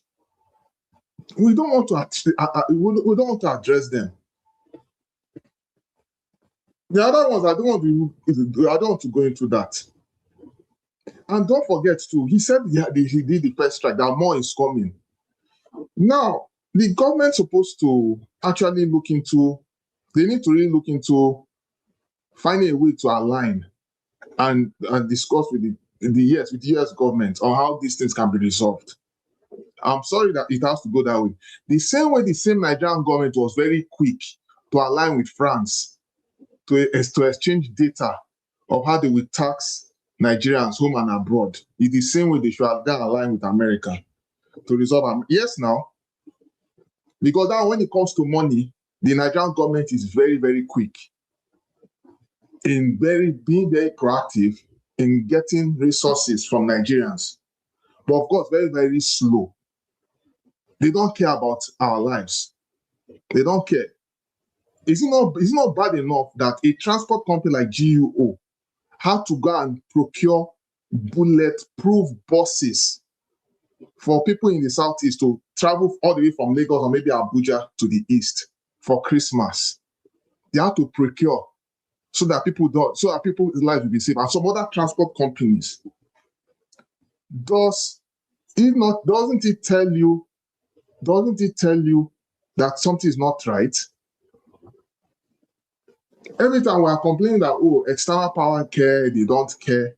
Okay, we that say that they don't care about us, what are we doing? What are we doing as a nation to care for ourselves? The other time, look at our security situation. Our security situation is tribalized. I have to use it, and it's skewed towards a certain religion. Is it from the emblem of the Nigerian military and some other things? I don't want to go into those details. It's highly so. That tells you we have a problem there. If Nigeria is a sovereign, if Nigeria is a country that really looks into unity, the military is also to be divergent. The reason the security should be addressed for everyone. And of course, people they are saying that they want to do state police and everything, but it's like they are very slow in implementing all these things. They are very, very slow. Why are they not trying to resolve? Why is it that the judiciary, the executive, and the legislative, why are they so slow in trying to implement this state police? Knowing fully well that this is an area of primary concern. I think the reason why, because they don't have any way of controlling it. No. They do. They know what to do now. They know what to do. Why you say they don't have the work? If they cannot control terrorists, how can they control the state police? They can do it. So why did you just say that? You just said they can do it as if they are magic machine. Oh, they don't. So they are not machine enough. So they are not magicians now, right? No. But they are magicians in telling you how they will collect money. No, hold on. They are magicians in telling you how they will collect money from next year, January. Collecting money doesn't need you to No. marshal security forces. It does. It doesn't actually. Listen, Nigerians are not silly. Okay, are you in support of them recruiting into the security forces? Are you in? Hold on. Wait, no, I want to stop you. I know it's your story, but let me stop you there. Are you in support of them recruiting into the security forces? Wait, now let me see what I want to say. Nigerians, we have professionals across all fields. You can't tell me that they can't do a proper consultation, be able to resolve. And don't forget too, there are also people within the local enclaves in localities that are trying to resolve security within security threats. But of course, we all know that our local government, the state government are not giving these guys enough support. So that's our problem. That is true. What you are saying that you want state police, there's nothing wrong with state police, but the center has to be strong to control the state police. How are they going to control it? They have to be, if they want to control it, it has to be done on the basis of consensus. On consensus, meaning even if it's in the center will be held accountable across all the 6 geopolitical zones. Don't tell me that this cannot be done. Even in the US, if they want to fire a nuclear missile, one person cannot do it by himself. There will be a collective of multiple people that will launch that missile. Yeah, but that has nothing to do with. I'm just telling you. Hold on. Can I say something? Very small. Okay, let me bring him in. Small scale. So you can imagine trying to apply that kind of methodology. Let Janaba add to it. Let Janaba add to what you're saying. This guy is in charge.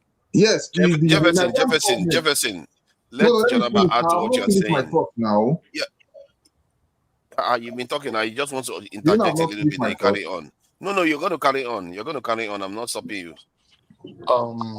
When it comes to Hey, the before issue, Janaba start, Janaba, I want to hear your view on this state police thing, right? that's what I want to say Yeah, something yeah, on. if you can. I I was know in you know a support. lot in that terrain. Not like forefather that would just be blabbing. Yeah, I go was ahead. in support of state police Forefather, over I'm the after you years, today. You are in trouble. You're welcome. Bribe me. and Good when luck with we that one. don't have the structure that supports state police and the finances, the governors will use it to oppress anybody he want to oppress.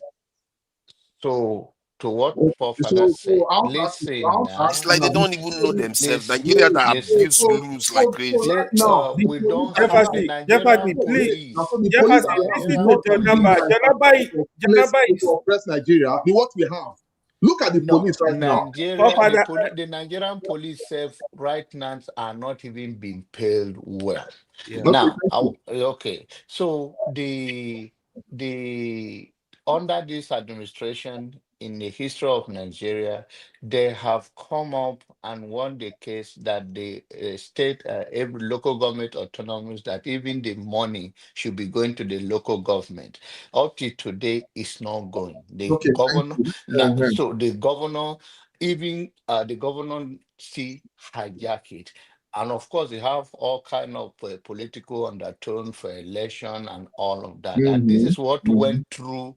This went through the law of the land, that Okay. they say that the money should be given to the local government directly so that it can impact the local setting and we can have a grassroots economy, and also bringing the government close to the people. Because what Mhm. have been happening, even this fuel subsidy, that some of them have been diverted to the allocation to the state, and it's still not having part on it. The governor still hijack it. Now, if you are looking at Nigerian setting, the president, when it comes to a local impact, they are paying all the state their allocation, no state their own money. But the evil of the country, and why did the president do not make a case to hold them accountable?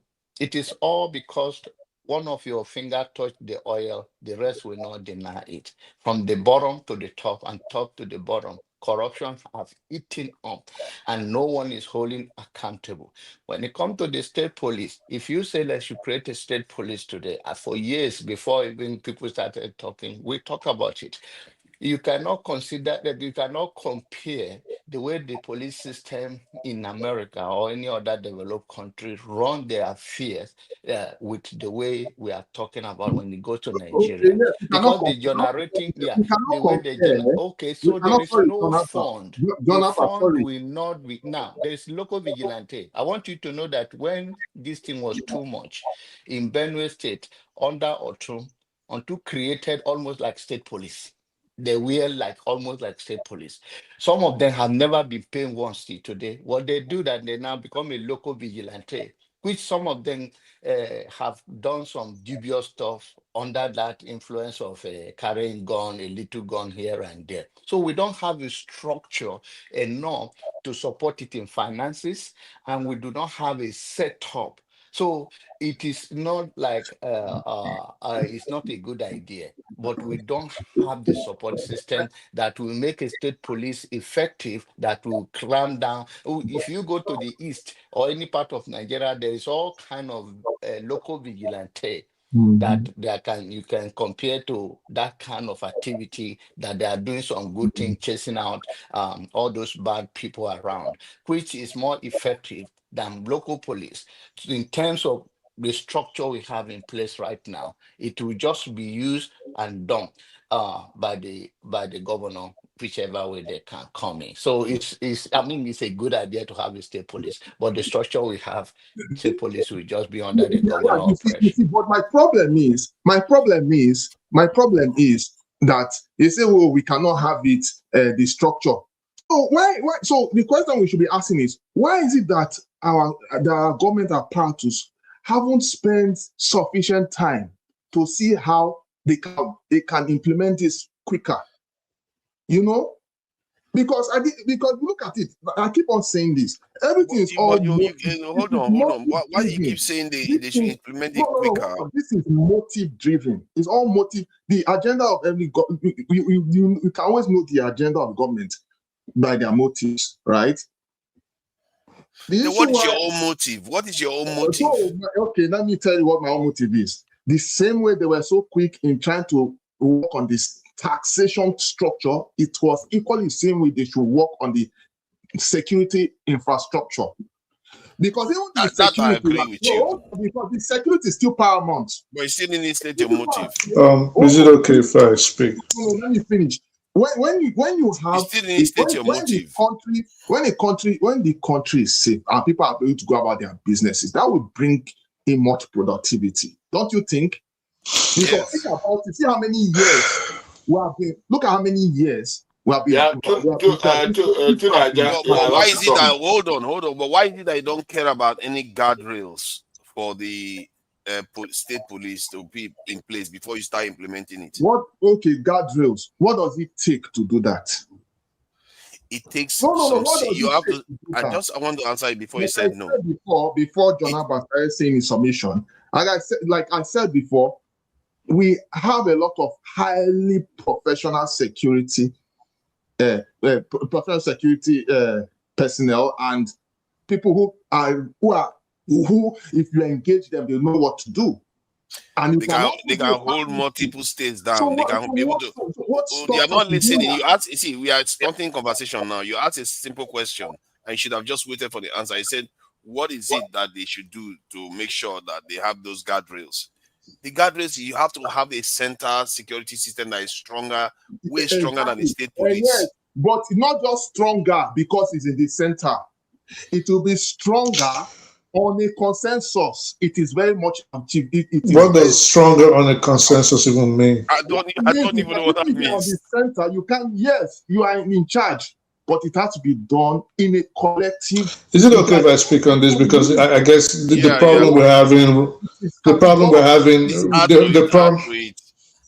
we're having is people just speaking about what they have no idea about, and that is not to insult anybody. So let me just go on like this. So with the state policy issue, this is what I'm going to say. I'll say like when we talk about the state, when we talk about things like state police, and of course I do understand, and I do mute yourself, sir, please. Thank you. So I do understand that a lot of us are sentimental, and everybody, of course, will try to. I said everybody, Jefferson. You're not the person. Could you please stop? Could you please not interrupt me? I really appreciate it. But I'm not even finished my submission. If you want to talk for 45 more minutes, go ahead. The moderator is there. You've just been going round. I personally haven't gained anything from anything you said. Moderator, could you please, let's not turn this show on its head. See, Jefferson, let him just interject. Try to keep it brief so that he can carry on. Of course. If he wants to speak for 45 more minutes, like you guys have been doing, go ahead. When you're done, I'm going to speak. Go ahead. Keep talking. We're listening. Jefferson, use 2 minutes to round up.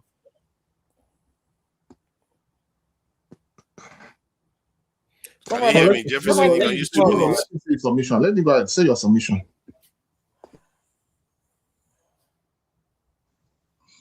So, like I said, the problem here is we tend to speak about things that we don't have ideas about. And again, this is not a slight to anybody. It is just what it is at this point.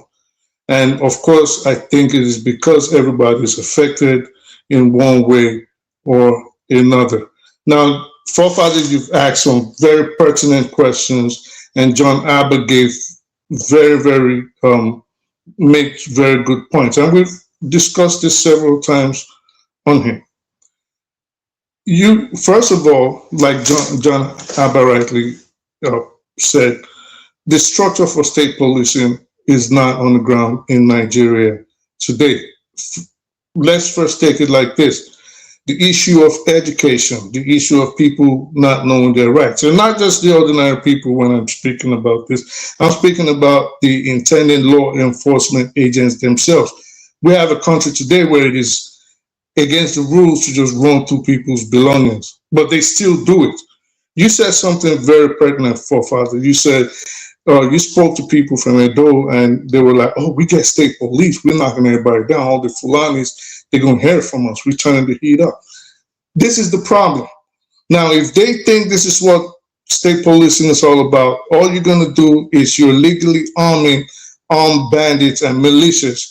And if you think you have a problem right now, wait till you give maybe 400,000 people extra weapons and they can just maim and kill and destroy society as even worse than it is right now. Now, what is the solution?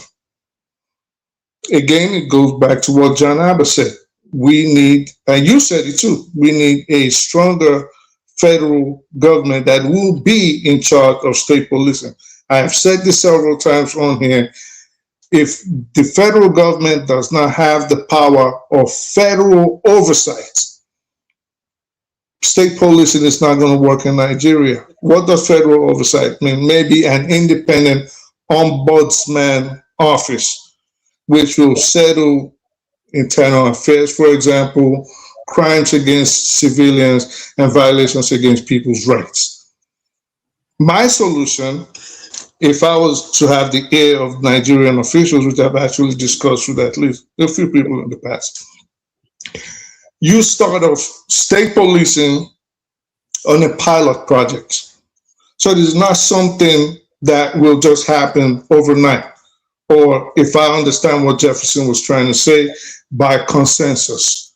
That is not how it works. Even the United States did not have state policing all over the place. It took almost 200 years. As we speak right now, Hawaii does not have a state police division. It has a sheriff's division, right? And this might again be with regards to its size. Pennsylvania, Virginia, all these people did not have state police until the early 20th century. And in fact, they evolved. For example, Virginia, if I'm not mistaken, started off as a motor vehicle policing method for the highways. As we speak, there are numerous people in New York City, that have never seen a state trooper in their life. They've never seen them, because they are not within the vicinity of the boroughs. They are on the outskirts, which is the highway patrol, the state troopers. So we have to know these things before we decide that we just want state policing. The funds are not there. Maybe we take 10 states. Even 10 states, I think, is a lot. I think we need marginally lower and plan it over 100 years. That this is how we want to be policed. And I say a pilot project, meaning you take 10 states, within that 10 states, you try out policing in communities, in localities, and on the highways. We see how that works, where we made mistakes, and then we get better. And this goes to what you said, Jefferson, that yeah, we do have professionals in this aspect that can always recommend and say, this is what we need to improve upon, this is what we need to discard, and this is what we need to add to it. But if we take today and give everybody the ability to police, all we are doing, especially the way Nigeria is structured, all you're doing is empowering the governors to become even more criminal. Now, there was something you said, and I don't think. At least it's nice. And there was something. And there was when we're ready to talk about drunken issues, I'll invite you in. So, and there was. You can't be talking. The way you're acting, you think anybody really wants to listen to you. So there was something you said. You don't only want to here talking. Right. You did not stop, Jeff. You did not. To tell the what to do. You did not stop. You did not stop. If you've drank too much today, I understand. Go sleep. You did not stop anybody else. So Jefferson, there was something. You need to stop drinking and coming on air live. So there was something. Who's drinking and coming on? Maybe it was coke, probably drugs. You need to stop drinking and doing drugs and coming on air. So there was something you said, Jefferson. There was something you said which I disagree with, and I think we need to discard our minds from thoughts like that. You said there was one of the problems, or a problem that Nigeria has, was the Muslim ticket. Hey, let some I person don't talk, think, man. Stop. yeah, but I don't think it matters. Stop. Let me talk. No, let me land. I haven't said it. I haven't said anything. So I don't think it's a problem with the fate of the. I don't think the fate of the. I don't think the fate. I don't think the fate. I haven't said anything, sir. Your brother is there yelling. He's inebriated. So this is the thing. Yeah, he's drunk. He needs to go relax. So this is the thing. This is what I'm saying. This is what I'm saying. He needs to start drinking and coming in here. So Jefferson, this is what I'm. This is. What did you say, sir? Let another person speak. To Nigeria. I haven't said anything. Jefferson. You're not reacting to anything. I haven't said anything. Where is forefather? So Jefferson, this is what I'm saying. They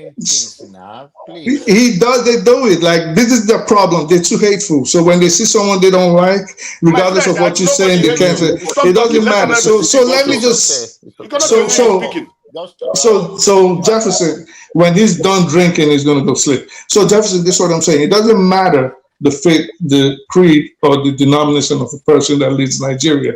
And I think Nigerians need to take themselves out of that mindset.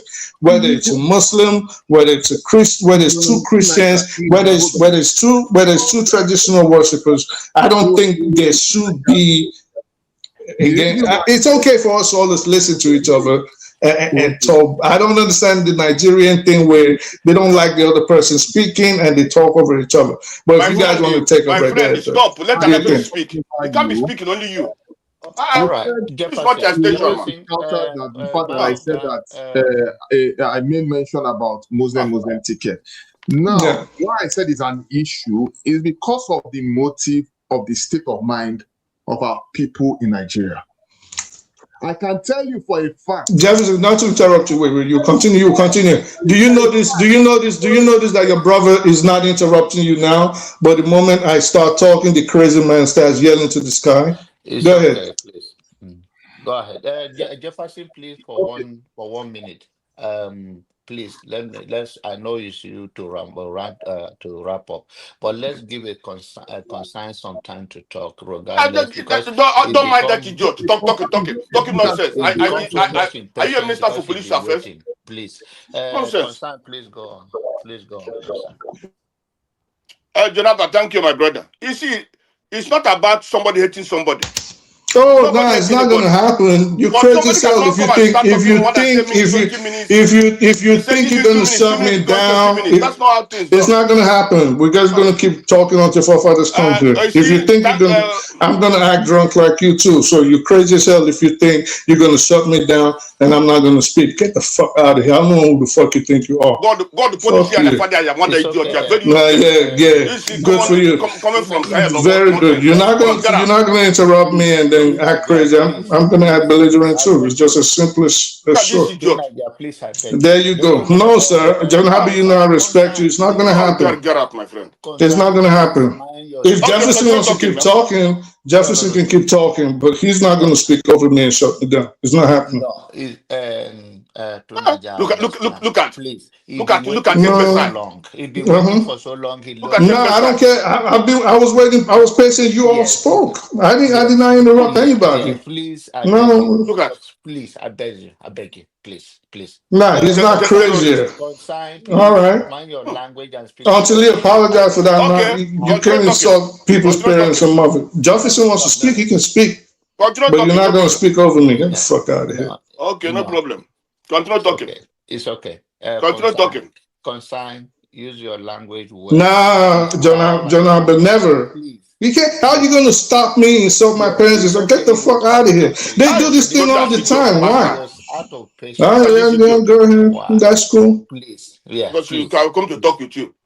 No, it's All okay. right. At times I like talking to bums, and this is your night. Choose your word and continue. Okay, I think it's out of the. Okay, it's still here. Consign, please continue. Please, to Niger. Don't worry. And when he finishes, you can respond. Consign, please choose your word carefully. Go ahead, please. You see, good evening, everybody.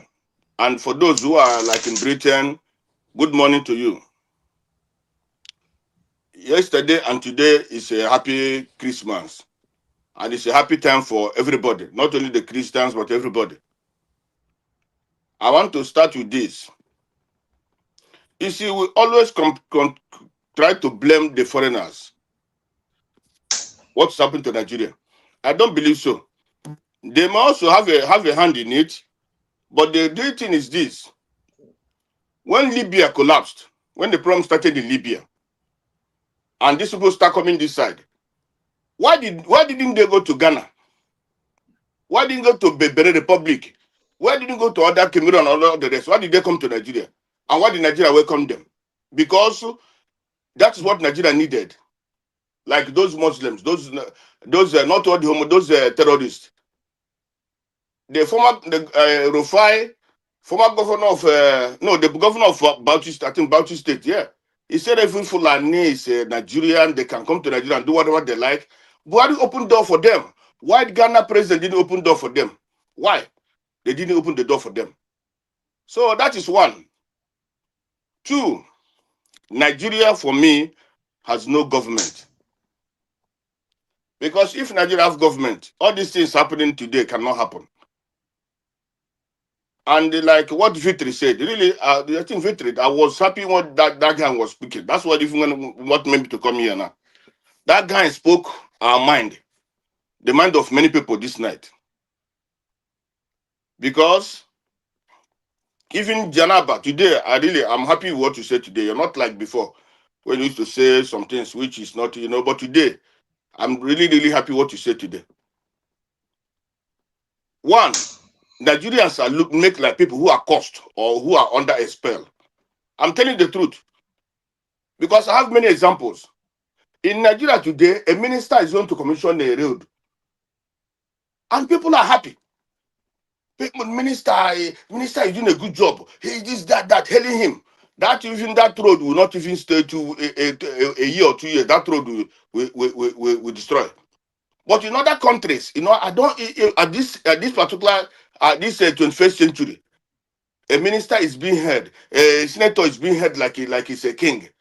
While these people are supposed to be serving us, you see Arise News when terrorists kill people in Benue or in Bauchi anywhere. That woman, that president wife, which I don't know where she's coming from, we can start giving them money. But and Arise will be happy. Yes, she's doing a good job. Yes, she's a first lady. Yes, she's this, she's that. But instead of, is it the job of that woman to go and give people money, or is it the job of her and the husband to stop all these terrorists from killing people? That's the most important thing. They're supposed to stop these people from killing people, not to go and give them money when people are died. Tinubu went to Jos or Benue. The man, the third TV was telling him, this is genocide. This is not a farmers clash. Then it was politics, making it as politics. This is Heda's farmers clash. Where is it Heda's farmers clash? Until when Trump said something, that's when he stand up to be like a leader. You see, so that's the problem of Nigeria is by both the Nigerian people and the government. And when I say Nigerians are like people who are under a spell or cost, how in a country you have a president, he came in, whether he win election, didn't win election, the way he came in, instead of bringing people that can work for the interest of the country, he bring only his tribe. His tribe is in charge of the whole finance of Nigeria. And not even his tribe, his boys, they call him his boys. And the whole country of more than 220 million people keep quiet. Somebody bring his own boys to come and manage the affairs. Okay. We've heard the same thing. Like someone else speak, man. Like I'm tired of this nonsense monologue shit. Like let's pass it around. Forefathers, oh, you're here. Thank you. This guy just kept interrupting while I was speaking. He wouldn't let me speak the moment he left. It was just crazy. Yeah, I didn't even know. to Niger, please, one Yeah, this yeah. idiot. So I This didn't guy, even know this you guy were is not. here. Like he What wouldn't this guy? not let him talk. This guy is very Come on. stupid. My friend, Like, go go listen. and sit down. See, Constance, take it easy. You are going to get your Insulting. What is wrong He with was you? here insulting his mother, insulting his own What? father. Yeah, very crude, illiterate. Very crude, illiterate guy, though. Like, Bushman to the To core. Niger, remove this Costa guy. is Remove very this idiot. unruly. Remove this Costa is idiot. very unruly. You know what's it's very unruly, to be honest. Why? Very rude and very belligerent, illiterate to the Angry. max. He's always very angry when he. I don't know He's why he's so always angry. angry. I I'm don't know angry, why. but come Sorry, on. so Deplorable character. you know, you guys know I've not finished my summation, right? Yeah, Jefferson has not finished. Okay, Yeah, okay, finish your submission so respect that yourself. Constance can speak. Respect yourself. Go. Constance, just hold on. yourself. Your turn is coming. Your turn is coming. I Jefferson, think please finish your he's submission. drunk. He's probably We feel like drunk. I'm the one talking. Leave me to and let me finish. I'm the one talking. No, let Don't listen to Constance that. finish. That idiot. It's not done. Let Jefferson finish. I think he's drunk. Please carry on. Carry on. Okay, so we don't know whether it's wrong. look, like I said, this thing is not the state at which Nigeria is. The state police were all saying we don't know how if we do it, the governors will be in charge or they'll no. We can have check and balances. We are in a point in this nation where because currently now, if you look at the hierarchy of Nigeria, it is from ground to the top. That's how we're operating, and it's affecting everything we do. So that has to change. It's not going to be like that even for the state police. I'm just suggesting, but that if I thought they're going to do that, yes, even though you're talking about the federal government trying to checkmate all these things. Even if they're going to checkmate it, it's not going to be with this same ideology. The ideology of, because the federal government is the one looking at it, they'll decide everything with this kind of mindset. No. Even the federal government should be on check at this point. You understand? So everybody has to, because that is where this thing is heading.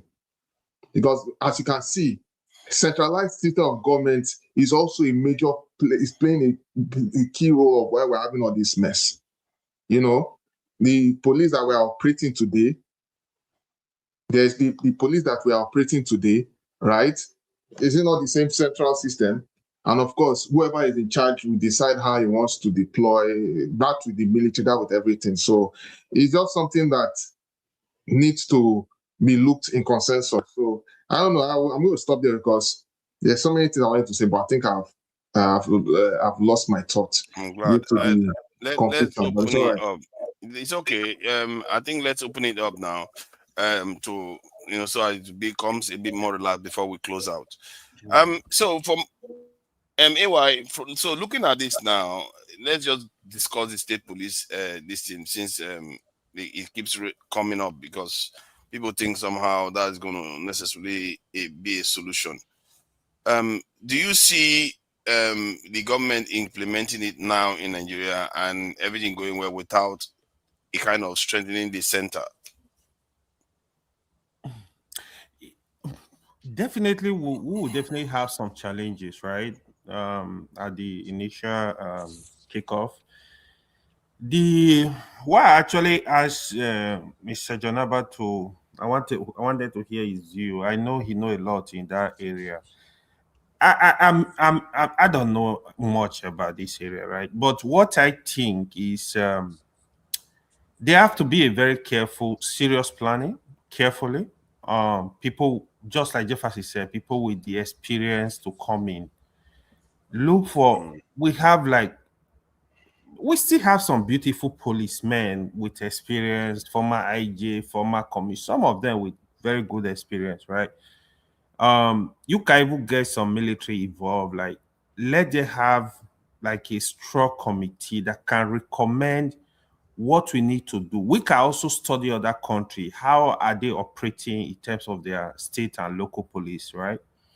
So these are things we need to look at. But one thing I think will also work is we should still have like a central police that will oversee activities of the state. Because one thing I know, you see these our governors, they are mini Idi Amin o. These our governors. Some of they are bandit in government. I'm telling you, if you follow these guys, some of them, what they will do to opponent. So the Senate needs to also be involved, right? You know, to oversee, you know, do oversight function in this area. It's something we can start. We have to start from somewhere. We will definitely make mistakes, but if we are genuine about it, we correct the mistakes. The other question is, for example, if you are doing state police in Sokoto, for example, does it mean all the policemen that will be in Sokoto, they will be indigene of the state? They will be indigene of the local government? Yeah, those are questions that needs to be trashed out. There is a lot of gray area that needs to really be trashed out. I think if we are genuine, it's something that will be highly encouraged. Me, I would say, at least, if not all, let majority of them come from that state in such a way that if I go to Jefferson local government, you have everybody in that area to be policing that area. They know a lot what is going on. They are they are part of the community. You know, they know the terrain. So those are some kind of advantage. Yeah, Is the conversation open now? Yeah, it's kind of open. Oh, you wanted to speak. I wanted to say something on Edwards there, but go ahead. I'll speak up too. Okay. No, I was saying forefathers, but yeah, John, if you want. No, let John continue now. Yeah. All right. Now, first of all, policing is harder than just being like a soldier. The only problem that you see Nigerian is facing, even in most counting and all the Nigerian, the American here, you will see that the local police, they have more tax, more than the army. They are mostly from the army join the police in most of the area, because police need more technical approach. Our police are not well trained, even the one that we have right now. Apart from that, the fact that they are not well paid, they are not well trained. And this in the places like Nigeria, even though they claim that we are educated around the world and all of that, well, we don't deliver, especially within our country. I don't know why. So even if you go to medical field now in Nigeria, the way the doctors will approach you, the way the nurses will approach you, we are not that disciplined. So it also go down to the policing in our local area. So look at the example somebody was giving that if they will flush out Fulani in their bushes, so you can imagine that kind of talk. So what they will now use the state police for, since they are not trained to carry out their duty very well. You can see so much Nigerian police before they are calling them back, where few are coming back, the spokesman for the police will come out and say some things. You see that they were serving the most rich people, protecting them. Why so? That is not. So the police in Nigeria is a lot of work. So when you bring down to state level, on the level of uneducated in police during I think it was Obasanjo, he just flooded them. Now uh they will be fading off based on Nigerian 35 years of service, but they still have a lot of them. They don't have understanding at all of how police even supposed to be. So if you give now give to the state level and the same thing, where would they have their training place? All of those things cost money and all of that. Even the federal one is not. And even here, we have a federal police. They only call them marshal. They are inside the plane sometimes, all those big if when they come to local area to arrest, the only thing they will contact the local police, we are coming to so place, and they know they are around. They don't even support them to come, they don't even come with them for the arrest, but they communicate. Those are the structure in place, but we don't have all of those things. Let's strengthen the center very well. And then we can do that. Like coming to what happened in Sokoto today, you can see that why I have misfeeling about it is that I have I spoke about it last time. Uh the militant group, they have more sophisticated um drone than the army that are there. That even before they monitor them, they bring it down. So the army, they are using the little thing to protect their lives. And that's why I throw the blame on the government not providing enough ammunitions, enough training, and not protection for the citizen. Because the little one they have to protect themselves wherever they kept them to make sure that the bandit or the terrorists do not come and attack them. I spoke about it last time, especially in that area in Sokoto. So it's mixed feeling for me. I hope it stops right now, so that at least it's a big message to them that this is cannot continue. But to me, in summary, it's the failure of the government. Thank you. Is there anything particularly stopping, say, the federal government recruiting people from the state to Yes, function there as is. state police, Yes, so that yes, there is. they just We haven't function? heard the Let me question. Go finish. ahead. Yeah, to recruit from the Yes. state. Hold on now. To recruit from the state, so that the Voila. to recruit from the state and keep them in the state, let them function from the state while the federal government still controls them. Is there anything stopping the federal government from doing that? Because that's Yes, equivalent yes, to state there is. police.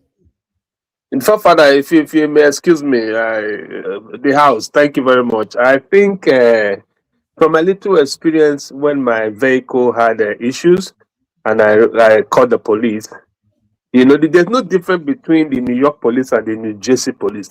The difference is that New York police is in the payroll of New York, while Jersey police is in the payroll of New Jersey. They all are all police. If you look at the American system, you see that their model of operandum, their operations, their uniforming, their vehicular kind of painting, it's all similar. It's all the same. The police has a network of itself nationwide.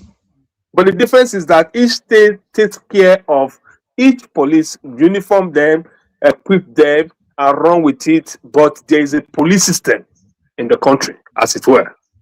So that is where we're getting it wrong. We know how to copy, but we copy wrongly. That's the problem with Nigeria. We came to America, we copied the 6334 system education. What did we implement? Nonsense. They won't study the system very well to see how does this thing work. Let me tell you, the federal police have not worked in Nigeria. It has failed long time ago because the center controlling system is not working. It's too centralized. It's too centralized. So That is it's the centralized. problem. The reason why it failed is just because it's centralized. It's centralized. It's centralized. Now that means there is a IG. From IG it goes down. That is why the budget goes down. They cut it till it gets to But the do you know lower. that That's why many countries do you know that many countries in the world have the same system, but they are not? It's not a problem for them. but that our Nigerian factor, we've not been able to manage that. But if we break it down into the various states, it will help competition. Each person will equip his police. Each person want to, there will be a performance. At the end of the day, we will all grow.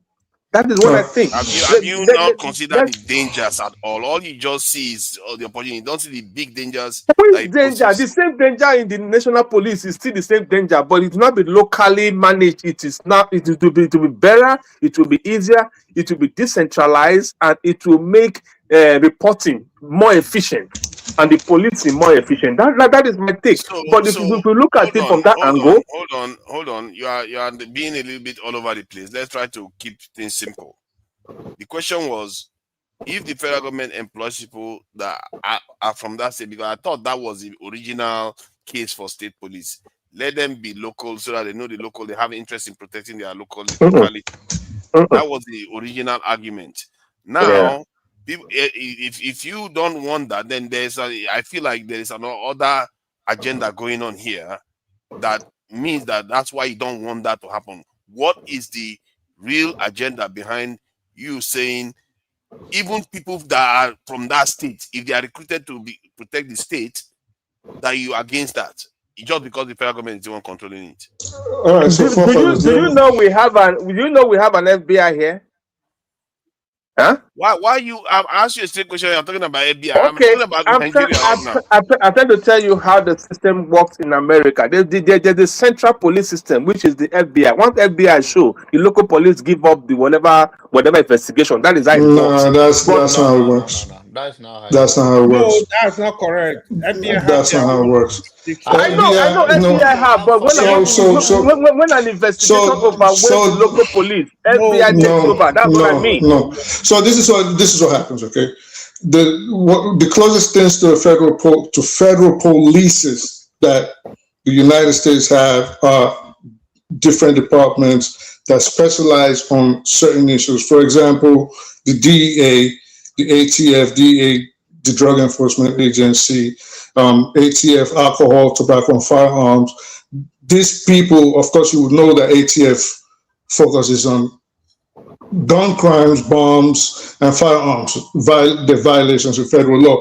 If they cross state lines, what Obi, I think, is trying to say with regards to the FBI in New Jersey, where he is that they have field offices.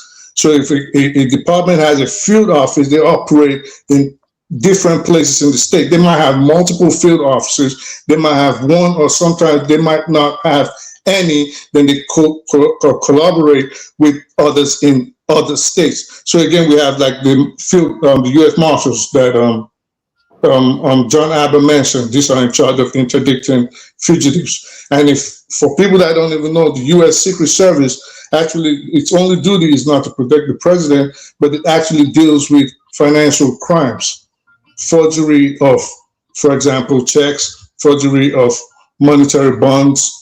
419. Well, not fraud. 419 would be under the purview of the Federal Bureau. I mean, 419 will be under the purview of the Federal Bureau of Investigations, not the U.S. Secret Service. So if there was like a 419 case, for example, if it violated federal laws, it would be under the jurisdiction of the FBI. So we have different state federal polices in the United States, but they specialize in interdicting certain specific crimes. Nigeria is going to get there. It's going to get there. This is just part of what a country has to go through in its development. At a point, we didn't have all of these law enforcement agencies in the United States. Earlier, while I was talking, before concerns started insulting and yelling, throwing tantrum, Virginia, either Virginia or Pennsylvania, actually started off as motor vehicle interdiction of motor vehicle infractions. This is how it evolved into becoming a state police. In Texas, for example, before they became the Rangers, there was the Coahuila Hitezas, which was just to stop people from attacking Native Americans. As time goes on, as society changes, as different things start occurring in the country, it'll evolve. This is why my premise is still that Nigeria as a whole is not ready for the entire country having a state police. John Aber rightly said, it will be misused. You yourself, forefathers, AY has said it. Now, as to your question, is indigenship required? I would say, if you start deciding to have policing, and you can argue, I could be wrong in your eyes, but if you decide that you want to have you want to say you have to be an indigent of a state before you can actually go out to prevent crime legally, what you are doing in effect is you're going to create a divide between people that really want to take care of a state. Maybe they were born and raised there, but they are not indigenous. See, this is the conundrum of Nigeria, but they are not indigenous of that state. In addition of ostracizing those people that are not indigenous but want to work in the police system but can't because their ancestors were born in another tribe or another state. In addition, what you're doing is effectively creating a tribal militia. Yeah. You get what I'm saying? So What about residents? Like residents, it should yes. be based on residents. It must be based on, you have to know, because community policing, community policing is local. You have to know the people you're policing. You have to know their culture. You have to know their norms. You have to know what they like and what they don't like. And in effect, they have to see you as one and trust you. Now, if they don't trust you, which is like what is happening in the northern sector of Nigeria, you're not getting any information and you're not solving any crimes. It's not going to happen. So maybe Nigeria. Tunaja, are we saying that a governor of a state is not responsible enough to manage the police? Is that what we're saying? No, nobody is saying that. We're just saying that. We're saying society. Sorry, let me just answer him. The reason why is because we've seen governors destroy hearts of assemblies. We've seen governors not pay their staff. Maybe federal government does it, but they don't. You don't hear federal workers saying that government didn't pay them. So at least you can say you can give you take the good part and throw away the bad part, in the sense that the federal government pays their salaries. Let the federal government be paying the salary and have an oversight. But the state government can still. In other words, we have a problem of money. Many problems, right? Yeah, the money problem, but I think the federal government they can still remain in the federal ecosystem, but state officials are the ones running. State police officers are the ones running the police system. Only one man, Malami, has over 200 billion property. Only one man with our money, and we say we have problem with money. We're not ready in that country now. We're just deceiving ourselves. 200 billion naira. What is 200 billion 200 billion naira worth of properties. Over 200 billion naira is only 100 one million man. pounds. Only Have one you man. seen what is going around in other countries for their security? See, if we aspire enough, you will be seeing bigger money in Nigeria. The money we see right now is there is money, but we should stop the corruption. The money will be everywhere. You see, the reason for corruption in Nigeria, what do we really know why the corruption is so rampant? There is corruption in any part of the world, even in America. The only level of corruption in Nigeria is lack of accountability in terms of the people. One man can have 3 billion, but if the source of the money, I think you think that, of course, it's bribe. We don't see any company is running. Maybe it's as a result of election, he get bribe and all of that. But the point is that when we talk about corruption in Nigeria, is the fear of no system. Now, for instance, if you serve no system, like if you serve Nigerian police now and you retire, to your pension to be paid after you have served for 35 years, somebody is talking, please. That's the pension of 2 million or 2 million naira. Somebody will just take no. Somebody try to mute, please. I'm hearing. Somebody should mute, please. Okay. Now, the level of corruption is coming out of no system. First of all, no accountability and no consequences for actions. Secondly, what led to the corruption in the first place is the fear. Because if you are in charge of a police pension now, why not paying the police? It's because we don't have system. Some people right now are still a ghost workers, maybe been dead long ago. They are still paying them. Some people does not even exist. But the government, that, like, let's say the state government now, can have a commissioner put people's name that they are working in that office, that they are not existing. You understand that? So because we don't have system, If they have the system, such will not happen, which means you will be Exactly. identified, you will be Yeah, identified by your social, I wanted to by your ask something. Like, I wanted to ask something about the point you raised. It's on a side note. Like, when somebody dies in Nigeria, let's say a retiree dies, how No long? record, though. No record. No record. Can you let me get the question out before you jump it? Can you let me get the question out? They go You just know dey what? pay and they go. Before that, let me encourage people to like the videos and subscribe, please. Subscribe to the channel so that when we are online, you can be notified, so that you can be able to join us.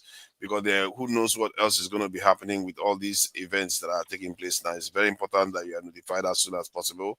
So like and subscribe to the channel. Share it with other people so that they can be able to join the conversations too about these issues. And just to also mark the cultural segments that I'm often doing. I have to mark the my Igbo brothers. We are all the same people.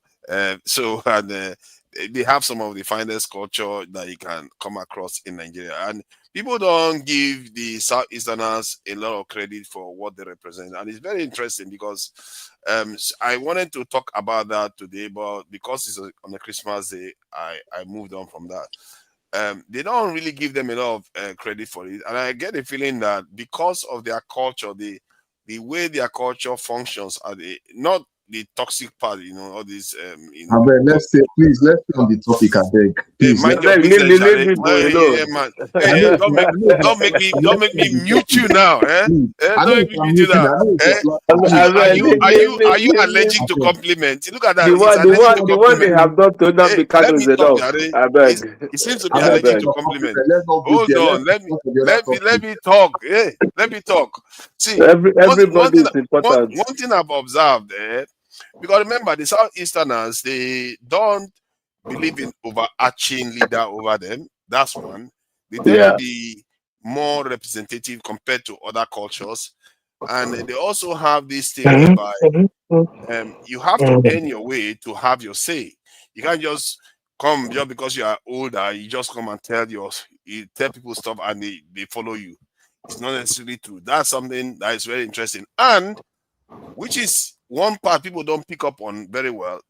They are not as warlike as other major groups.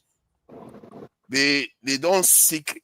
You don't see them, carrying out invasions, physical warlike invasions of other groups, because their origin was based on the kind of what they call it, priestly class, whereby the Henry this is a class that's where they derive their instructions from, which is similar to that of Ife, really, originally. Sometimes the Southwestern, they like to pretend as if it's not similar. It was similar because Ife wasn't like a kingdom or How just one how capital. how many wars do you think this South is on its own? Can you say in modern terms, modern in quotes, as fought? None. I think they had Well, their they civil fought war. one, No, the Biafra one. No, no, that right? historically. So, but what I'm talking my about point, historically. well, exactly. So one. So my point is, you cannot call it a peaceful clan if you cannot pinpoint skirmishes that Okay, it's how been many wars? involved I don't in want to the get past. And then, can I please finish, sir? into that. I'm No, no, just no. speaking history. Uh, I don't care about your feelings. Please let me finish. I don't care if you don't but care this So is about not a so it. debate. so I'm just giving my own yeah, opinion. yeah. It's not So a debate. that's my point. So And I my will play point, their that's what video. I'm saying. I'm just saying we have to be circumspect when we make certain statements, and we have to be factual, especially since we're all learning and there's people listening to us. So if you call it a peaceful, is it okay if I finish, emotional man? So if you call it a peaceful clan, for example, you have to be able to point to its history and say, well, it has never fought a war. And when it fought a war, what did it do? Now, when it fought a war in 67 to 70, for what you call a peaceful clan, it actually invaded its neighbors, its neutral neighbors. Okay. I hear what you are saying It's there. history, right? So we have I hear to. what you are saying. See, remember that war was more of a defensive war. It wasn't a war they declared like just happened out of thin air where they just. It was more of a defensive. When what we're talking about here is expansionist wars where they want to conquer, get an empire. If it's what you see from the southeast. Well, but listen here, listen. One thing we have to learn in Nigeria. Just give me 2 minutes. Just give me. I understand. You are debating me now. There you go, shutting me down. I told you. See. This is why Southeast. It's all right. Do your thing. You won't let any good thing be said about no, them. No, we have to. No, it's not about challenging. What we have to be doing in Nigeria is we need to stop being emotional and sentimental. What I'm saying is factual. So if you say you're defensive, listen, hear me out. Just hear me out. And you can't tell me about the Southeast. Why would I insult my own? Anyway, so you're not telling me nothing new. This is my point. Again, forefathers, when we make this kind of discussions, with all due respect, we have to learn to stop being deceitful. What you just did right now is trying to throw me to the wolves. Even though what I was trying to do was say, if you say, speaking on an historical basis, now, if you say it was a defensive war, what would you say for their neighbors that got invaded by them? What was their position? If someone like AY, for example, said, well, my people got invaded. So now we're going off a tangent, but in essence, let's be speaking truth to power. Let's stop being emotional and let's stop being deceitful when we talk about issues like this. So, like when I say it's a defensive war, please, this is not a debate. I was just trying to make a comment from my own observation. I know there was a war. I knew there was a war, and the context I was speaking was more of a historical basis. They had skirmishes with the Edo Kingdom. They had conflicts with the Igala, but they don't got, and even the skirmishes they had with the Edo, it wasn't the entire Igbo. So that's what I mean. They are not seeking as a group, as a whole group, to dominate another group. But we're not. Let me again, finish that. Jesus Christ. This is not. I'm not. I thought you were done. Don't try to throw me to the wolves. I thought you were done. Okay, all right. Don't stop trying it. Okay. What I'm going to do to let you know so that you don't interrupt is I'm going to play their cultural, songs so that you know that okay, if I don't do that, then I've not done it. I've not finished. So they are not invasive. They are not like the Oyo Kingdom that is trying to expand into being a republic and defeat. You don't see that in the that is it's true, and you don't see that in many. I don't know about even the Gala people were somehow. Was it the Oyo? See, that's why we have to be careful about our language. You keep saying they're not invasive as if they are a bunch of locusts. Was it the entire or your people that expanded the kingdom? Let me finish. Was it the entire or your people, or was it the armies? This is Nigeria. You guys don't like hearing the truth. Was it the armies of the Oyo kingdom, or was it the ordinary citizens of the Oyo kingdom that went on these expansionist moves? So when you have to be careful with the kind of language. Oh my God, it's always like that. It is always like that.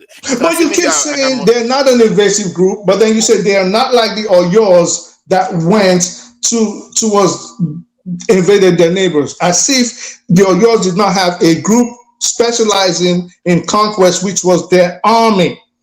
I understand if we want to kiss ass. I understand if we are trying to be nice to people. Yeah, but we need to stop all of this. You need to discipline yourself and stop. You need to discipline yourself and stop interrupting me. I did say I was going to play a song before he knows I've stopped. But yeah, he interrupted me anyway. He keeps interrupting me. Why is it that it's not even that? Why those people? This is not controversial. I don't know. I think you're trying to make a statement of which I just prevented you from not making because I knew this would bring. And you two have started stopping me now. What is wrong with people? Can anybody say anything about the Southeast without people trying to interrupt? All I'm saying is that if you look at their culture, they don't expand based on war. They tend to expand based on commerce, trade, and other peaceful means. That is what they do. And do you know the history of Arochukwu people too, though? Okay, that was later in the day. No, Now, no. What do you mean later in the day? Do you know But the you know history? there are a lot of it people was it there. not against You Igbo know they were people? invaded, right? Yeah, Igbos now. Were they Yeah, not but they did it invaded? against Igbo people now, more by and large. Now, most They of are their how conflicts people are was talking about, were they not within the invaded? inter-Igbo. They are not expanding out of this in the within the Igbo culture too. So Honest. that was more of a civil war, if you want to look at it from that point of view. So please. So this is a factual thing that I'm saying here. Most other groups have kings Okay, let where other you people share have their as a opinion. whole. I'm not done until When you you see are that when you are until you see done, that boss. song. You want people to you see when Southerners keep complaining, this is why they complain. You can't even let me get one statement through. I talk about Edo people here. He Father, didn't go say ahead. anything. No. Finish. He didn't stop me when I spoke about Edo people the last time. I talk about Yoruba and everything. Nobody stopped me. Can't we just get a few words through? I talked about Yoruba and how you people have been done hard by Nigeria. I don't have a don't cut me. You're not from Edo. It's Oba of Benin, Oba of Edo. What are you talking about? It's Oba of Benin now. Oh, it's Oba of Benin. It's not Oba of Edo. Okay, so it's not your Benin Oba. is a tribe. I'm not from Benin. Why are you cutting Yeah, me? so okay, I see. Okay. Because Okay, my apologies. My So you apologies. don't know? Oh I my don't know God. the difference anymore. I While don't know the difference. Obed You was are debating on troublemakers. that, You won't let me say one thing. Okay, you know what? I'll just play this song because now, people will let me talk at all. we are going to take them and add them to Anyoma, and then and then AY, I don't want to hear pain from you. What do you want to do? Yes, I said Ibanke people, Ibanke that is under Edo State that are If you Igbo. near Dola there, I don't want to hear pain from you because I'm not gonna say you be my friend. I go chop you. Oh, look at that. You see the attitude. Don't near my I don't want to place. hear palm. You see. Don't near The my land. attitude don't start now. You said the Oba of Benin is That is praising you now that you are not. No. Why you people not okay? Let me just play this. I will just play this and get it over with. You people will not let me talk. This is not right. Next time I want to talk about my Igbo brothers, I'm not gonna have anybody on the panel because there's always gonna be somebody interrupting me. It's enough.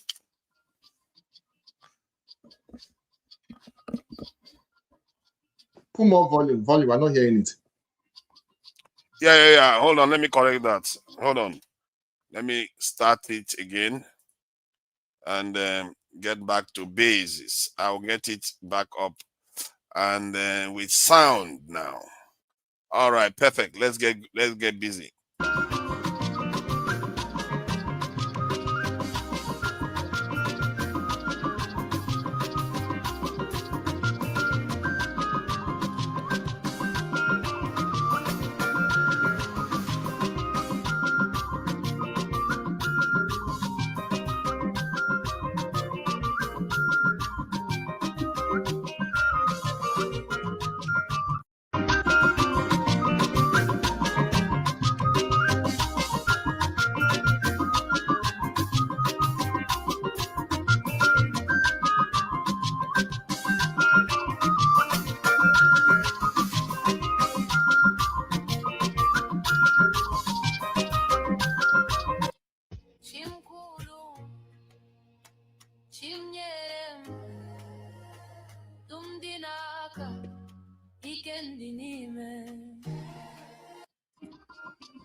All right, so I will leave it at that for now.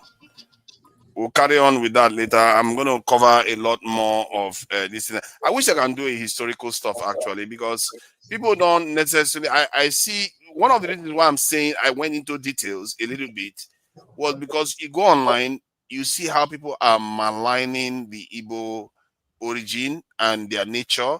I don't like that. And if you look at it's even tied to the way Peter Obi campaigned. You would think it is obedience that are actually physically hurting the Jagaban people. When you hear the way they complain, you won't know that it was the other way around. And you see that in many Nigerian discourse. And like the way I speak the truth now just said about the Civil War. The Civil War in itself, remember, it started from the pogroms. Yeah, there were political reasons, military coups and all the rest. But in reality, it was them on the back foot. They had to somehow respond. Maybe you will say, like in my own case, I don't believe the response was good. It was a good response, but it wasn't them looking to dominate a group, trying to start a war, to dominate a whole entire country. That wasn't my implication. I went, and please try not to interrupt me because I know once you start hearing things you don't like, you start trying to interrupt me and saying things I didn't say. I would really appreciate that. I went with your own statement. Your own statement was that the group, the Igbo ethnicity. Can someone mute themselves, please? Your position was that the Igbo ethnicity was a peaceful group. This was your own statement, and you said they were not the invasive type. This was again your own word. I'm quoting you verbatim. And I said, why do you call them that? You said, well, because they are not a warlike group. They never went to war. And I said, well, are you talking about, basically I implied, was it prehistoric times or current times? You said, well, yeah, they still never went to. I said, well, okay, how many wars have they fought? You said none. I said, well, they fought one. We started talking about the Civil War. I said, well, so this is what you do. You have to decide the one war that they have fought before you say they are not an invasive group, because if we have to go based on that one war, that they are not an invasive group, they do not attack their neighbors, they don't try to conquer, then your position will be wrong. These are just the facts. This is just the fact, regardless of how you want the Igbos to take you by praising them or whatever. And I'm not saying you shouldn't, and I'm not denigrating anybody. I'm just saying, based on facts, if we say they've only fought one war, you cannot say that they are not an invasive group, because they did invade AY's people, for example. And if you want to say they are not a warlike group, that is not true, because they also fought a war where they invaded and took over a neutral territory. Then you shifted the goalposts and started talking about the Oyo empires and say, well, they're not like the Oyos. They don't go like the Oyos went and captured their neighbors in West Africa. And I'm saying again, that is not true. The Oyos they have a specialized regiment that was just focused on wars. Yes, they do, which is the Oyo army. So I'm just saying, let's be careful with our words. Like, I'm not insulting anybody. I'm just saying, based on the facts on the ground, your premise is wrong. You feel free to praise whoever you want to praise. But if we want to speak about history, you're wrong, because you say that as if yours as a group will swarm into these places. No, they had an army like most other empires. So that's what I'm saying. So don't take my words out of context and don't say things I didn't say or imply. I'm not insulting anybody. I'm just saying, based on the circumstances on the ground, this is what the facts are. That's just it. Anybody else wants to weigh in? Okay, so my point, my original. Okay, go ahead. Go ahead. I understand where you're coming from, but I think it's a sensitive, and I know maybe this week you have been trying to wrap it up with the historical thing, and just like Tuna just said, um, what you base on, maybe you could have posted in a different way, but you cannot say that they were not. They have. There's no other major tribe in Nigeria that brought war to Nigeria more than the Igbos. So I don't think that could have been a good thing to say. But you can talk about other facts, and then you say it's a defensive war. It's like Nigerian went after them and they are fighting back. It's not defensive. Defensive is like when you are trying to defend yourself against something. They are not defensive. They actually, the fact that they went and had a meeting in Ghana and something political and forever the power struggle, that does not, and Nigerians do not crush on them. They are the one that started it. So I don't know why I say they are being Wow. defensive. I said they are being defensive because they declared their own republic. They didn't say that they wanted Nigeria. Although you can argue that taking the South and other parts Yes. could be considered Yeah, offensive act. please. Yeah. Papa, It's don't do sensitive. this. Yeah. Papa, No, don't do this. it's okay, it's okay. No, don't do that. But my context was Please. my original context Please. wasn't even in the contemporary Yeah. times. Sorry. My original context wasn't in the Yes, current what you are period. even saying now Part. is that It was wherever historical. they are, yes. Now, Faces It stop was what you are historical. trying to bring is that right now, where they are in Nigeria, they just live and let's live. They just want a better life for themselves and have fun. Now, you can frame it that way. And of course, in But any hold on. See, civil war is one event within Nigerian history. I went as far back as the Henry because, and I talked about how they don't tend to have kings because, and the way they tend to expand is tend to be involve trade. If you look at in Nigerian context today, it's not because they fought their war into the north before you have so many Igbo people in the north. It's because of trade. That's how they behave. That's what I was trying to express here. yes. And this is has been their nature from the very beginning. Even the war, even the war they fought against the Benin kingdom, it wasn't the entire Igbo. So that should tell you something. It wasn't even the entire Igbo, it's just some parts that was having skirmishes with them. So they never really came together to say, let's fight a war against these people. And what one brain cell said about what I mentioned about the Oyo people being unfair, the way I put it, because the Oyo people had a regiment military that did that. Then you can accord the same courtesy to the Southeasterners for it's just the military in the Southeast that did it, but yet all of them paid for it nonetheless. So my point is that that was exactly my point. And we are still paying. Yeah, that was exactly my point. That it was not the entire Igbo race that attacked their neighbors. It was the military arm of Biafra. This is what oh my God, comprehension. We can agree with that. But I've mentioned it already. If it is on a level, if we use that as a baseline, then that's fine. I don't have any issue with that. But my point is that you can see within the nature of their culture, you don't have kings, you don't have an organized whole group of Igbo, but just okay, it's time to invade the Gala. No, and even the thief people and the people in the middle belt, they tend to be like that too. That's how they forestalled the Fulani from totally taking over that area because they were scattered. They were not. They didn't form one group. But again, this is I think this is Jefferson. Just 1 second. I'm sorry, Jefferson. So again, this is where I disagree with you, because we cannot be all over the place. All right. So if we have to talk from an historical context, we have to keep things in line.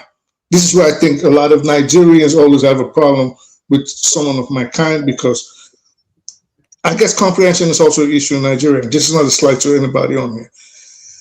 If we want to talk about what, if you're saying, again, if the premise is, or if your position is what they did to their neighbors vis-a-vis what, for example, the Oyos or the Benins did to their neighbors in times of peace before invading them, then this is where I ask you the original question. How many wars have they fought? How many noted wars do you know that the Igbo tribe has fought? Then you can say, well, this is how they are in wartime or during, if they invade or they don't. Now, you said they have only gone to war once that you know of. Then, objectively, what we have to try to see is how did they behave during that, what was their behavior during that situation, which contradicts your position of being non-invasive. If you know people, hold on. If you know people that out of over 1,000 years, you don't know them organizing as a group to go and invade other people, only once they did that, they are not a warlike people. We can't. We could argue that. We could argue that. But then again, no. I say when I say we could argue that, it doesn't mean that we have to argue. It means we can agree to disagree. That's what it means. For 1,000 years, they didn't form a group to invade another group. Right. And you still think they are warlike? No, I never said that. Stop trying to put words in my mouth. Then you shouldn't disagree with me. Just accept it and move on. Well, no, I won't just accept it and move on. I'm a thinker. All right. So people, you might not like that, but this is the point. This is the bottom line. what was the political structure of that area 1,000 years ago? Would it ordinarily have called for an invasion? Would it ordinarily have been warranted? Would they have been able to even attempt to invade their neighbors? What prevented them? Were they in a place where, for example, they didn't even have neighbors around them? So you have to take these things into consideration before you start making blanket statements. But listen, let's forget about it, because let's discuss about something else. And Yeah, you know, like, you want me to say something? Or you want to change the topic, for father? The one that is not an Edo person. I don't know what the. Father, you want me to say something? Or you want to change the topic? I don't want you to say something. You say you're not Edo. Change the topic, then now. All right. Let's move on. Let's move on. Okay. Let's move on. I think we should. What do you like controversial topic, though? See, because you know what I'm trying to do. Because we as Nigerians, we work on eggshells around each other. We don't try to tell the truth about things. If you keep doing that, you're not going to get anywhere. You're not going to make breakthroughs. But what you said is true. What to Nigeria one breaker said is true. Hey, apart from Jefferson that is trying to evade me, every other thing is true. So yes. Jefferson is planning seriously to evade me. Yes, if I catch you, hold on. You said that hold on. The Papa of Benin, but not Oba of Edo. So I'll try to correct you that the Mbanke people of Edo State happen to be Igbo. So anytime we're ready to create a state and take them and join our enclave, you don't have a say. No, they can pack their things and go to the east now if they want. You can do referendum. They can cross the bridge. That is not even going to happen. I don't know why they always have. It's not going to happen. It's just talking. No territory of Edo. Jefferson is a dreamer. Let Obey answer him. Jefferson, you see, somebody explained the other day that people can be speaking Igbo doesn't mean they are actually Igbo. You have to recognize that. No, don't start the argument. Please don't do that. They say when the British arrived, the British actually made people start speaking Igbo because it was easier to administer. It's what they call, how will I put it? It's what they call identity crisis. Oh no, let's not go into identity crisis discussion. But let me deal with the point. Jefferson, hold on now. Let's not go into whether back is Igbo or not. If you trace back, they know who they are. Jefferson, leave it now. Leave it. You can't force people to be what they say they are not. And that is your own opinion now. You stay with your Edo. If you say you are not Igbo now, would I force you to be Igbo? If you say you are not Igbo, would I force you? I'm Igbo. I will say it. Yeah, okay. What if I say you be Yoruba? What if I say you be Yoruba? Okay, you would refuse, wouldn't you? That's how Igbo people are telling you that they're not Igbo. You're forcing them. Yes, everyone have their own history and fine. And people know where they came from and everything. You have to allow people to self-identify. For your information, whether you like it or not, they are. He's not listening. He's not. You are not. See. Hold on. Jefferson, you are one of those people that give Igbo bad name. Their own people. You see, he's omitting and going on. You are omitting and going on. You are one of those people that give Southeasterners bad name. You don't listen. No. You feel like other people don't have a right to self-identify. You feel like other people don't have a right. It's only you that have it. It's a big problem. You have the problem. See, what you are demonstrating here is one of the biggest problems South people have with Southeasterners. You don't listen to them. You just think you can tell them. You tell them they are Igbo. They are telling you that no, we are not. You keep telling them they are Igbo. Don't do that. The same people that are confronting their fathers for lying to them for years. Oh my God! Let me say. Hold on. Let me quickly say this. Whether they lie to them, but you have to respect them. Let me quickly say this. Most of them. Jefferson, hold on. In Edo, right? There are Igbo people in Edo. There are Ijaw people in Edo. There are Igbo Yoruba people in Edo. The fact that there are Igbo people in Edo doesn't mean that Igbo hold any inch of land in Edo. You see your problem. Hold on. They are not indigenous. You see your problem. Listen, they are not indigenous to that area. Go and read about the Benin Kingdom. Benin Kingdom is lie. That is it. It's misinformation. Listen. It's not misinformation. We're talking of the identity of the people and how they have been there. The reason why all of you are still speaking your language is because the Benin man was too proud to share his language. If they would have conquered all of you, you don't know. Forefather, You don't know your history? let me hold on, Obe. Forefather, let me tell you this. Igbo language is the What oldest language in the world. you see all this What?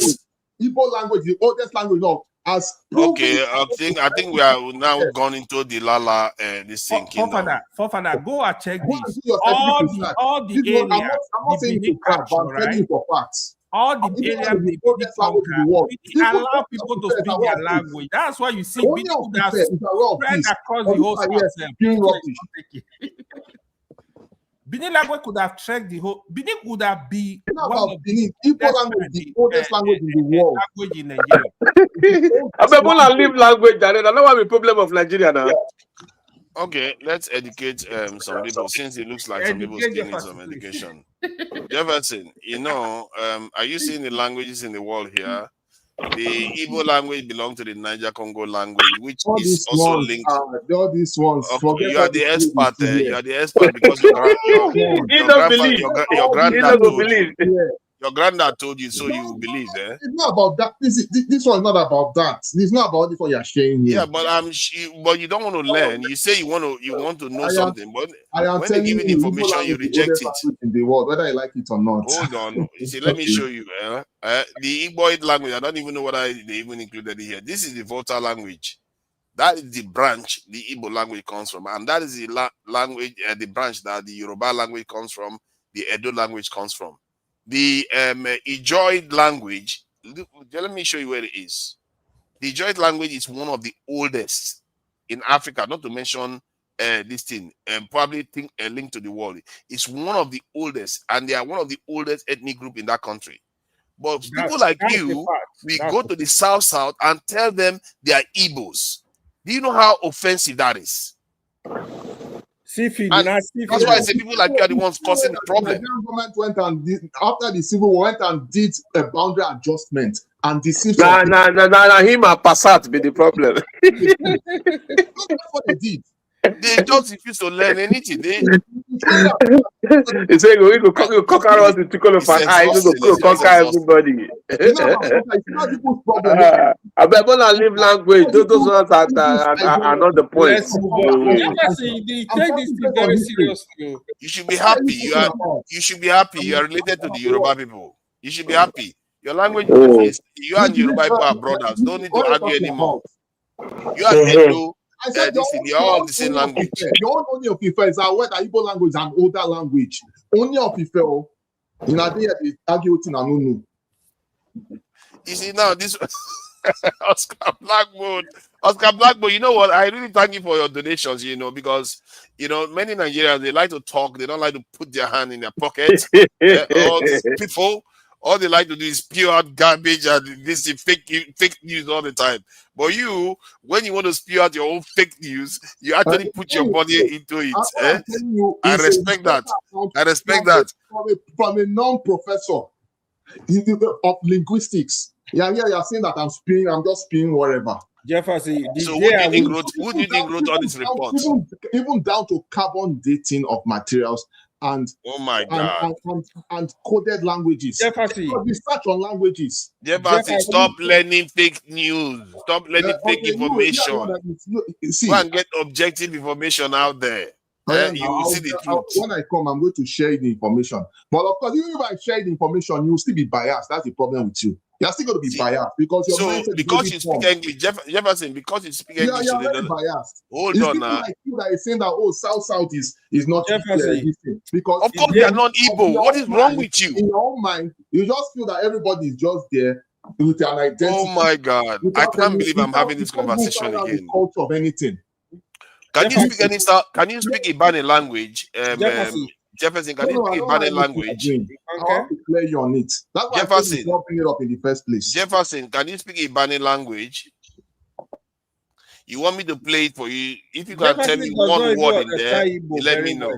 He's a fool. He doesn't even understand Igbo language. He's a fake Igbo guy. Ask Passat. Passat will tell you. Wow. Yesterday I played a song, Igbo song here. And Steph was like thinking of. I was like, Why? what was happening? Because they were saying something very bad in this song. Oh, He was, really? oh yes. Oh, I I I heard him went back. say that Yeah, children, yeah. my children are I here. went back. I was Okay. listening to the song more closely. I was like, oh my god, that was quite expletive what they were saying there. So that's why he said Okay, I that should turn was it off. why he said it. Yeah. He said I Seriously, should turn on it a off. more serious note, the day I will catch you in my border. Oh man, you will regret. you will What see are you I'm going not to nice. do? What are you going You to will do? see I'm not nice. Oh my god. What are you going to do? I think, see, Nigerians should not take it that I'm trying to. All I do is I like to ask questions that people don't ask. They just pretend as if it doesn't exist. That Now, question is there. Even even if you're they talking act about, based on right? that There are question, even you have to people, ask it. that are Yeah, but even if you, sorry, Jefferson. that even did a tour, went to all these places that you're talking about, I see they are not Igbo, and did his own research. And of course, the truth of the So of all Ijo the people are not controversy Igbo. Okay. has been revealed. Ijo are Igbo. I How? didn't say Father, on the more please. serious note, I Ijo did will not say even that. wage a war. Only Please. Ijo will wage a war against you. You No, will run. I don't know why. I don't know why. I The hope reason he's why not they saying that. wage the war is because of the structure, the Nigerian whatever. They have Wow. everything. Ijo have everything. What do they even Wow. have? If the same resources, if everybody goes all ballistic, Wow. nobody will last in the whole South. Jefferson, let me tell you, people like like you are the reason why the South region and the Southeast hasn't they haven't been able They to can't work come together. together. People like you. It's not people like me. It's people like Because them. you refuse to see them and respect them. You just think you can tell them who they are. You are not respecting them. That is not. That is not it. You sure? That's exactly what you are doing here. No. That's not it. They tell you who they are. You are supposed to respect that. So, in what context? They tell you, okay, this is my language. This is who I am. I'm different from you. And you like, okay, yeah, I know. Where do we work together now? That's how it's supposed to be. See, I don't have to explain it, because it's a lag grabber, forefather. Just call it a lag grabber. Let me tell you, the reason why we're in this crisis in today is because when lies have been how do I put it, has been authenticated and told and formalized, it spreads over. Of course. Like this thing I'm saying now, in the other years now, by the time other will come, someone will just make up one language, stick with it. Maybe on that 100 years, they'll say they are not. But let me tell you why I find. They say they are Jimbo. What is Jimbo? Let me tell you. All these kind of things. It's all these kind of things. It's all these kind of lies. Let me tell you why I find topics like this, they ache my head. They're redundant, and I think they're very infantile because they're not intelligent at all. They're not intellectual. Again, I don't know. I've always put a caveat and say, please don't take it anyway. I'm talking on the topic, not any. But why is it that whenever you talk, you have to insult people first? If you do that again next time, I will take you out. Okay, so this is why I did not. Let me finish talking. If you do that again, I will take you out. I never come here to insult you. Don't ever do that again. I'm not going to tolerate that anymore. All right, I know you continuously every single time. And again, tiring. This is what you're doing for fathers. Just give me a chance to talk. If you don't want me on your show, it's fine. You've tried to throw me. You've tried. Don't keep insulting the panel all the time. But I did not insult anybody. You probably no, I didn't. No, I didn't. If you did not mute me and try to start an argument, you would have heard me say, I do not have to put a caveat, but I have to, because you obviously muted me so you didn't hear it. I said, while I was speaking, can I speak, sir? Is it okay? Please, do I have to get on my knees? Can I just speak? And I did say You don't need a video. I know what I said. And I said I put a caveat, which obviously you muted me before you heard me. And what I was saying was, again, I do not need to insult anybody, but I am talking about the topic. So obviously you didn't hear me because, as usual, I want to antagonize him. I want to fight with him. I'm not going to listen to him. I said that it was infantile. I don't like talking about topics like this. I did not insult you. I did not insult Jefferson. I did not insult AY. This is what I said. And let's there play it what you goes. said.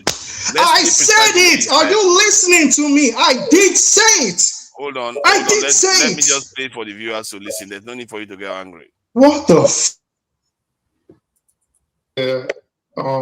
redundant, and I think they're very infantile because they're not intelligent at all. They're not intellectual. Again, I don't know. I've always put a caveat. So what we are discussing is unintelligent and not intellectual. No, I did not say that, forefathers. You've tried to put me under the bus with the Igbo topic.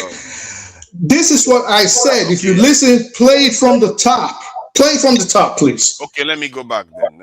I don't know if comprehension is an issue or what it is. Maybe. Let me play it again. This, they ache my head. Rewind it, please. But I've rewinded let me tell you why I find. What is let me tell you. It's all these kind of things. It's all these kind of lies. Let me tell you why I find topics like this, they ache my head. They're redundant, and I think they're very infantile. Because they're not intelligent at all. They're not intellectual. Again, I don't know. I've always put a caveat. So there you go. There you go. No, it's not. I was talking about the topic, and I put a caveat. Let me speak. I know you're looking for a way to suck up to the Igbos. Let me speak. Wow. It's okay. Yes, you are. So this is what I said. I said, let me put a caveat because I know that speaking to Nigerians, I would have to explain that I am speaking on the topic and not on the individuals themselves. But already, because you have taken umbrage and you've decided to skew the narrative because you're seeing the comments of what they're saying about you, now you want to take attention away from yourself. And you're fond of doing this. And why did I take offense? Okay, now, let's restrict it to the topic that you said you are addressing. Now, I will respond to that topic itself. I'm not done. I'm not done. You can't. I'm not going to do this. I don't want to go round and round. This is what you do. Now, you said the topic is what you were addressing. By saying the topic we are discussing is infantile, it's non-intellectual, and whatever, you use one other language again that was derogative.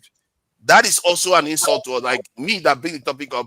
I'm infantile. I don't know what I'm doing. That's basically what you are saying. I shouldn't have to do that because it's a childish topic. All right. So this is the thing. And it's okay if you let me speak. I know you don't like divergent opinions. I let you speak, but don't try to pretend when you're actually doing it. All right, but let me speak. Sir, if you know me properly, you've known me for at least a year. I'm not scared of anybody. Yeah, so I don't pretend. Don't pretend as if you are not insulting. Is it okay if I'm not going to engage in the debate? If you want to be pretending as if you are not doing it and pretend as if we are silly, you are going to be out of here. I'm not interested in that. Right. If you do something wrong, just admit that you have done it and move on. Stop pretending as if you are not doing it. Can I speak? I speak? I know you. Can I speak? And again, I don't think Jefferson is going to take offense to what I said. And I definitely know AY is not taking offense to it. And I know, and the comment knows why you're taking offense to it.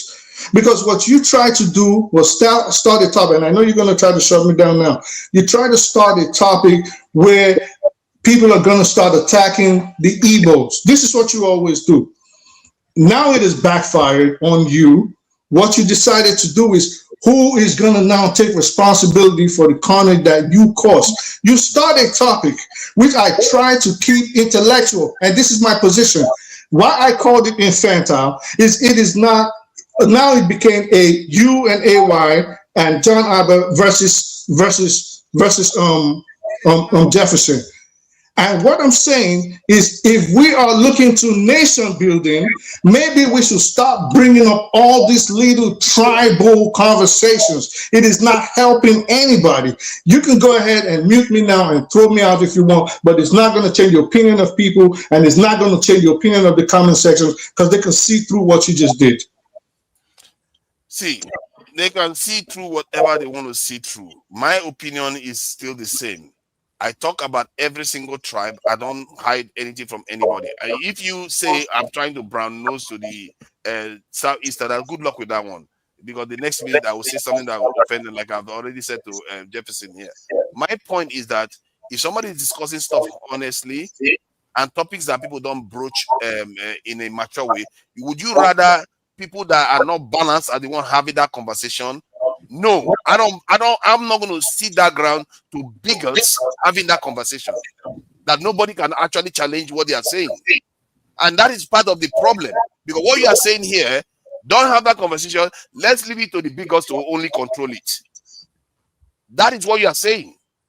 Let other people, the politicians that like to divide people, let's leave it for them, because that is too much for you to handle. If that's too much for you to handle, then I can assure you, you are not ready to build a nation. Now we can move on. Let me remove this stuff from the screen. All right. So is it forefathers at your time? I just sent something to you in person. So at your own time, whenever you have chance, you can go and do your research. You can go and read about it. This one is not that link I sent to you was a research done by one of the, I don't know if the other guy is alive, but the lady, she's late now. She died 2014. An extensive research on the origin of Igbo as a language. You see, it's not a small research. It's not me. It's not even about the fact that the person did it is Igbo or whatever. And it's not because anybody was trying to prove anything, but was giving down detailed analysis of the origin of the language. It's very, very extensive. It's very, very extensive, but due to mixed views, whether you believe me or not, there's a lot that has to do with it anyway. So I'm going to, anybody that wants to, it's up to you. It's up to you, whatever you want to do. So it's I'm looking into it right now. So that you can look into it and do your research. I'm not saying buy into what I'm saying or whatever. It's just to tell you the extent, how far things have gone over the years.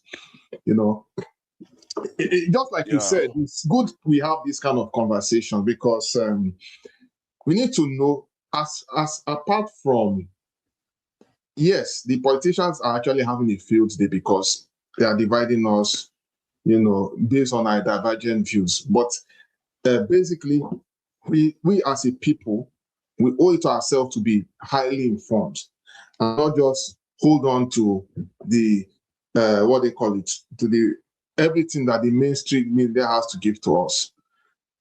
Doing our own individual research goes a very long way to help us to be informed. You see, of course, Nigeria would have been in this mess. Nigeria would have been in this mess today if actually we knew what we're doing as a nation. If we knew what we're doing as a nation, you know, our fighting ourselves, we have been fighting ourselves all these years, fighting, even up to now, we still fight. And I can tell you now, it doesn't seem to be nice. It's not going well for us, you know. But yeah, it's all right. For what I can see here, look at the conclusion that was reached on that article that you sent me. It says the controversial and non-mainstream aspects, many of the connections drawn, for example, between Igbo, Egyptian, and Sumerian words, are not part of mainstream historical, linguistic, or accepted academic consensus. Yes. The linguistic archaeological claims are presented from a specific ideological and cultural perspective rather than establish comparative methodology. That, in other words, compared with the way he relates with others. The article frames Igbo not only as a Central African language, but as a modern language of a global linguistic heritage, a viewpoint that is controversial and not broadly endorsed in academic linguistics. So that is basically, they are saying that it's a kind of driven more by that. Okay, I wouldn't say driven more, partly by ideology than actually following the normal method that you use to establish because language hierarchies. because at the time, when they were doing all these things too, don't forget too, they did their own, how I put it, they use another methodology, which is another ideology for establishing older languages, if you know what I mean. So, it's a very sensitive, it's actually very, very sensitive discourse. But like I said, it's not what we'll just leave it at that for now. But you can't go with just one professor. You want to go with the majority, where the majority generally believe that the language is hard. There's a reason why. Look, go and watch Oni of Ife. You can go and watch his videos. He has been stylishly saying some things as part of origin of language and some of that. He has been saying it. This is not me, it's him that said it. He's not an expert. No. He is not. This is not about him being an expert. It's him actually working. I don't know what it is, but Onyefa is around 50 years old. What are you talking about? Who is he an expert of history? Oh, you're talking of age. Okay, the other people that are older, what are they doing about with the information? What are you doing with regards to the owner of Ife? You can't take him serious on a topic like that. Especially, well, like Awaz rightly said, he's not an expert. Never in Yoruba history have I heard that statement come from any reliable source. Now, for example, we know the Benins, with the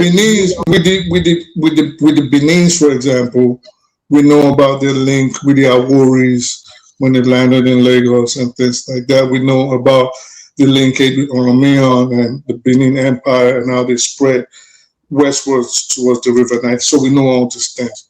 Never in Yoruba oral history have we ever heard of such a link. Now, why he said it, that is up to him. That is up to I guess that's his prerogative. But authentic Yoruba, this is beyond prerogative. Authentic Yoruba history, oral history, it has never been said ever. And I don't think the ordinary Yoruba will even take that serious. They will not. Right now, they are not going to take it, which is fine. And I totally understand. Because it is what it is. It is what it is. So it's left for us to do our own individual research according to what exactly? Like what exactly? Like the history that has been around for centuries, supposedly over for thousands of years, does not have that. Whether archaeologically, linguistically, whether based on hold on, sir, based on oral tradition, there's no evidence of such. There has never been evidence of such. How we came about that is you can't even present evidence for Jefferson. Jefferson that, for example, people are saying they are not Igbo. Jefferson will say no by force. Which evidence you are the present? Look at and we are speaking English. Nobody can say that we are English people. We are, even if you speak English, just because somebody speaks a language. And even where they are close, it doesn't make us English, does it? Yes. I don't know why some Southeasterners don't understand that. Let me tell you, more than 90% of people that grow up in the north, they live in the north, they speak Hausa. Why is Hausa not claiming all of that to be Hausa? You don't know? Even the Igbo that grew up in the north, they speak Hausa. Yoruba that grew northerners now, everybody, the Fulani, everybody speak Hausa in the north. Jeffrey, you know, most of Nigerian or African history was never written. Most of it was oral in nature, passed down from generation to generation. There were people that memorized these things, right? What are they? It or just oral or two. What are they gonna? Wait. You said I can't. Wait. You said I cannot say it was oral. All oral, all true. Okay, so do you have? I mean, wait. So if you're saying there were archaeological artifacts, for example, yes, right? Yes. Well, we could agree to that, right? Anthropological evidence, yes. What I'm saying is, were they written texts of African history that we can rely on today and say, look, it was written here 5,000 years ago that XYZ king married XYZ person, conquered XYZ territory? The answer to that is no. We don't have. These were destroyed. It doesn't matter whether it was destroyed or swallowed or ate. My point, sir, can we try to argue objectively? My point is not sir. Let me make my point, please. So my point. You can calm your aura when you're talking, right? Right. So my point. Whatever. So my point is, whether it was smashed to bits, eaten, burnt, used as toilet paper is not the issue. My statement still remains. Do we have any written evidence or any evidence even that these things were written that we can refer to? Again, the answer is no, which means my point is correct, that history in Africa was passed down and recorded orally. I don't know what we're arguing about. So if we agree that it is oral, for example, you take the Yorubas as an example, then again, that lends credence to my position and AY's position that never in history, until the claims by this only, that they were linked to the Southeast or the Igbos as a family unit. This is just my position.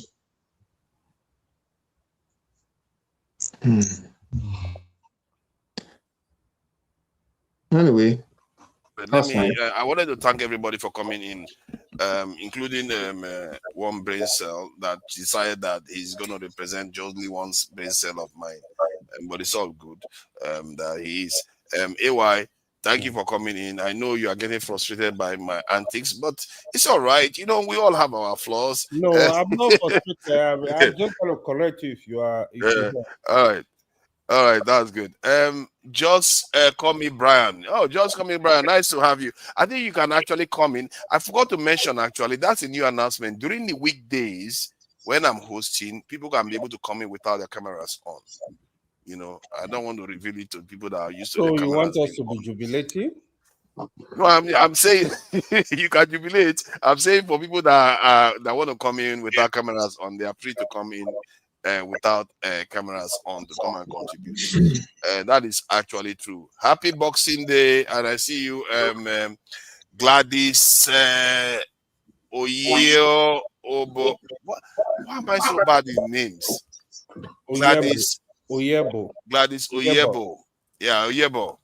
Thank you for that. Happy Boxing Day. I don't even know what Boxing Day is for. Really. It's to go through boxing, though. Yeah. Just I used to think it was actual boxing. Maybe I don't know what it is really. Why does it even exist? Not be your Christian religion. It's the day you unbox presents. That's what it is. How come you don't know anything about your Christian religion?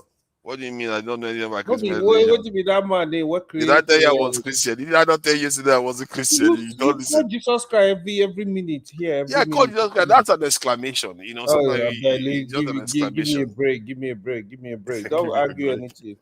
Okay. Thank you all for joining us. Oscar Blackbone really donated to the channel today. I have to appreciate him Okay, for Black that. will always donate.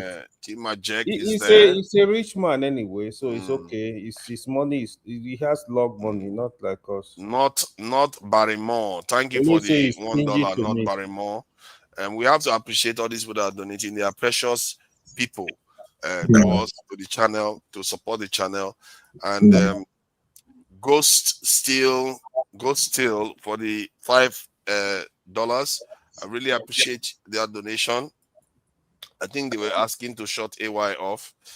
She was passionate enough to want to donate to shut you up, AY. All right, now, guys, thank you very much. I have to go. Yeah, thank you, Jefferson, for coming in. I appreciate. Jefferson, have a good Oscar night. Blackbone Stop again. plan to grab my light, though. We'll grab your line. A banker is coming with us. Look at it. I think what AY said about that was actually apt, actually, because what you said was that they might be Igbo if you want to claim them as Igbo, but they don't have any claim to the territory. They are just immigrants. That's kind of. That's so. And you see that people Jefferson when you want to discuss that issue, don't say anything because the kind of things you say is very incendiary. Very annoying. It's very you represent the Southeasterners very badly when you do that. I can imagine Jefferson going to the heart of Port Harcourt, heart of Benin, heart of Oh God, you're going to piss people off. They go chop you raw. They are waking up gradually. Oh, you said they are waking up. Job people will wake up. Some of them are waking up. They deceive yourself. Just go to the heart of Bayelsa of Port Harcourt and say, I wish you good luck. How are they supposed to wake up? They are the ones that used to capture. Did you know that they used to go and capture people from in the hinterland? That's how they capture King Jaja Bobobo. How do you think it happened? King Jaja Bobobo is from my village. Yeah, somebody went and captured him from there and brought him to Bonu. No. He's from that one. This one is not made up. He's actually from my village, Gong. Yes, he's from your village. Hold on, Jefferson. He comes from your village inside Southeast. But South people, because they had more power, then they go to the Southeast, capture them, and bring them to sell them to Igbo people. He was serving as a slave. Then he became the ruler of the house. And he went and founded the Opobo kingdom that you see today. So you have to understand, these people are different. That's why they were going there to capture them. So did it happen that were indigenous in that place, Abi? The Bani people are the indigenous people there. Opobo people that are indigenous, some of them are Igbos. Are you aware of that? No, they are not indigenous. You know what indigenous means? I beg. Good night. Bye-bye. You know what indigenous means? Evil king of indigenous means you evolve there. That's what it means. You evolve some traits there, yes. Okay, if that be the case, that all of us evolve now. Make everybody live like Look, we hear one. You guys, you are Southeasterners now. So, bro, sleep that one, I beg. Good night, guys. It's nice seeing you guys. Thank you. Thank you for coming in. And I think Oscar Blackbone is the winner of the day. He seems to have really contributed on a day that Nigeria is being bombed. I really appreciate that. And shout out to everyone on the panel. Yeah, just call me Brian. Thank you for that. And I appreciate you. And how do you donate? I think there should be a dollar super sign. chat. Yeah, dollar sign there. Like donate, you want where you want to set the make comment, you see a dollar sign on your right. Yeah. Click on it. You'll be able to just pass through there. You'll be able to donate. Yeah, that would be cool to get some extra change for not the damages and to Nigeria. To Nigeria you can donate to. I think you can donate to Nigeria too. So I don't collect donation. I think what I'm gonna do if the people donate to my channel, I'll just keep it there because I don't need the money technically. I'll just keep it there and keep showing it. Oh, look at that. See that? Yeah. I'll be letting it build up. Then later on, start maybe it's fine looking for something to do with it. That would be cool though to be able to do that. But it's just that I don't get a lot of subscribers. That's the problem. You are not serious now with your channel. I'm serious. I'm here every weekend. I'm here every weekend. weekdays I'm streaming now, you know. So yeah, that is it. And let me greet some of the people on the chat. Jimmy Aga. Yeah, Jimmy Aga. See you there. Wow, you know new names. Imani Scarborough. I see you there. OJBK. OJBAK, or it could be anywhere really. Thank you. I see you That there. one has been insulting you. Yeah, they like to really insult me, but they are attacking you too today. You know, you are like one I of their know. biggest I target saw today. them. I saw They the really came for you morals. today.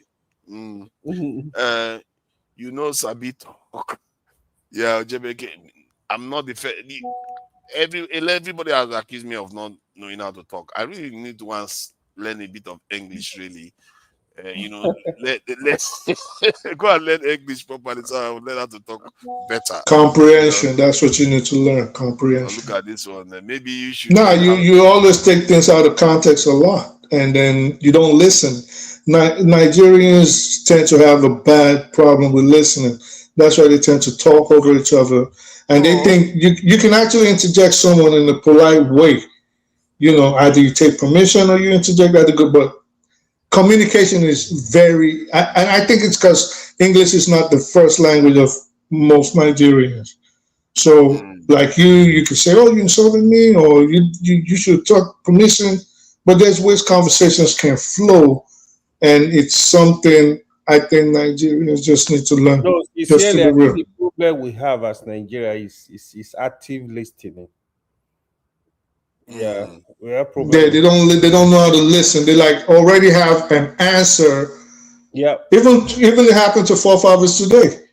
He's trying to tell Obi, and he's like, I haven't even asked the question, and Obi's already like, no, no, no, no. Let me tell you, no. It's like let the person land, and then I let think the there are two types conversation. that I see two types of people that want to have conversations. Some people want to learn new things, they want to engage, while others actually just came to bear their their chest.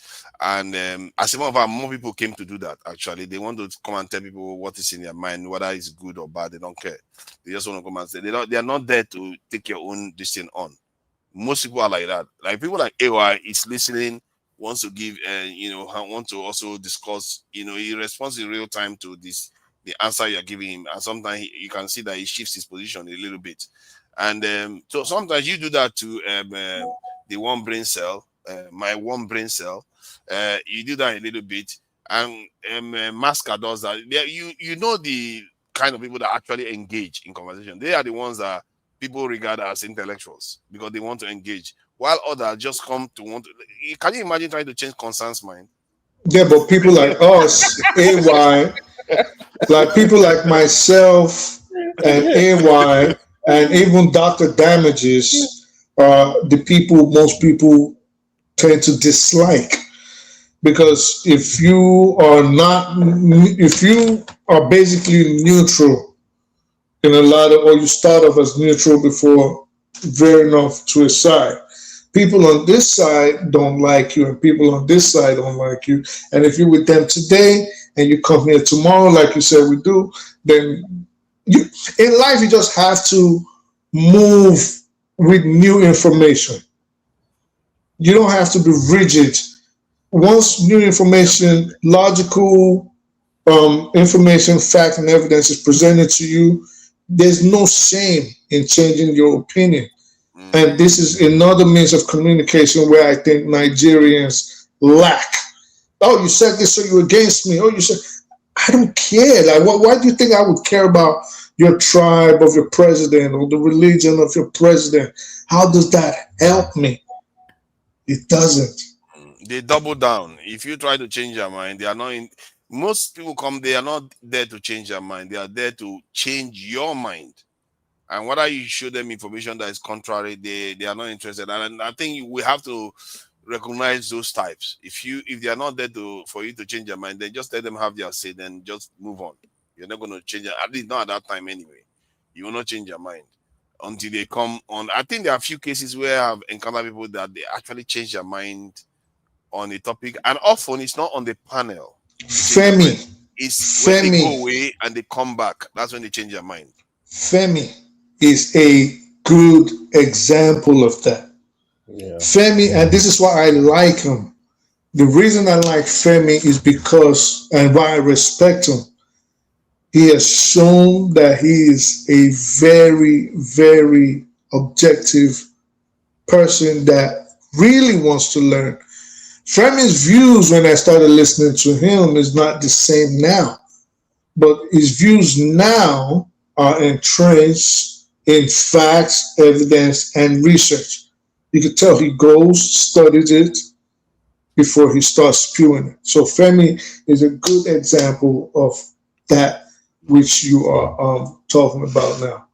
Femi is a good example of that. Yeah. He literally goes and learns, and he can come back tomorrow and change his mind based on new information that he got. I've had a few people come online. They'll change their mind on certain topics, especially the one I've changed people's mind the most is security one. Because they will say, when you were saying it at first, I thought you were talking nonsense. Then they will go back, and then after a while, then they'll come and tell you, oh my God, you are correct.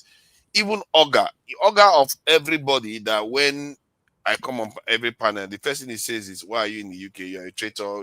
Why don't you go back to Nigeria? Stop talking about national security. So now, whenever he comes and talks about it, he say, oh, you have been vindicated. That's the only thing he says now. And it's one of my biggest reasons, just like Tracy Jacobin and all the rest. And you know what will save the world, and why more people will start thinking critically like that?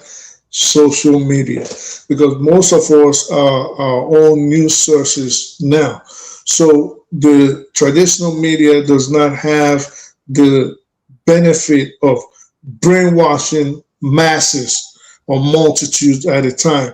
You know, imagine CNN tells you there's nothing happening in northern Nigeria right now, for example, but Masker can show you a video and say, look, they just drop a bomb next to my, God forbid, my XYZ house in northern Nigeria. So we are our own news sources, and what that's going to do is help everybody become more intellectual and critically thinking minded. But again, we have to be very careful, because the rulers and the powers that be will not like that.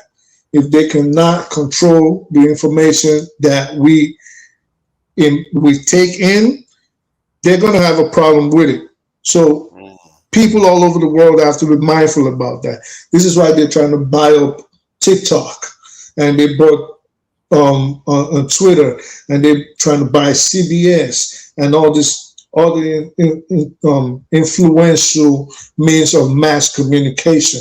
So we have to be on our toes too. And we also have to be careful what we allow to be broadcast. This is why I always push back if I hear something false, like AY's friend from yesterday, Lani Kafidin. Sekou, you know, they come, they speak, because some people are very good speakers, but if you're not versed on the topic, they are liars. They are liars. They know how to bamboozle people. But yesterday one, I think objectively, he was on the stronger footing, and to an extent, because you're not versed. No, hold on. You have to ask yourself, because you have an interest on the other side. You have to check yourself whether you are a little bit being blinded. No, okay, exactly. So no, wait, let me like, please. So this is the issue. Notice I said something, because you are not versed. I just used an inside joke for AY. He got it. And this is why Sekou, if you go rewind it, he could not refute not even one thing I called him out on. Not one. But that's not what he was. Well, let me land. You're doing what we're criticizing now.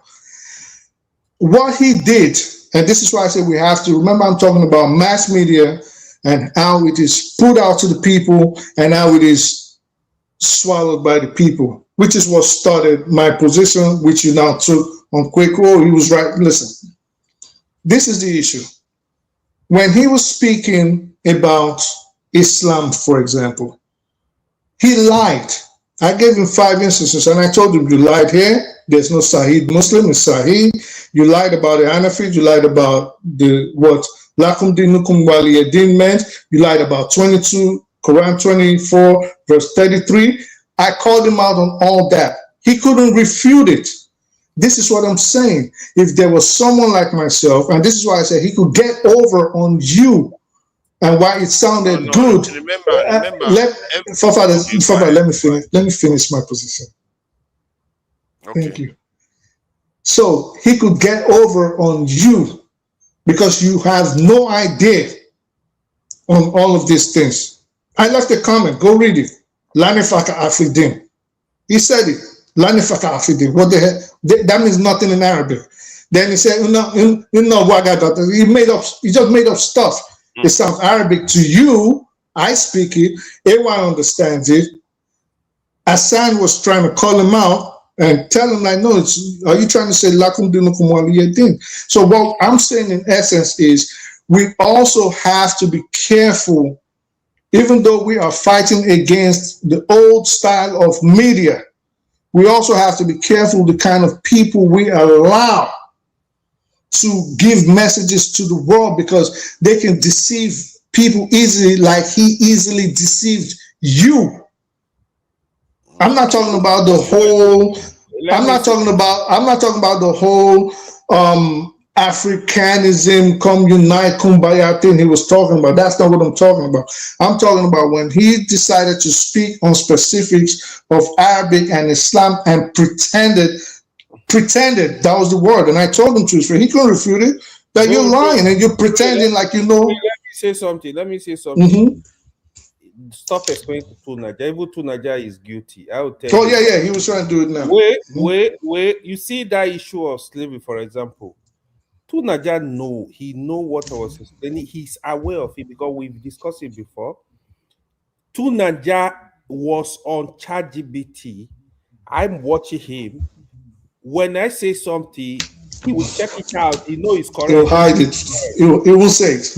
When they say something, go to, look at it on Google. Look at it on Google.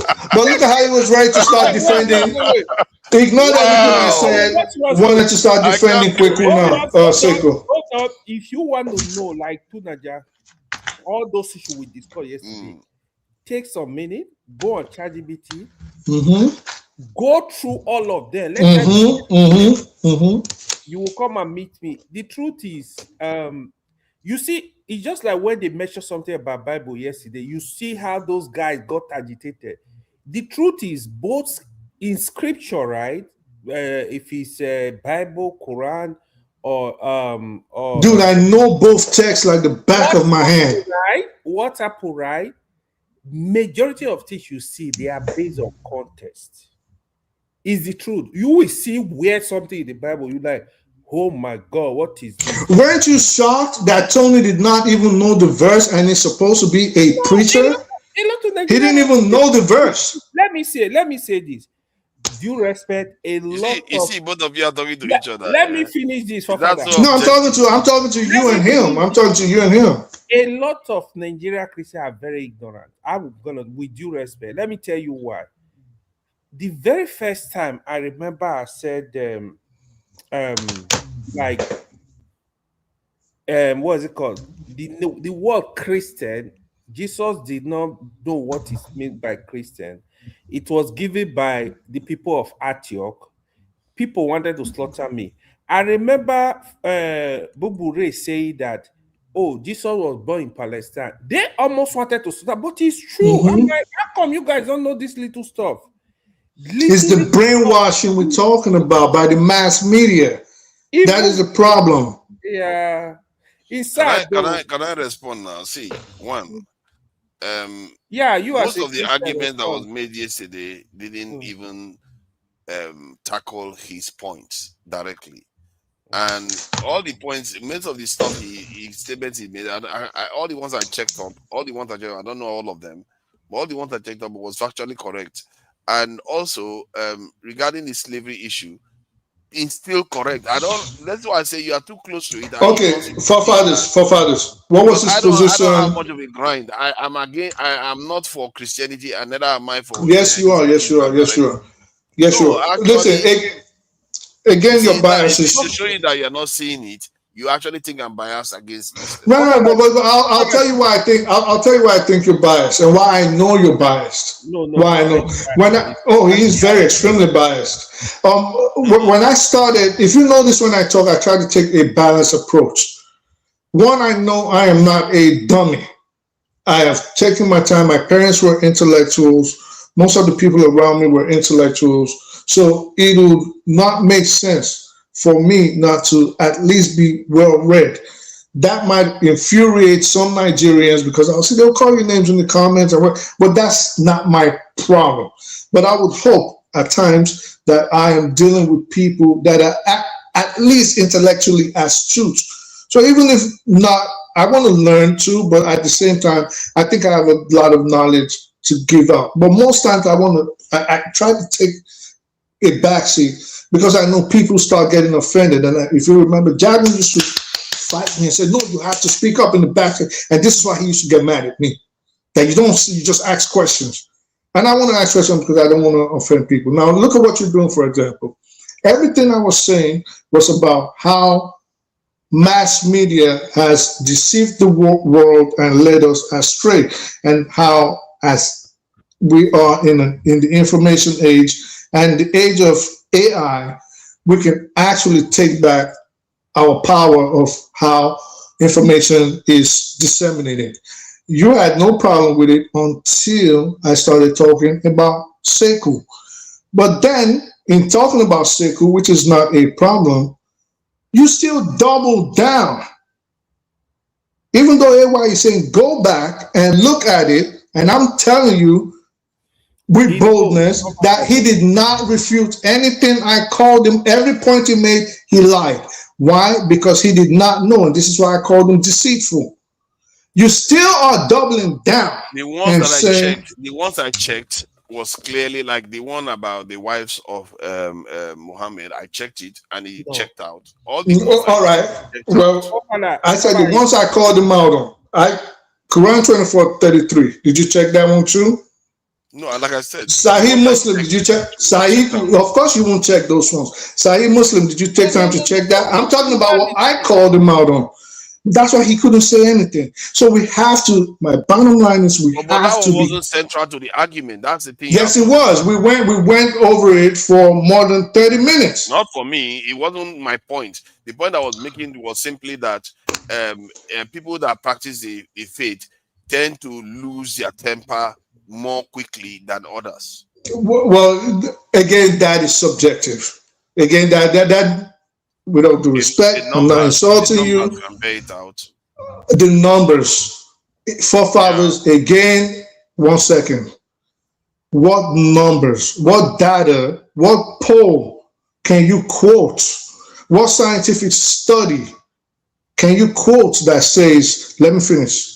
What scientific study, what poll, what numbers can you pull out and say, these are the poll that says, when it comes to anger, Muslims tend to be more angry than Christians when they're speaking on their faith. So this is why I said we have to be careful about the kind of languages we use and try to pretend that they are fact. What you said is just subjective. It is subjective, but I want to defend this guy because I like his position better, which is there's nothing wrong with that. But let's not start turning lies into truth and pretending they are facts or evidence. Let's learn to stop doing that. And I don't know why with Nigerians this seems to be a problem. See, the reason why even when Fofana is saying something, I just look at that and I'm laughing. I know Fofana, if he will find out the truth one day, I'm strongly believe Fofana is gonna die as a Muslim. Because you find out the truth, you will be converted. It will never. A lot of people listen. You have to remember, truth, right? So you will find out the real truth. You will find. But what matters? That you might actually leave the religion. Exactly. So why does it matter if he takes your position as the truth or whether he thinks it's right. I It want to- doesn't. I want you But to let me follow finish. the Let me rules finish. guide. So he doesn't have to. That position doesn't even matter.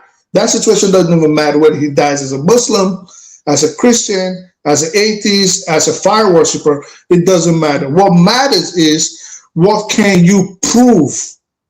This is just my own position. If you, for example, are Sekou and you come in and say Lakna Frakadin, it means no this and then you start making up stuff or you start lying about things that are evidence based, chapter 24, verse 23, things of that nature, provable stuff. If you lie about it, then for me that is where we can have a problem. But for someone becoming a Muslim or a Christian or thinking it's the truth, it doesn't matter what you think. Subjectiveness is your prerogative. You can eat your subjection, but what can you prove? What is evidence? Like now, when I ask the information, the question about is there any evidence indicating that Muslims are more prone to violence when blasphemed? I think when blasphemed, when their religion is blasphemed. And he says evidence suggests that a link between blasphemy laws and increased Islamic terrorism in Muslim majority nations, creating a culture where extremists justify violence as defending Islam. But it isn't about a general Muslim propensity. That is what involves Bob Ray is saying now. yeah, it involves specific extremist interpretation and political factors. So yeah, that is for Islam. But I think I need to put it compared to other religions. But this is okay. So see my position on things like this. Even though, are you asking ChatGPT? Other religion. This is Google. All right. So I want you to hear me out. So you don't say. Can you hear me out? So you don't say I insulted you. Can you please take 1 minute to hear me out? So you don't turn around and say I insulted you. With all due respect, your method of trying to decide if Muslims are more prone to anger when their religion is spoken about versus other religions, but you ask Google, does that make sense to you? Sorry, repeat that again. There you go. This is why I said take a minute out and hear me out. And so you won't be distracted and say I insulted you. Could you please take 1 minute so we can have a serious... Repeat the question. All right. So you're going to Google asking Google if Muslims or people of the Islamic faith or creed are more prone to anger versus people of other faiths. I said, does that make sense to you? Asking Google that, knowing that I asked for why I told you your position was subjective at best. It cannot be fact-based if you do not have empirical evidence, maybe a peer research, polling, or any other verifiable, credible data backing your position up. So you going to Google makes no sense. Now, then. That would even make lesser sense. Because I will ask you for reports. Would you appreciate that better if there are reports on it? Well, again, it goes to, do you have credible sources? Now, if you have credible sources, which I think, you really think people are going to go and say Muslims get... If you went to Saudi Arabia and conducted the research to the question that you seek an answer to, what do you think the answer would be? The answer would, I don't know what the answer would be. That's the whole point. If I don't know. Well, the answer would be favorably to the Muslims. If you went to Southeast Nigeria, for example, and asked the same question, it would be against them. So do you see why I said your position is subjective? But there is objective truth. There are objective truths. The objective truth is when you compare all of them together, if they are all subjected to the same kind of blasphemy, which one is more likely to get? But that cannot be objective. I have seen Muslims that do not have my sort of temper. Someone like I know. Well, let me if just out of 10, one of them have it, but the other group, out of 10, half of them have it. What do you mean out of 10? How many? Listen, this is why I said this makes no sense. Because you would have to take, for example, cultural behavior into account, right? Because you're trying to make something subjective into a fact or evidence. It's subjective. It's your culture. So let me forefathers. Is it okay? So you're trying to take something subjective and make it into fact. I am not saying it cannot be objective because it is based on your own position. Based on data, not my position. Where is the data backing that up? You cannot find any credible. Hold on, let me see. If I ask you now, do you know of one case where somebody blasphemed against Christian and they were killed? Can you have one? I'm not going to get into that. We're not going to see goalposts. I can give you okay, but that is now. But again, that is not what we were talking about. Forefathers cannot land. Again, you will say you don't side with one side, but you do it when you hear topics but you like are this. choosing not to take responsibility. Can I lie? I compared Christianity and okay, hold on. Let's compare it objectively. Is it okay if I lie?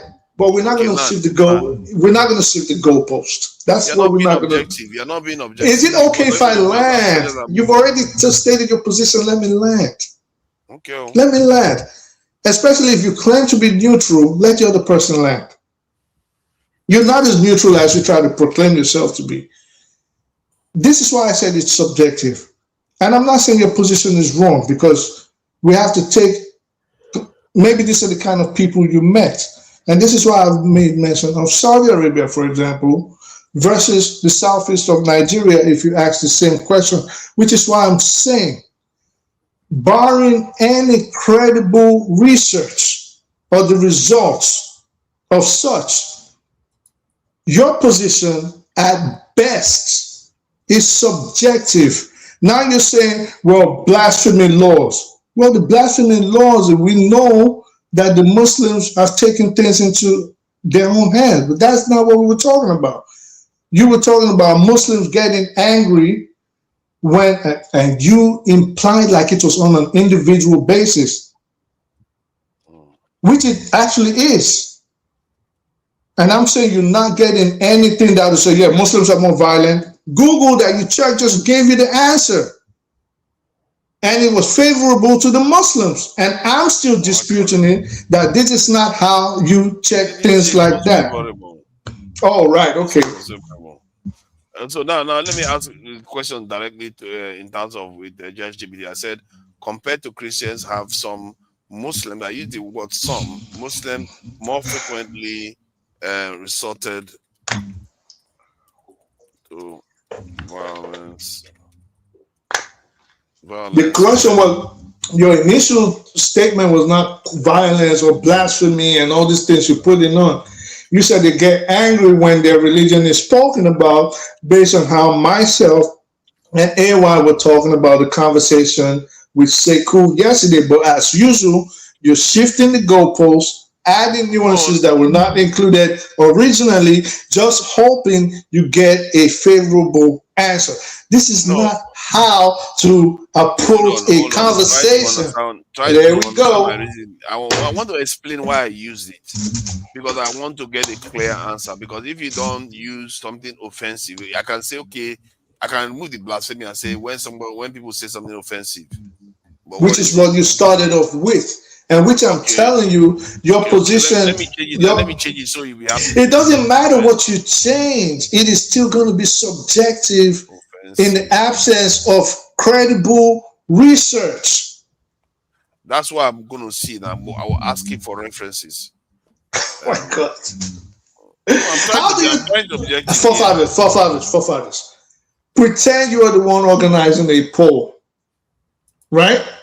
How do you reasonably think you would frame the Muslims get angrier when their religion is spoken about versus Christians getting angrier when their religion is spoken about?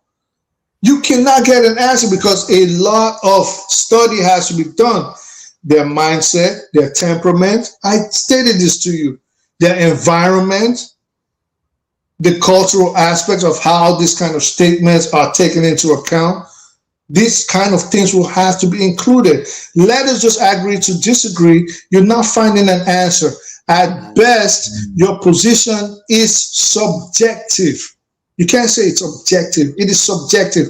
It is not fact-based. It is not evidence-backed. And it is not the truth. It's subjective. There's nothing wrong with having subjective. But subjection just shows your bias, which is what you're trying to fight. Okay, hold on. So when I ask you with my own words, and I told you, okay, give me a list of Christians that have gone on to attack people because of their faith. There we go. You cannot provide it. When you cannot provide it, No. We straight up. That's not true. That's not true. Don't do that. You'll be talking. See, when I say you should provide that list and I provide my list, you refuse. I didn't refuse. Again, this is what you did. When I started talking about it, as usual, you shift the goalposts. I forget. Then again, you're doing it again. No, I'm saying I forget about. There is no list. This is what I'm saying. Listen to me. Listen, hear me. All right, good for you. But hear me out. This is what I'm saying. We were talking on a personal basis. You keep changing the goalposts and changing the sport we're playing, right?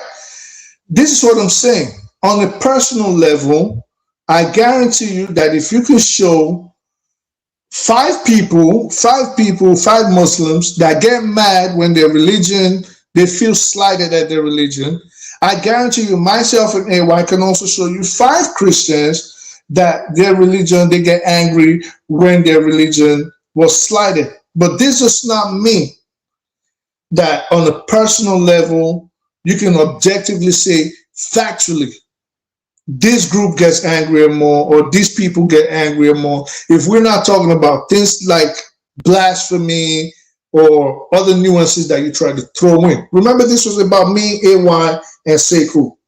This is why I say Nigerians probably will not like the way I discuss, because I don't believe in shifting the goalposts. I believe in staying on track. And let's talk about evidence and let's talk about facts. They usually don't like that, but that's fair enough. But you know, it's subjective. It's what you believe. There's nothing wrong with that. If you think Muslims are violent on a personal level, that's fine. You know what I mean? But you can't say, well, it's fact that Muslims, there's 2 billion Muslims. There's 2 billion Muslims. You think Christians don't get mad? Christians on the show get mad. You're a Christian, you get mad whenever your religion is brought up. You get mad. Okay. So from what I can see here, let me see. From what I can see here, I'm trying to see if I was an idol worshiper, I'll be happily doing that. But I'm beyond that. I'm one of those people that move beyond what we are, the paradigm that we African traditionalists. These cases are localized. If I was traditionalist, as a matter of fact, I'll be prouder than. What is it telling you? You see, you cannot get a objective analysis on that. It's impossible. I'll be prouder to practice the religions of. No, I'm saying, what is your research on Google and ChatGPT telling you, based on what question? Yeah. So. Hold on, I want to ask it. Just narrow it down so that it gets you something more concrete. So, you are hilarious, boy. Okay.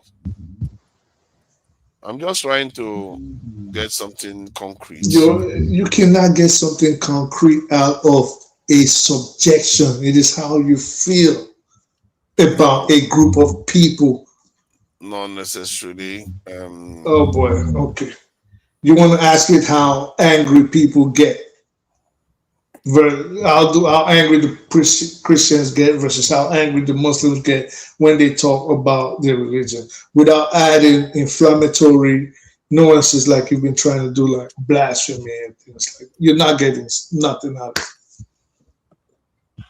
Yeah, no, because he said something about localized cases. He gave examples about Deborah and all the other ones that happened that is localized. Then I said, okay, provide me the ones for localized cases for Christians, and let me see what is going back. It's going back to medieval England. It's going back Which to medieval okay? period. How did you? Because I think how did I you didn't frame frame the the question question? very well. I didn't frame the There you question very go. well. Let me tell you why. I should Listen, have framed it for this current period. The how did timeline is why I didn't how did you frame the I just question? asked it generally. I just asked it That generally. what? That is there evidence that Muslims versus this in other religions? No, how? What were the exact words? You have your history there.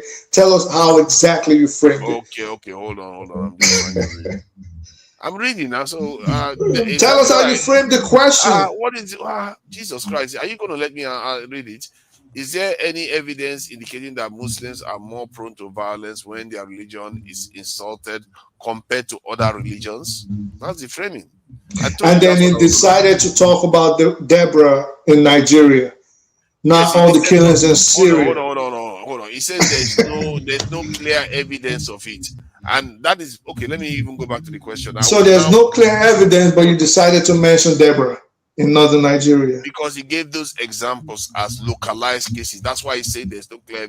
What I'm going to do is I'm going to constrain it. But listen, this is my point. Just hear me out.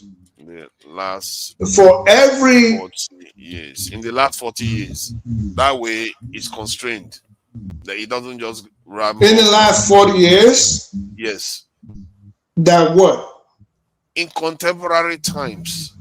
Forefathers, your answer is still going to be subjective at best. How do you read polls? How do you think? Let me. You see, the answer has changed now. No.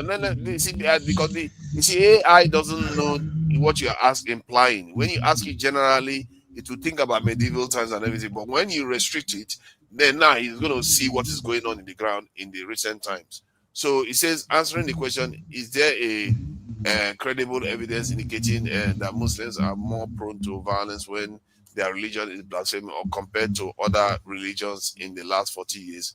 Requires careful separation of empirical evidence, contextual factors, and bias versus reality. See, it's trying to make sure there's no bias there. What is different from everything I've said? Not that much. Okay, let me carry on. Empirical evidence on blasphemy-related violence. A pattern in Muslim majority countries. There is documented mob violence and extrajudicial killings following accusation of blasphemy in number of Muslim majority countries, particularly where blasphemy laws exist and socially salient. But blasphemy was not what we were discussing. So this is the problem I said you're going to run into. Okay, if you do not add, listen, nothing to change. If you do not add incendiary adages like that, you're not getting any credible answer, because your position that Muslims are more prone to anger, which you referred to myself and AY, and then you decide to bring Deborah in. But check it out. If we're for every Deborah that happened in the north of Nigeria, right? I can give you 1,000 incidents from the archives of Christian southern Nigeria extrajudicially maiming suspected robbers, burning them, beheading them, and killing them right there before the justice system takes effect. You get what I'm saying? So I'm not saying changing it now. Now, when something but obviously you're not listening. Is said or done to their religion, and when something this thing is when something offensive is, oh goodness, he said. You are hilarious, bro. Said. Yeah, sometimes it's not easy to type. You said because it is a non-question. It's your belief that on an individual basis. I'm just trying to tweak it. Already, it was saying that there was empirical evidence previously. That's not true. You cannot say that. If you put on blasphemy, of course there are incidents. Why do you think blasphemy to say that? Because what we started talking about. No, I asked you a different question. Why do you think blasphemy to say that? Again, forefathers, you let the other person land when they speak, when they're speaking. Of course, it will say blasphemy because there have been incidents of Muslims reacting violently when they feel that they have been blasphemed against. So we will have evidence of such, which wasn't the original question until you shifted the goalposts until you got here. What we were discussing was how myself and AY related to what I termed, which I provenly termed as lies, untruths, and misquotes by Sekou. No, the video is what there I'm for, talking about. but that was what we started talking about until you That again was never started my moving. context. I don't know why you keep moving my context. It wasn't. It My wasn't. context, That was. the show had a specific point. I'm saying that I'm seeing violent behaviors, like in the case of Deborah, with the case of that guy in India, Bangladesh, and everything. That generally, when you say something that is considered blasphemy or offensive to the faith, then like trying to draw the image of this in Muhammad, that is highly offensive, and then they react violently to it. Hold on, if you are acknowledging that that is true, then what is the discussion about? The discussion is you are on a I'm not going to lose crusade right now. If you rewind it to what we were talking about, it wasn't about the show. We were talking about how, again, myself and AY reacted, which was what you called out. And then you started, I mean, you can always rewind it because you love rewinding stuff. So you can rewind it to how this whole conversation started. It wasn't about blasphemy. I kept calling you out because I knew that was what you were trying to do. We weren't talking about blasphemy. If it was blasphemy, nobody in their right mind, a truthful person, is not going to go and say, well, it doesn't happen. We know these things happen. Then why were you disagreeing with Shikau? No, why were you disagreeing with Shikau yesterday then? But because that wasn't what I just told you. Again, try to listen to me. Hear me out. No, you see, hold on. Just stop. You asked me a question. No, stop. You have gaslighted enough. See, the whole point of the context of the discussion was about blasphemy, technically. No, it wasn't. Because we keep those people that were murdered was because people thought they were blasphemed. But that wasn't what we were. No. Okay, hear me out.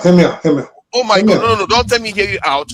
All those people that lost their life that we're talking about is because the people thought they blasphemed. Am I wrong? Well, that wasn't what we were talking about. No, am I wrong on that point? You cannot ask me that. No, I'm asking you because you can answer it yes or no. But that wasn't what. If I told you that point, if that point that I'm making, am I wrong? That I can also make a point that the sun is round. I agree with you. Okay, just tell me you agree. If you tell me you agree, you cannot forefathers. This is what. Hold on. This is where it reveals your bias. You are not trying to acknowledge a simple point. You have to go around and everything else. Let's not argue and let's not fight. All right, let's not throw it away. Just relax. It's a simple question. Those people that lost their lives, is it not because which people that lost their lives? Deborah, the man that was burnt on the listing on the tree. Of course it's wrong. But that, of course, it's wrong. I'm not saying it's wrong. Hold on. I'm not saying whether it's wrong. I'm asking you, the reason why those things happened to them, was it not because the people believe that they blasphemed against their faith? And have I not said that Muslims are? Let me finish. I am answering. Let the other person speak. It's only fair that you let the other person speak. You just say yes or no. No, I cannot just say yes. Don't teach me how to speak. I spent over 20 years learning. You're not. Let me finish. Okay. Let me finish. You're trying to skew the conversation now. Of course it is wrong. That is the whole point. You're trying to let me finish. Of course it is wrong. You're trying to skew the conversation because I didn't say whether it is wrong or right. I am saying, is it true? That is the context we're talking about. Can I finish? No, that wasn't what we were talking about. That wasn't what we were talking about. See, that tells you that you are completely misunderstanding. Why would I say the entire conversation? But hold on. This is why I say you always try to win. Why would I call that subjective if it is a factual evidence that Deborah got killed by Islamic fanatics? We all know this. Let me finish. Because you completely misunderstood the topic then. That's why. No.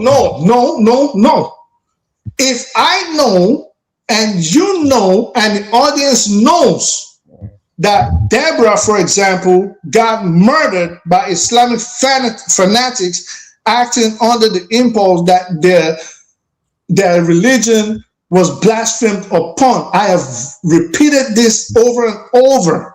But forefathers has to win. That was not what we were talking about. Why would I call that a subjection? Why would I say that was subjective? Which led you to run to ChatGPT and Google, because that wasn't what we were discussing. We were discussing on your position that myself and AY and other Muslims, well, you basically said myself and AY. Talking. See, let me do this. The point is very simple. Hold on. Let me make it clear. While you were talking, it looks like we were discussing totally different topics. Yeah. I was busy focusing on the idea that people are getting murdered and that needs to be addressed. And you are saying I'm trying to malign Muslims with just being every single Muslim just being violent. And you even use the term when they say something hurtful. But the context I was talking about it from was the context that results in the loss of life. And if we are going specifically to that, all those cases involved people that believe that they blasphemed. So if that is the case, then why are we talking about the other context? The other context is not what we are talking about, because I know you guys, AY is not violent, is he? I know you guys. I'm talking about the other context that is happening more frequently in that religion and in other religions. Again, forefathers, you love rewinding stuff. You can feel free to rewind it. What you're doing now, because I kept calling it out, that you're shifting the goalposts, you're adding nuances to it that was not part of the original topic. You're adding words that are not part of the original topic. This is why each time you claim you ask a source on the internet, I ask you, who did you ask? You said Google. What exactly did you say? What exactly was it? And I'm like, for real, this is not what we started off saying. Your position, it wasn't about the violence. You started out, It wasn't about the violence. Why would I talk about it then? What you ascribed to myself and AY was me saying Sekou did not know what he was talking about. Then you claimed that we are biased. And see, you guys are getting emotional, and we're not getting emotional. You guys are getting angry. And this is why Muslims get angrier more than other faiths when you talk about a religion. This was your position. And you said, I'm gonna check, and I'm gonna check chat, and I'm gonna check, and I'm gonna check chat GPT. And I said, your position, forefathers, your position was subjective. I kept telling you. You're not listening at all. See, you say that you have comprehension. This is where it's very, very important we understand. When I talked about Shekau, I said everything that he said, and I checked, it turns out. Then I also went on to say, in the bigger argument, which was something that I was more interested in, I wasn't interested. No, you didn't. No, father, you didn't. Remember, yesterday I tried to stop it. I wasn't interested in all the details of what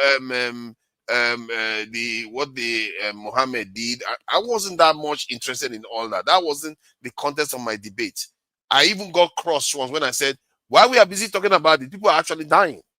That is what my focus was on, the idea that, okay, if people of a certain faith tend to get cross and people lose their lives, and that needs to stop because it has implications for Nigeria too. That was my only focus. I wasn't going into what Islam does. And as some of I tried to stop you from even talking about Islam. I'm not interested in talking about Islam faith itself. I'm interested in stopping the killing. Whatever needs to be done to stop that.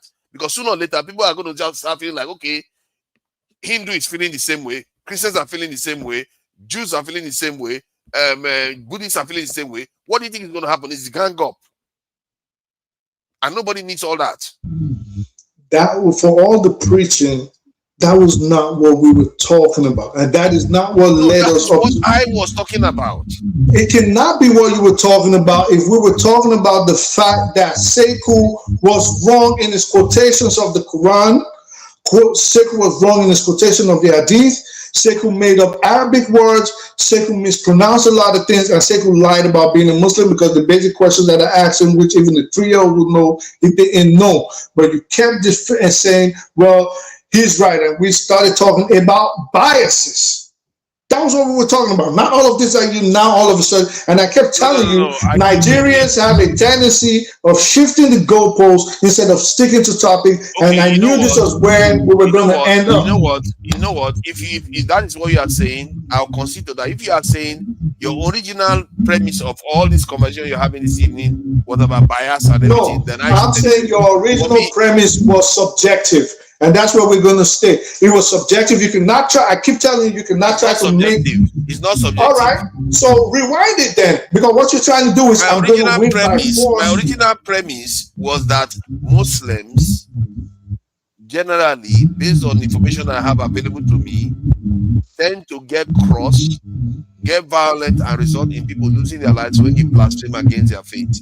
More and than I asked you, to others. good, thank you. So now you're being truthful again. So let's not move the goalposts. And I asked you, I said, what evidence do you have to such? Because you only made that claim because the moment you talk about Sekou and myself and AY said, no, I told you it was because you were being bamboozled, because if you're not versed about something, someone like Sekou is dangerous because they can lie and sweet mouth you and feed into your bias. This is what started the whole conversation. And then you decided to ask ChatGPT and Google who gets more angry. And I said, you're not going to get anything because your position is subjective. Now, barring, as you moved along, I said, barring you start adding things like blasphemy, then you might get answers that we will all tend to agree on. So you're still not going to take a subjection and try to make it objective. And this is what with you from that point of view when you said if I use an open language like that, it will be more subjective. I can agree with you but in the context we are talking about as human beings here, people understood what I meant. That what results in that loss of life is often blasphemy anyway. So if I say they get angry, is it not similar stuff? They're getting angry because somebody says something. But we weren't talking about blasphemy. This is why I kept saying your position is subjective. We had nothing. God, this is where comprehension comes in. I don't know why you. No, this is where being biased and factual comes in. You cannot keep twisting stuff. It's not biased. It's not biased. I'm not saying. See, hold on. I'm not saying that Muslims are generally listen, how do I put it even? Without being blasphemed, that they will resort to violence. That wasn't my point. Because all the cases I mentioned is because of blasphemy. Forefathers, please let me speak. Would you agree that it was at least 20 minutes before we got to adding blasphemy into the issue? From the jump. Yes, of course, yeah. So how can you then say that your premise was based on blasphemy when it wasn't? When the other person is telling you, if we were talking about blasphemy, you would have to be a lunatic to deny that fact, even if you were the Pope of Muslims, if that even existed. So that wasn't what we were talking about. Why would I call that subjective? Why would I say it's okay like that? You know what? Go ahead. I think again, you people like a critical question, and it deserves answer. That why would you say that would be subjective? Because you misunderstood me. That's why you decided to hold on to the precise wording that I use, that it will be subjective. Because if you had looked at the context that I was speaking about, you would have known I was talking about blasphemy, wouldn't you? Because you would have known what caused those casualties was because they blasphemed. Forefathers, I misunderstood you. Yeah. I told you something earlier when AY was asking you about Google. This is why I say you cannot enter every conversation hoping to win. It reveals your bias. Even when the other person is conceding because you want to win, you're going to keep harping on non-issues. Now, if I said that, how then did you just agree that it took over 20 minutes for us to get to blasphemy? If that was what we started off on. Because we're talking about it without isolating the key word, because you insisted, because you remember you insisted that it is subjective, so I had to find a specific word that is going to make it actually objective. So then I had to get to the blasphemy, which was quite precise actually, because that is the reason why all these people, you should accept that is more relevant. But wouldn't that be? Wouldn't that I don't know be? what is happening with your microphone. It seems to be making noise now. Maybe It wasn't making noise before. Can't hear now. It's fine to me. Hello. Yeah, I think it's better. Oh no, it's still echoing. There's reverberation. What kind of? Hold on, let me see. I don't know why it's happening now. Is it my headphone or Is something? it better? Hello. Yeah, it's gone now. It's gone. So yeah. So why wasn't I was about to ask you a question. So why wasn't? This is why I say, listen. This is why a lot of people hate arguing with me. So why wasn't more than 30 minutes ago? But go ahead. Right. So why wasn't your position from the jump about blasphemy? And why was I saying you were subjective? And why did I keep saying, forefathers, you keep shifting the goalpost? If you do not add something like blasphemy, we're not going to get an answer. You know why? Because the issue was not about blasphemy. It was about how do Muslims react based on myself and AY and the fact that you were on Seku's side and you were objecting to our position. This is how the whole conversation your started. problem is that you are not thinking, you are choosing to run away from the actual issue that was being discussed. Because if you were, you are not going to make it look like, oh, they are talking about how Muslims react individually, this thing like that. We are talking about how they react to specific situation.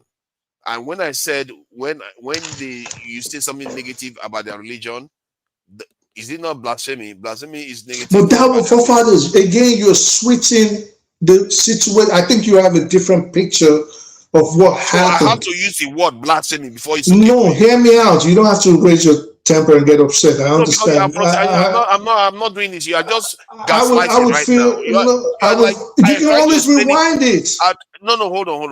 You can always rewind it. I tried to explain to you that the context we were speaking about was to offend a Muslim, and I told you that that was a mistake on my part, because you hogged on to the fact that, oh, I'm saying offensive, so it's going to be subjective. No, the context I was talking about, you have to understand it. I was talking about people losing their lives, and you know the context that they lost their lives. You could have said, oh, you know what? Hold on. You could have said, oh, don't use the term offensive, use blasphemy. Why would I say use blasphemy when that wasn't what we were discussing about? We were discussing about losing their lives. No, we weren't. You kept shifting the goalposts till you got here. This is what I kept calling you out on. You shifted. Please let me land. You were talking about Chicago, and I said, everything I checked, see, when you are talking about Chicago, is it okay if I land? Hold on. I don't want to waste time. I want to end the show.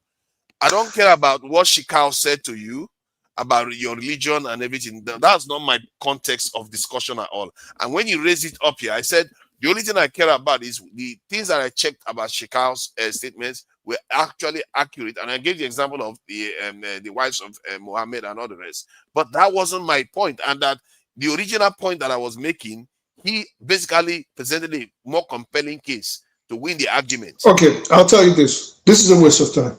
What you need to do is an absolute waste of time. We've had fun about it. What you need to do is go back at your spare time and look at everything again. And maybe, just maybe, this might be a lesson in how to enter conversations, discussions, arguments, and debates.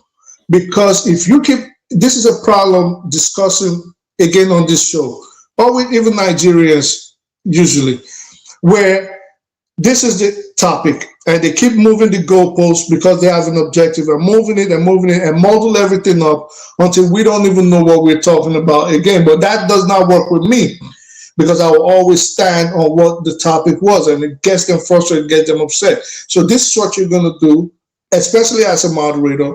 Go back, rewind it, watch everything again, maybe the preceding 5 minutes, how we started and how we got to this position. And then you will see that maybe in the future, your way of conversation, maybe you need to tweak it a little bit, and then we won't have this kind of situations. Okay, do you agree also that I should do the same for you? If I go and find out that you actually made some mistakes that I should, next time you come, I show it to you and say you should correct your ways. Of course, I'm always open to correction. You see that? I listen. My ego is not overinflated. I do not have an issue. You don't have to say that. You don't have. No, I have to listen. It's not it is again, forefather. This is the comprehension issue we talk about, and I probably understand. Maybe I'm not insulting you. Can I land? Can I land? How can you guys always try to tell people how to speak and take offense at basic English words? Because nobody speaks to you like that. I don't. Because if you spoke to me like that, I would not get offended. You're not insulting me. I didn't say I did not. Like that. Okay. I don't care if you don't know how to speak to people. That is fine. Again, I'm not insulting. If you spoke to me in a way, I like to treat people with courtesy. I do that too. What I am saying again is, this is why I say, if I say what now, you say, oh, you insulted me. How can you try to start dictating how a person speaks? The moment you hear something you don't like or a word you don't like, you take umbrage to it. You said I should check the email, and I said fine, I will check. I wanted to say something, but of course you threw me off. No. I think the only thing you wanted to say was about you don't have an ego. You are fine with accepting. Exactly. So let me finish. So I wanted to say, wow. If I am open to correction, it is not wow. Let the other person speak. We're grown men here. I am open. You ask me if you found something wrong. Can you tell me? Yes. And I'm telling you why. Because I do not have an overbloated ego, and I do not have an inferiority complex.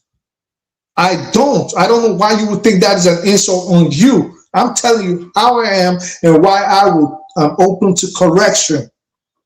You guys cannot keep taking everything someone says and take umbrage to it without trying to comprehend where do you want me to start speaking in Spanish or Arabic or Japanese? Like, what do you want me to speak in? Okay, if you correct me, I have no problems with it.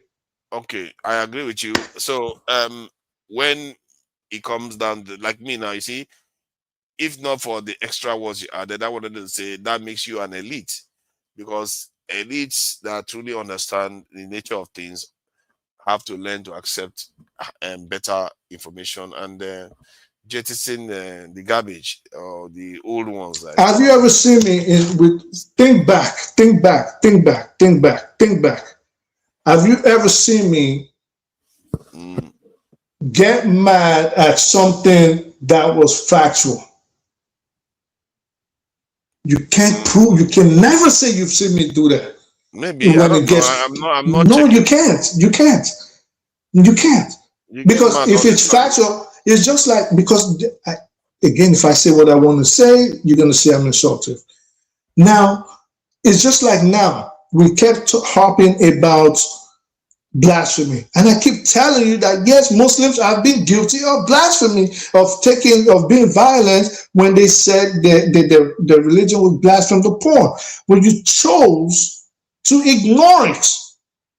I don't get mad. Again, I don't have an inferiority complex. I don't have The question I a was bloated asking was different. ego. That's why I didn't ignore it. The question I was asking was a different question. You see, It doesn't even matter. you see, It doesn't even matter. because it went to the heart of our conversation at the time. Then you were like, "Oh, I know it's wrong," and I was like, "But that's not what the question I was asking. I was just basically asking, was that what we were discussing at the time, so that it But will be straight that that's the original conversation we're having." But that at is this point, by the at this by. point, that by the side. At this point, it doesn't even matter. My point is, it's okay for us to see eye to eye, and if the person uses a word in a certain context, you can't say, "Oh, well, because I think this is the meaning of that word, it must be insulting me." No, I just said I don't have an inferiority complex, and I don't have an overbloated ego, so I'm open to correction. That does not mean you have an inferiority complex or you have an overbloated ego, because this is what Nigerians tend to do. They'll say, if you say this about yourself, that means you're talking about me. No, I'm not. I'm talking about me. All right then. Thank you. Till next time, I will see if I can play some of our favorite people's songs out. My Southeastern brothers, like they said, I'm trying to brand those to Southeastern brothers. Don't worry, tomorrow I'm going to offend them again. I'm an equal opportunity offender. And this, who is that person that's calling me a hot-tempered man? Who? Where is he? Who is that? I hope your wife is safe. You see, this kind of statement. Imani Scarborough. I don't know where you stand on this issue. Maybe you are a Muslim, so you don't like what I'm saying. What is the anger issue there? Why is it that I'm the one that has to take anger? What kind of attitude is that? Who is he talking to? You have an anger issue and all the rest. And who else is there saying all kinds of stuff that you are saying? This is slow for me. And Panzer wanted a link. No way, that's not happening anytime soon. And why do people just this thing? I don't know, man. I really don't know. This is why I always say that when I want to have a conversation, I just want to restrict it. Otherwise, maybe I'll just start doing monologues and just close out. And I just want to restrict it because it's exhausting sometimes to just exercise. People will just drag you around. Just answer the question, we'll get to the next one. Answer the next one, we'll get the next one. And if we exhaust the point, then we can go to something else. Because I would rather do that now than just keep, going around and around, not learning too much. Sometimes people want to teach me history. I don't want to learn history. I just want to get to the end of the point. And that debate yesterday was quite clear in terms But of. how can you not want to learn history when most of what we talk about is history? No, when I want to learn history, I will go to, like, let's say, have your say, or when he's interviewing people. That's when you want to listen to people just have their own. But like in the way I tend to talk about stuff, it's because nobody drills deeper into issues within our own context. That's why the facts session started, and that's what I would like to do more of, where we have a baseline of our agreement, then we drill deeper into the issue, because I feel like that's where I learn more from. Because somebody will share something with me that I don't know before. Well, that will be hoping you're receptive to new information, which a lot of people here tend not to be. So that's why I do it. I'm quite receptive. People can only meet you at the level of their intellectualism or understanding or knowledge. I wish for this show a lot of times that people like Dr. Damages, Femi, Dr. Dominic,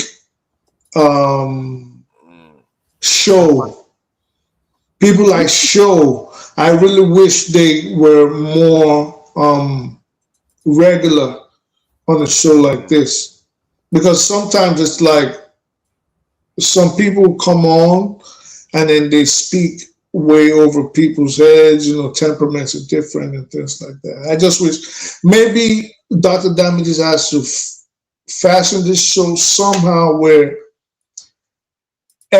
like yourself, like you said. But then again, this is with due respect. I'm not insulting you. I wish you were more versed in certain subjects, so you could bring, maybe you and Sure have a discussion for a minute. When I mean a minute, I mean a long while. Or Dr. Dominic, for example, that is an expert in things. But what I gathered, again, not just to you, I have to always apologize when I'm shooting to you guys, because you guys, what I gathered was people tend to talk about what they don't even know. And even if you bring in, like someone like Pansat, for example, Pansat, I wish would speak more and come on more. Extremely intelligent guy. I don't know what's wrong with you, but I will leave it at that. The fact that you are saying Panzer should come up more, I don't know where your mind is. Why? I'm talking about his intelligence. Panzer is good. I don't know where your intelligence is there, because well, Panzer is telling me that Panzer that comes here every time insults minorities and is disruptive. I'm not the country. No, I'm not discounting that fact. I'm not talking about that. Of course, I disagree with that. I'm saying on an intellectual level, on an intellectual basis, Pansa is very versed on topics. Like you could really, Pansa could tell you 10 things, and he's right 7 or 8% times out of 10, right? Of course, he throws in his usual ethnocentric positions and objections, but you cannot deny Pansat is very intelligent. Femi is very intelligent. Show is extremely intelligent. So Show is a different character altogether. See, Show has the ability to summarize information very concisely and with simple language, and he's very, very gifted at that. Pansat may be very, very intelligent. His conclusions are often very wrong.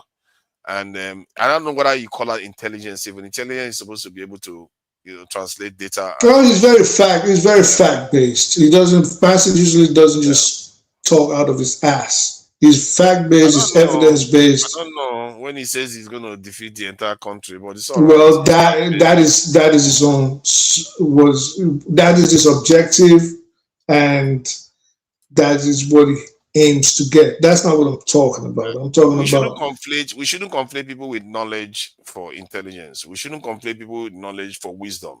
Wisdom is a totally different thing. And someone like, I think this is one of the things I value someone like Show for. Show demonstrates a high level of discernment than most. Very few that I've seen on this panel. The only person that I would see that I can compare to people like Show is AY, Masca, and maybe some YouTube. Yeah, but that's not what in many ways. But in terms of discernment, yeah, he has but that's not what I'm talking about. I'm not going by knowledge. I'm not going by knowledge. I go by the way you discern things that it's actually going to be valuable in terms of the real world.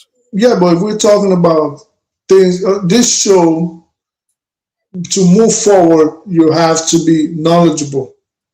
You have to be factual, and you have to be evidence-based.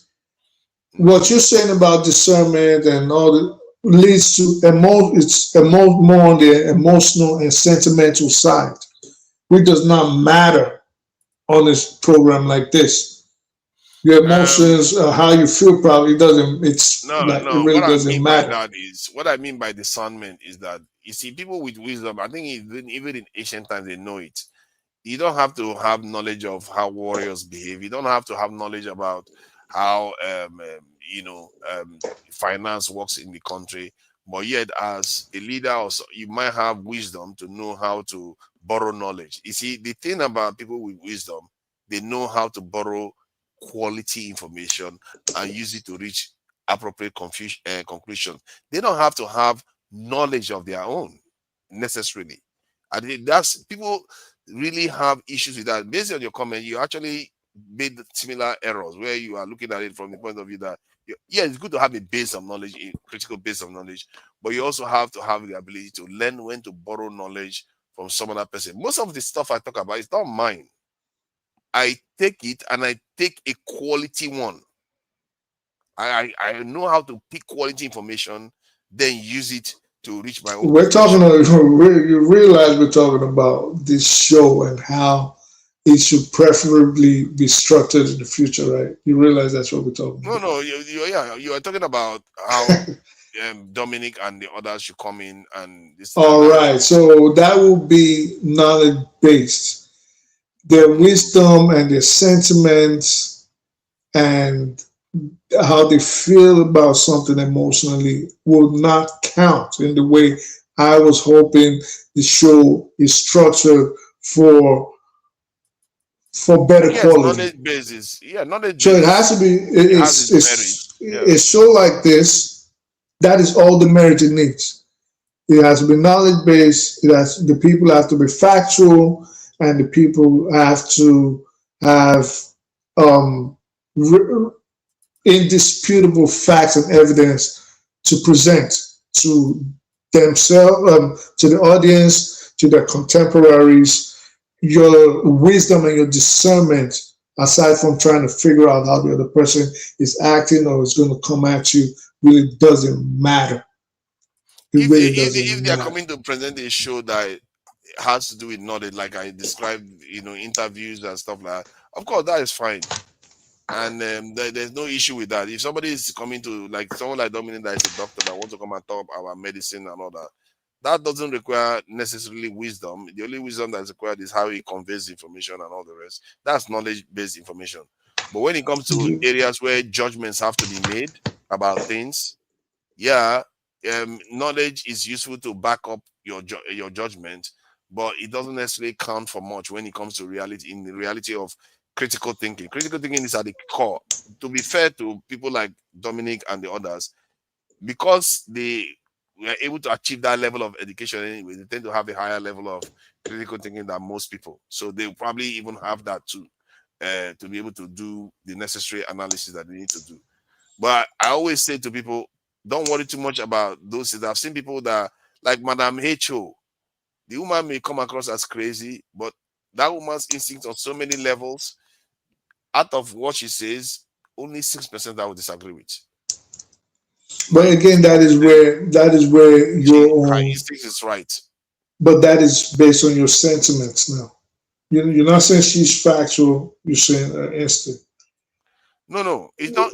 No, it's not. It's based on facts, because the judgments that she reached, you don't see, most Nigerians don't reach it. And I've gone and studied and, like I said, sought out quality information about these things, and I've reached similar conclusion that it's not common. So that's why Right. I So value my way. if you think, then if that's a quality person to bring on the show, then moving forward, maybe that's what y'all need to start doing. But again, we started talking. This is why I said we have to be careful before we start straying off. Before we got here, what we were originally talking about was a criticism of me saying Passat is intelligent. Yeah, what I'm saying. So I don't this know is why what. we call that. I don't know, man. I don't know what intelligent is anymore. What is Well, intelligence? intelligence encompasses a lot of things. It just doesn't mean just because it's just the ability to discern. Discernment is part of intelligence. It's the ability to present knowledge. Encompasses. I mean, that's just the basic. Yeah, intelligence is the ability to learn, understand, reason, and solve problems. That is just what intelligent means. Panzer reached very, very wrong conclusions on problem solving.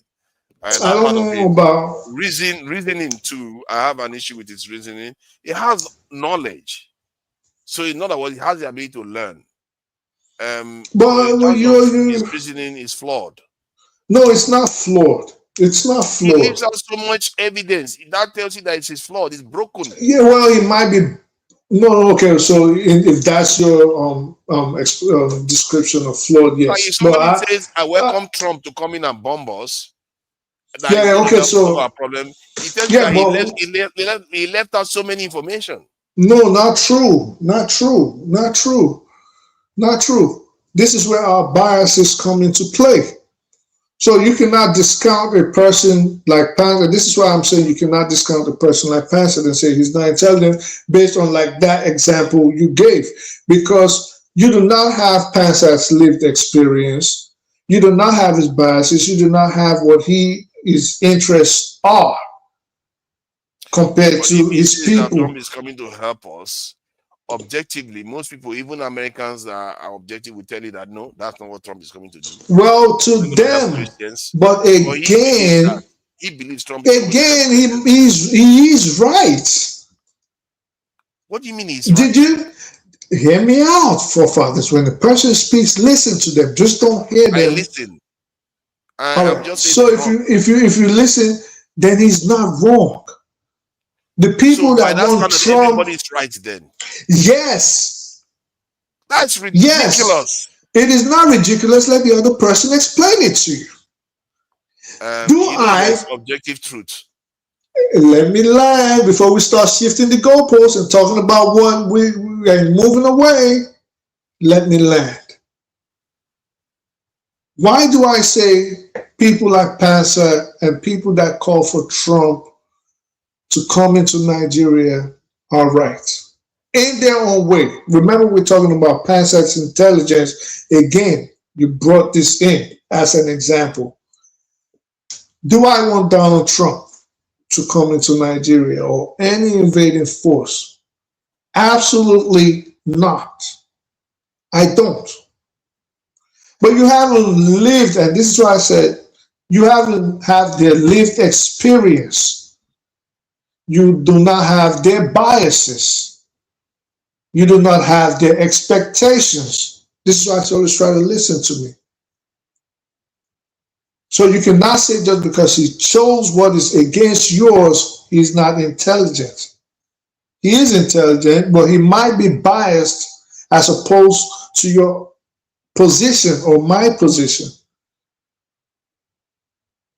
I look at him as flawed. You look at him as flawed, but it doesn't mean he's not intelligent. For me, This intelligence is what we're talking about. Intelligence. If somebody tells you that they are intelligent and they tell you that their solution to their problem is let's go back to where we were in 1960 or 90, before that, or they tell you that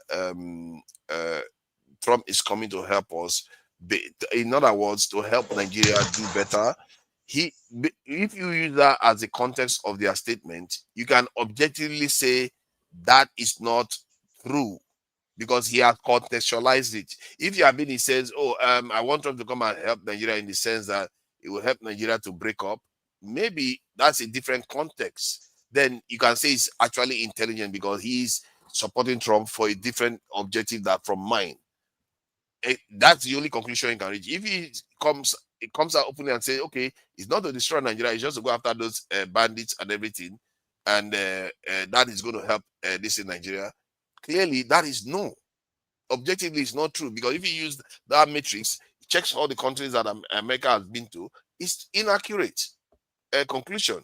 That's when you can say, okay, this person, because they left out so many information that they're supposed to use to reach this conclusion, is unintelligent. This in the conclusion that they've reached. But if he was looking for that way to cause instability so that the country will break up, then I will agree with you that he is intelligent. You see what I mean? That is the kind of argument you are trying to make, that because his lived experience and his conclusions are different from mine, then you can consider him intelligent. I will agree with you if that is the case. But that Remember, is we're talking about intelligence and your use of the word flawed. Remember, that is what we're discussing now. Yes, flawed. Yeah, your use of the word flawed and my context, saying he's intelligent. His context is flawed. Because if he had said to me, like if he came on the panel and said, "Oh, I don't want the country to be together, so I'm happy with Trump coming to destabilize it," then I'll say that's intelligent. He's intelligent because he made that calculation. But that is just one example. He's actually being dishonest because maybe that's what he actually wants, but he comes out and says, "Oh, we're just going after the terrorists." You see what I mean? Yeah, maybe that's where you're right. If I jump to that conclusion, I would say he's being deceptive. He doesn't come out with his true objective. But I did say that at the beginning. I said maybe that might lend credence to my position that at the very least he's biased I did mention bias. I did mention lived experience. I did mention his expectations for his people. So it doesn't, but I mean, you chose the example of the United States to prove that he's not intelligent. Well, that is one example. You said he doesn't reach good conclusions, maybe because he's biased. So there might not be good conclusions in your position, or even objectively speaking, if you have foresight, you could say, well, based on XYZ evidence past that, you think the country is going to break up and you're going to be in charge. The United States is not going to let it happen. They're going to enslave you guys too. I can see that. But again, that is just one example of you trying to argue why he's not intelligent. My point in the end is people like him and the others that I mentioned are very versed in what they try to discuss about. And I told you, I'm not insulting you, but I tend to see or know, not just believe, that a lot of things you talk about, you are not versed in them to discuss them. And this is why it is you might take Can you positions. give me an example? You've used this statement a few times. Give me one example. So I would I was disagree. about to do that. A good example is what we were talking about yesterday with Sekou. That is what we actually started this whole conversation. So again, if you were versed in Arabic, if you were versed in Islam, if you were versed in the Quran, you would have known off the bat that even your position today that, oh, I still think it was right, I still think it was right. We're telling you, like, no, he lied. He tried to bamboozle the crowd, hoping nobody knew. And this is why I wasn't came on. interested in that. I don't know why you are saying. Well, that I was is vast in what that. started. I never pretended to be vast in Quran. So I don't know why you are using that as an example. You see my point? You are using No, I don't see your point. description. I'm talking about You Islam. literally, I told you to give me an example where I pretended to have. I'm talking about a subject that I'm not vast in. Yeah, I but never you wanted to discuss that topic. The topic I was discussing was something else. calm down. So You I don't always know get why. I riled don't know up why you when. did it. I think I'm tired of this. You are not even trying to make sense because in reality, you keep telling me that I'm something that I'm not. Clearly, I gave you an opportunity. Okay, let me give you another opportunity, even to give me a subject matter that I'm discussing that I didn't know much about. All right, good. Okay, if you want to do that, U.S. politics, for example. U.S. politics, you would argue over and over. You would argue about JFK. You would argue about APAC. You would argue about the Epstein files. You would argue about you. I've mentioned 3 or 4 right now. But that You is would not mention one. You have to give the context you, we're discussing that listen. meant that I don't know anything about it, or I don't know much You about it. again. I just mentioned. I gave you U.S. politics, and I even subcategorized it for you. And I mentioned APAC, for example. And is it okay for me to speak? Let me Hold on. speak. What did I say about APAC that wasn't that should? Well, you're not going to just pick one. So we're not going to go in a circle and start discussing APAC. I will mention a bunch because you did concede, but then again, in fourth out of the way, he's going to try to argue it out. So APAC, for example, the Epstein files, for example, Dimona, JFK's death, for example, Russia, you would argue that. For example, you and G-Day, when I would say, oh, you do know that the Bolsheviks were Jews and they killed a lot of Christians. You took a lesser position, but G-Day argued it to the death, and that's why I decided, no, I'm not even going to be discussing with this guy because he has no idea what he's talking about. So things like that. Yeah, but you still haven't given me one specific case. I've told you different things that happened. You just mentioned stuff. You just mentioned different topics, but you didn't say why I lack depth in them. Let's put it this way. I'm discussing it based on a specific issue, and what made me come across as if I don't know about the topic at all. Like that's why I picked the APAC one. because I can go at that right now. I say, okay, what is it that I said that made you think that I don't know anything about what I'm talking about? Well, you're not going to pick APAC because I think I already, listen, we've gone through this before, so I do understand what you're trying to do, which is you'd say, well, no, I never said, when I would say, talk about Israel and how they had control of the US government. So I would talk about the Epstein files, and you guys would say it doesn't exist. One of the proponents. I never said it doesn't exist too. I say you guys, I mean, you've talked, there are different things we talked about this thing and so on. So you cannot, listen, in the end. In other words, you can't seem to find any specifics. No, I did mention four. What do you mean? I just mentioned. I can, okay, what if I tell you now you don't know anything about those topics? What would you say to me? But then you have to prove it. That's exactly what I'm asking you. No, you would have to prove it because what you would do, you have to prove. No, hear me out. You would have to prove it. I have mentioned even Demona on here. You've argued about that. I mentioned about, for example, we went on for months about Israel having control of the U.S. government. You disputed this for months. To my chagrin, you and GA would dispute it. Eccentric Cast is there. I remember one specific incident where you guys kept going.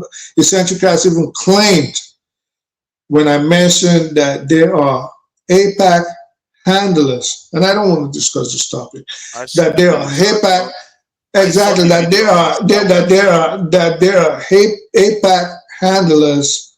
You didn't dispute it. And Gina was on here, and you were showing the mic when APAC has not given. APAC is number 8. He didn't even know what lobby is. APAC is number 8. They are not important in American politics. They are not. And Eccentric Cast was saying, "Oh yeah, sure it is." And Gina and Eccentric Cast, someone that didn't even know how lobbying would work, is right, objective, sure. And Eccentric Cast kept talking about the defense lobbyists, the defense industry. And I said, do you think the defense industry, I'll never forget that, have handlers for congressional members? And he said, yes. And he started talking about Raytheon and all that. I'm like, what are you guys even talking about? So things like that, people just need to be versed. That is the problem. It's like, if I was to argue the Quran or Islam with Sekou, when he was saying a debate, that's like talking to a freaking wall. See, because let's not go to Sekou. See, when you said about now let me just end this with these 2 seconds. Because how can I argue something that is not factual with facts, and the person is insisting that it is factual? How is that even going to proceed? How are we going to proceed on that? Okay, so that's why I told him, like, just go sit down somewhere. When you said about APAC, we're cross-talking each other, because I always felt like America, that the Israeli lobby has influence in America, very, very powerful influence. And I also even can concede that they are controlling America in so many ways. But my contention was that whenever the West truly wants their power back, they will get it. Because generally they've proven that in history. I even gave the example of what happened to the Jews during the Nazi period was able to happen. Because you have to look, for me, I don't use one data point. I have to look through time. When somebody tells me that, okay, Israelis, Jews have so much power, I'll say, okay, yeah, that's true. But when did their power start? Did it start before 1945? Yes, it started before 1945. It was around in the 18th century. They had power all that time. Russians have existed, God knows how many 100 years they've existed. So they had a lot of power for a very long time. But that is a non-discussion. Yeah, but yet, Germany happened. I'm just trying to show you my... No, but you've always... I understand. About stuff. So Germany happened, then it tells you that, okay, yeah, they have power, but it's not absolute. They've always had power, even in the Middle Ages, they've always had power, but it's not absolute. The population that they are in tend to take the power back now and again and do whatever they really wanted to do when it's necessary. And I went on to say that that's what is happening now. They want to But take that over is our a non-discussion. That was never what we will argue about. And this is why I always told you when you mentioned that, which I knew was going to be your position, it was a non-discussion. Whether they're going to take it back, if we look back at historical context, they will take it back. But nobody has a crystal ball. What if they don't take it back and Israel decides to make this Israel 2.0? We don't know, but that was not the discussion. The discussion No, was I agree with you on that. the discussion was. Let me concede a point. I understand, but let me I land. remember during that time I was playing a video of Biden during that time. I remember that conversation. Right. I played a video of Biden talking about how it was valuable to invest in Israel as saying that the Europeans are still controlling Israel in one way or the other. Right. I played that video to defend that. So right. So you've considered it, which it doesn't even really matter if you did or don't, but you did in the beginning of your statement. But with the discussion was always how much influence does Israel have on the United States government? And my position was always they had an overwhelming influence on the infrastructure of the. I think it's on foreign policy. You have to restrict it to that. Well, That's why Jide was objectively correct because the list. No, Jide cannot be objectively correct because come on, the list included were not foreign policy people. Jide is just from at the risk of sounding condescending. Jide is still a new egg in the shell. He does not understand America. Let's stop it. All right? He doesn't. He's not using his own knowledge. He's reading from documents. Okay, well, that is good. You can defend him all you want. Jide does not understand. You have to be factual now. All right, let's so without straying off, I really don't care about Jide and his opinions at this point. Let me just land. So I don't care about his opinions, or I'm having a discussion with him. So my position was never about how. My position was always how much influence, if any, does Israel have? Not categorically. Oh, it's on education, or it's on this, it's on that. No, because we can pull out different spheres of influence. The point was, Israel had control, or near total control, of the U.S. Congress. This was my position. So y'all's position, and if you want to take yourself out of it, that is cool. At least Jide's position, and Eccentric has again, because he joined in once or twice, was that they had no control on the U.S. government. And I called bullish on that all the time. As we can see now. You get what I'm saying? So that is one aspect where it took months for you to. So this is what I'm saying. I'm not insulting you I'm not versed in everything. Definitely not. You know what I mean? But I'm saying if we want to speak about topics, I tend not to get into topics I do not know about. But I see a lot of people have that problem. And then it's not necessarily true. You see, you have to understand that some people may not have in-depth knowledge about something, but they will bring out the knowledge of somebody that has actually studied. They will show you the summary, like that list that Jide showed about the influence of the gun lobby and pharmaceutical, and they are real. Israel has overwhelming influence in terms of foreign policy, especially when it's linked to the Middle East. They have overwhelming influence there. That is true. And that also gives Jide, which is not his own knowledge. He just went and got the information. And but that would then show that he does not understand. Hear me out.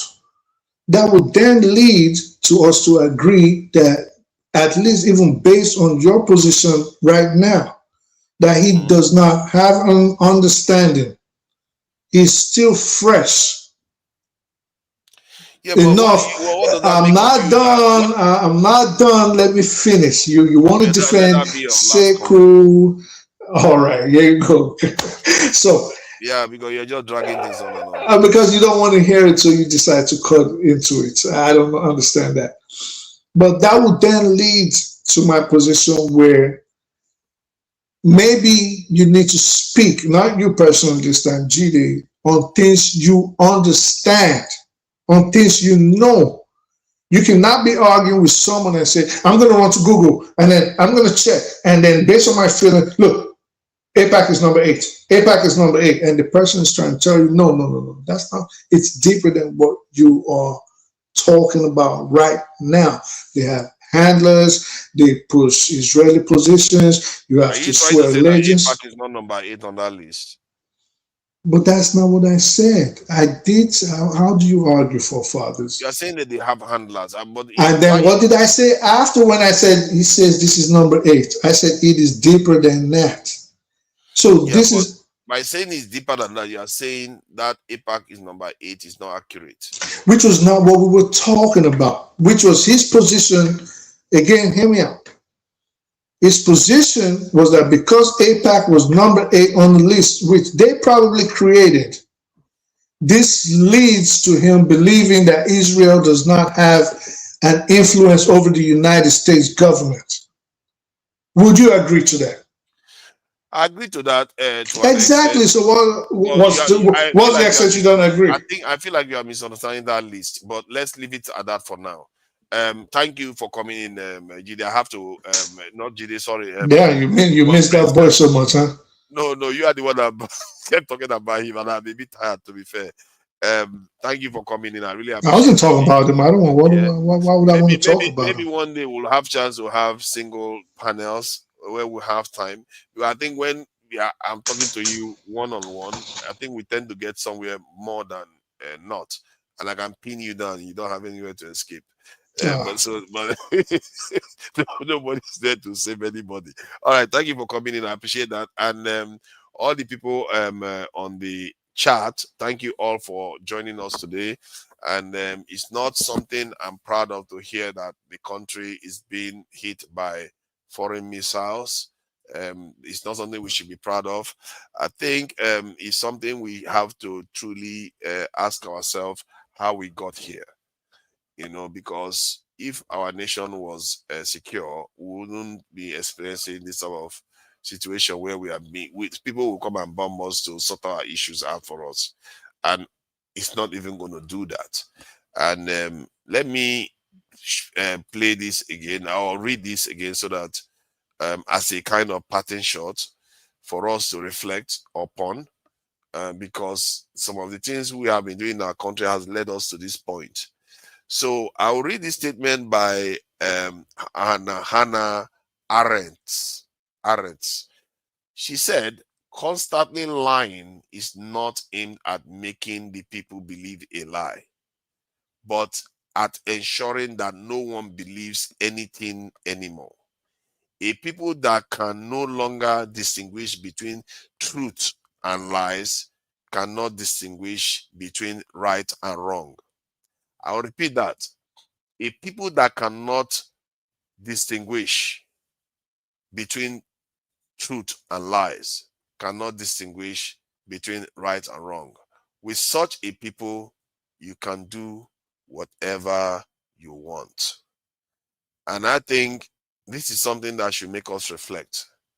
And our politicians and our elders, when they lie and think these things are not consequential, it is consequential. When you divide the people and you think it's not consequential, it is consequential.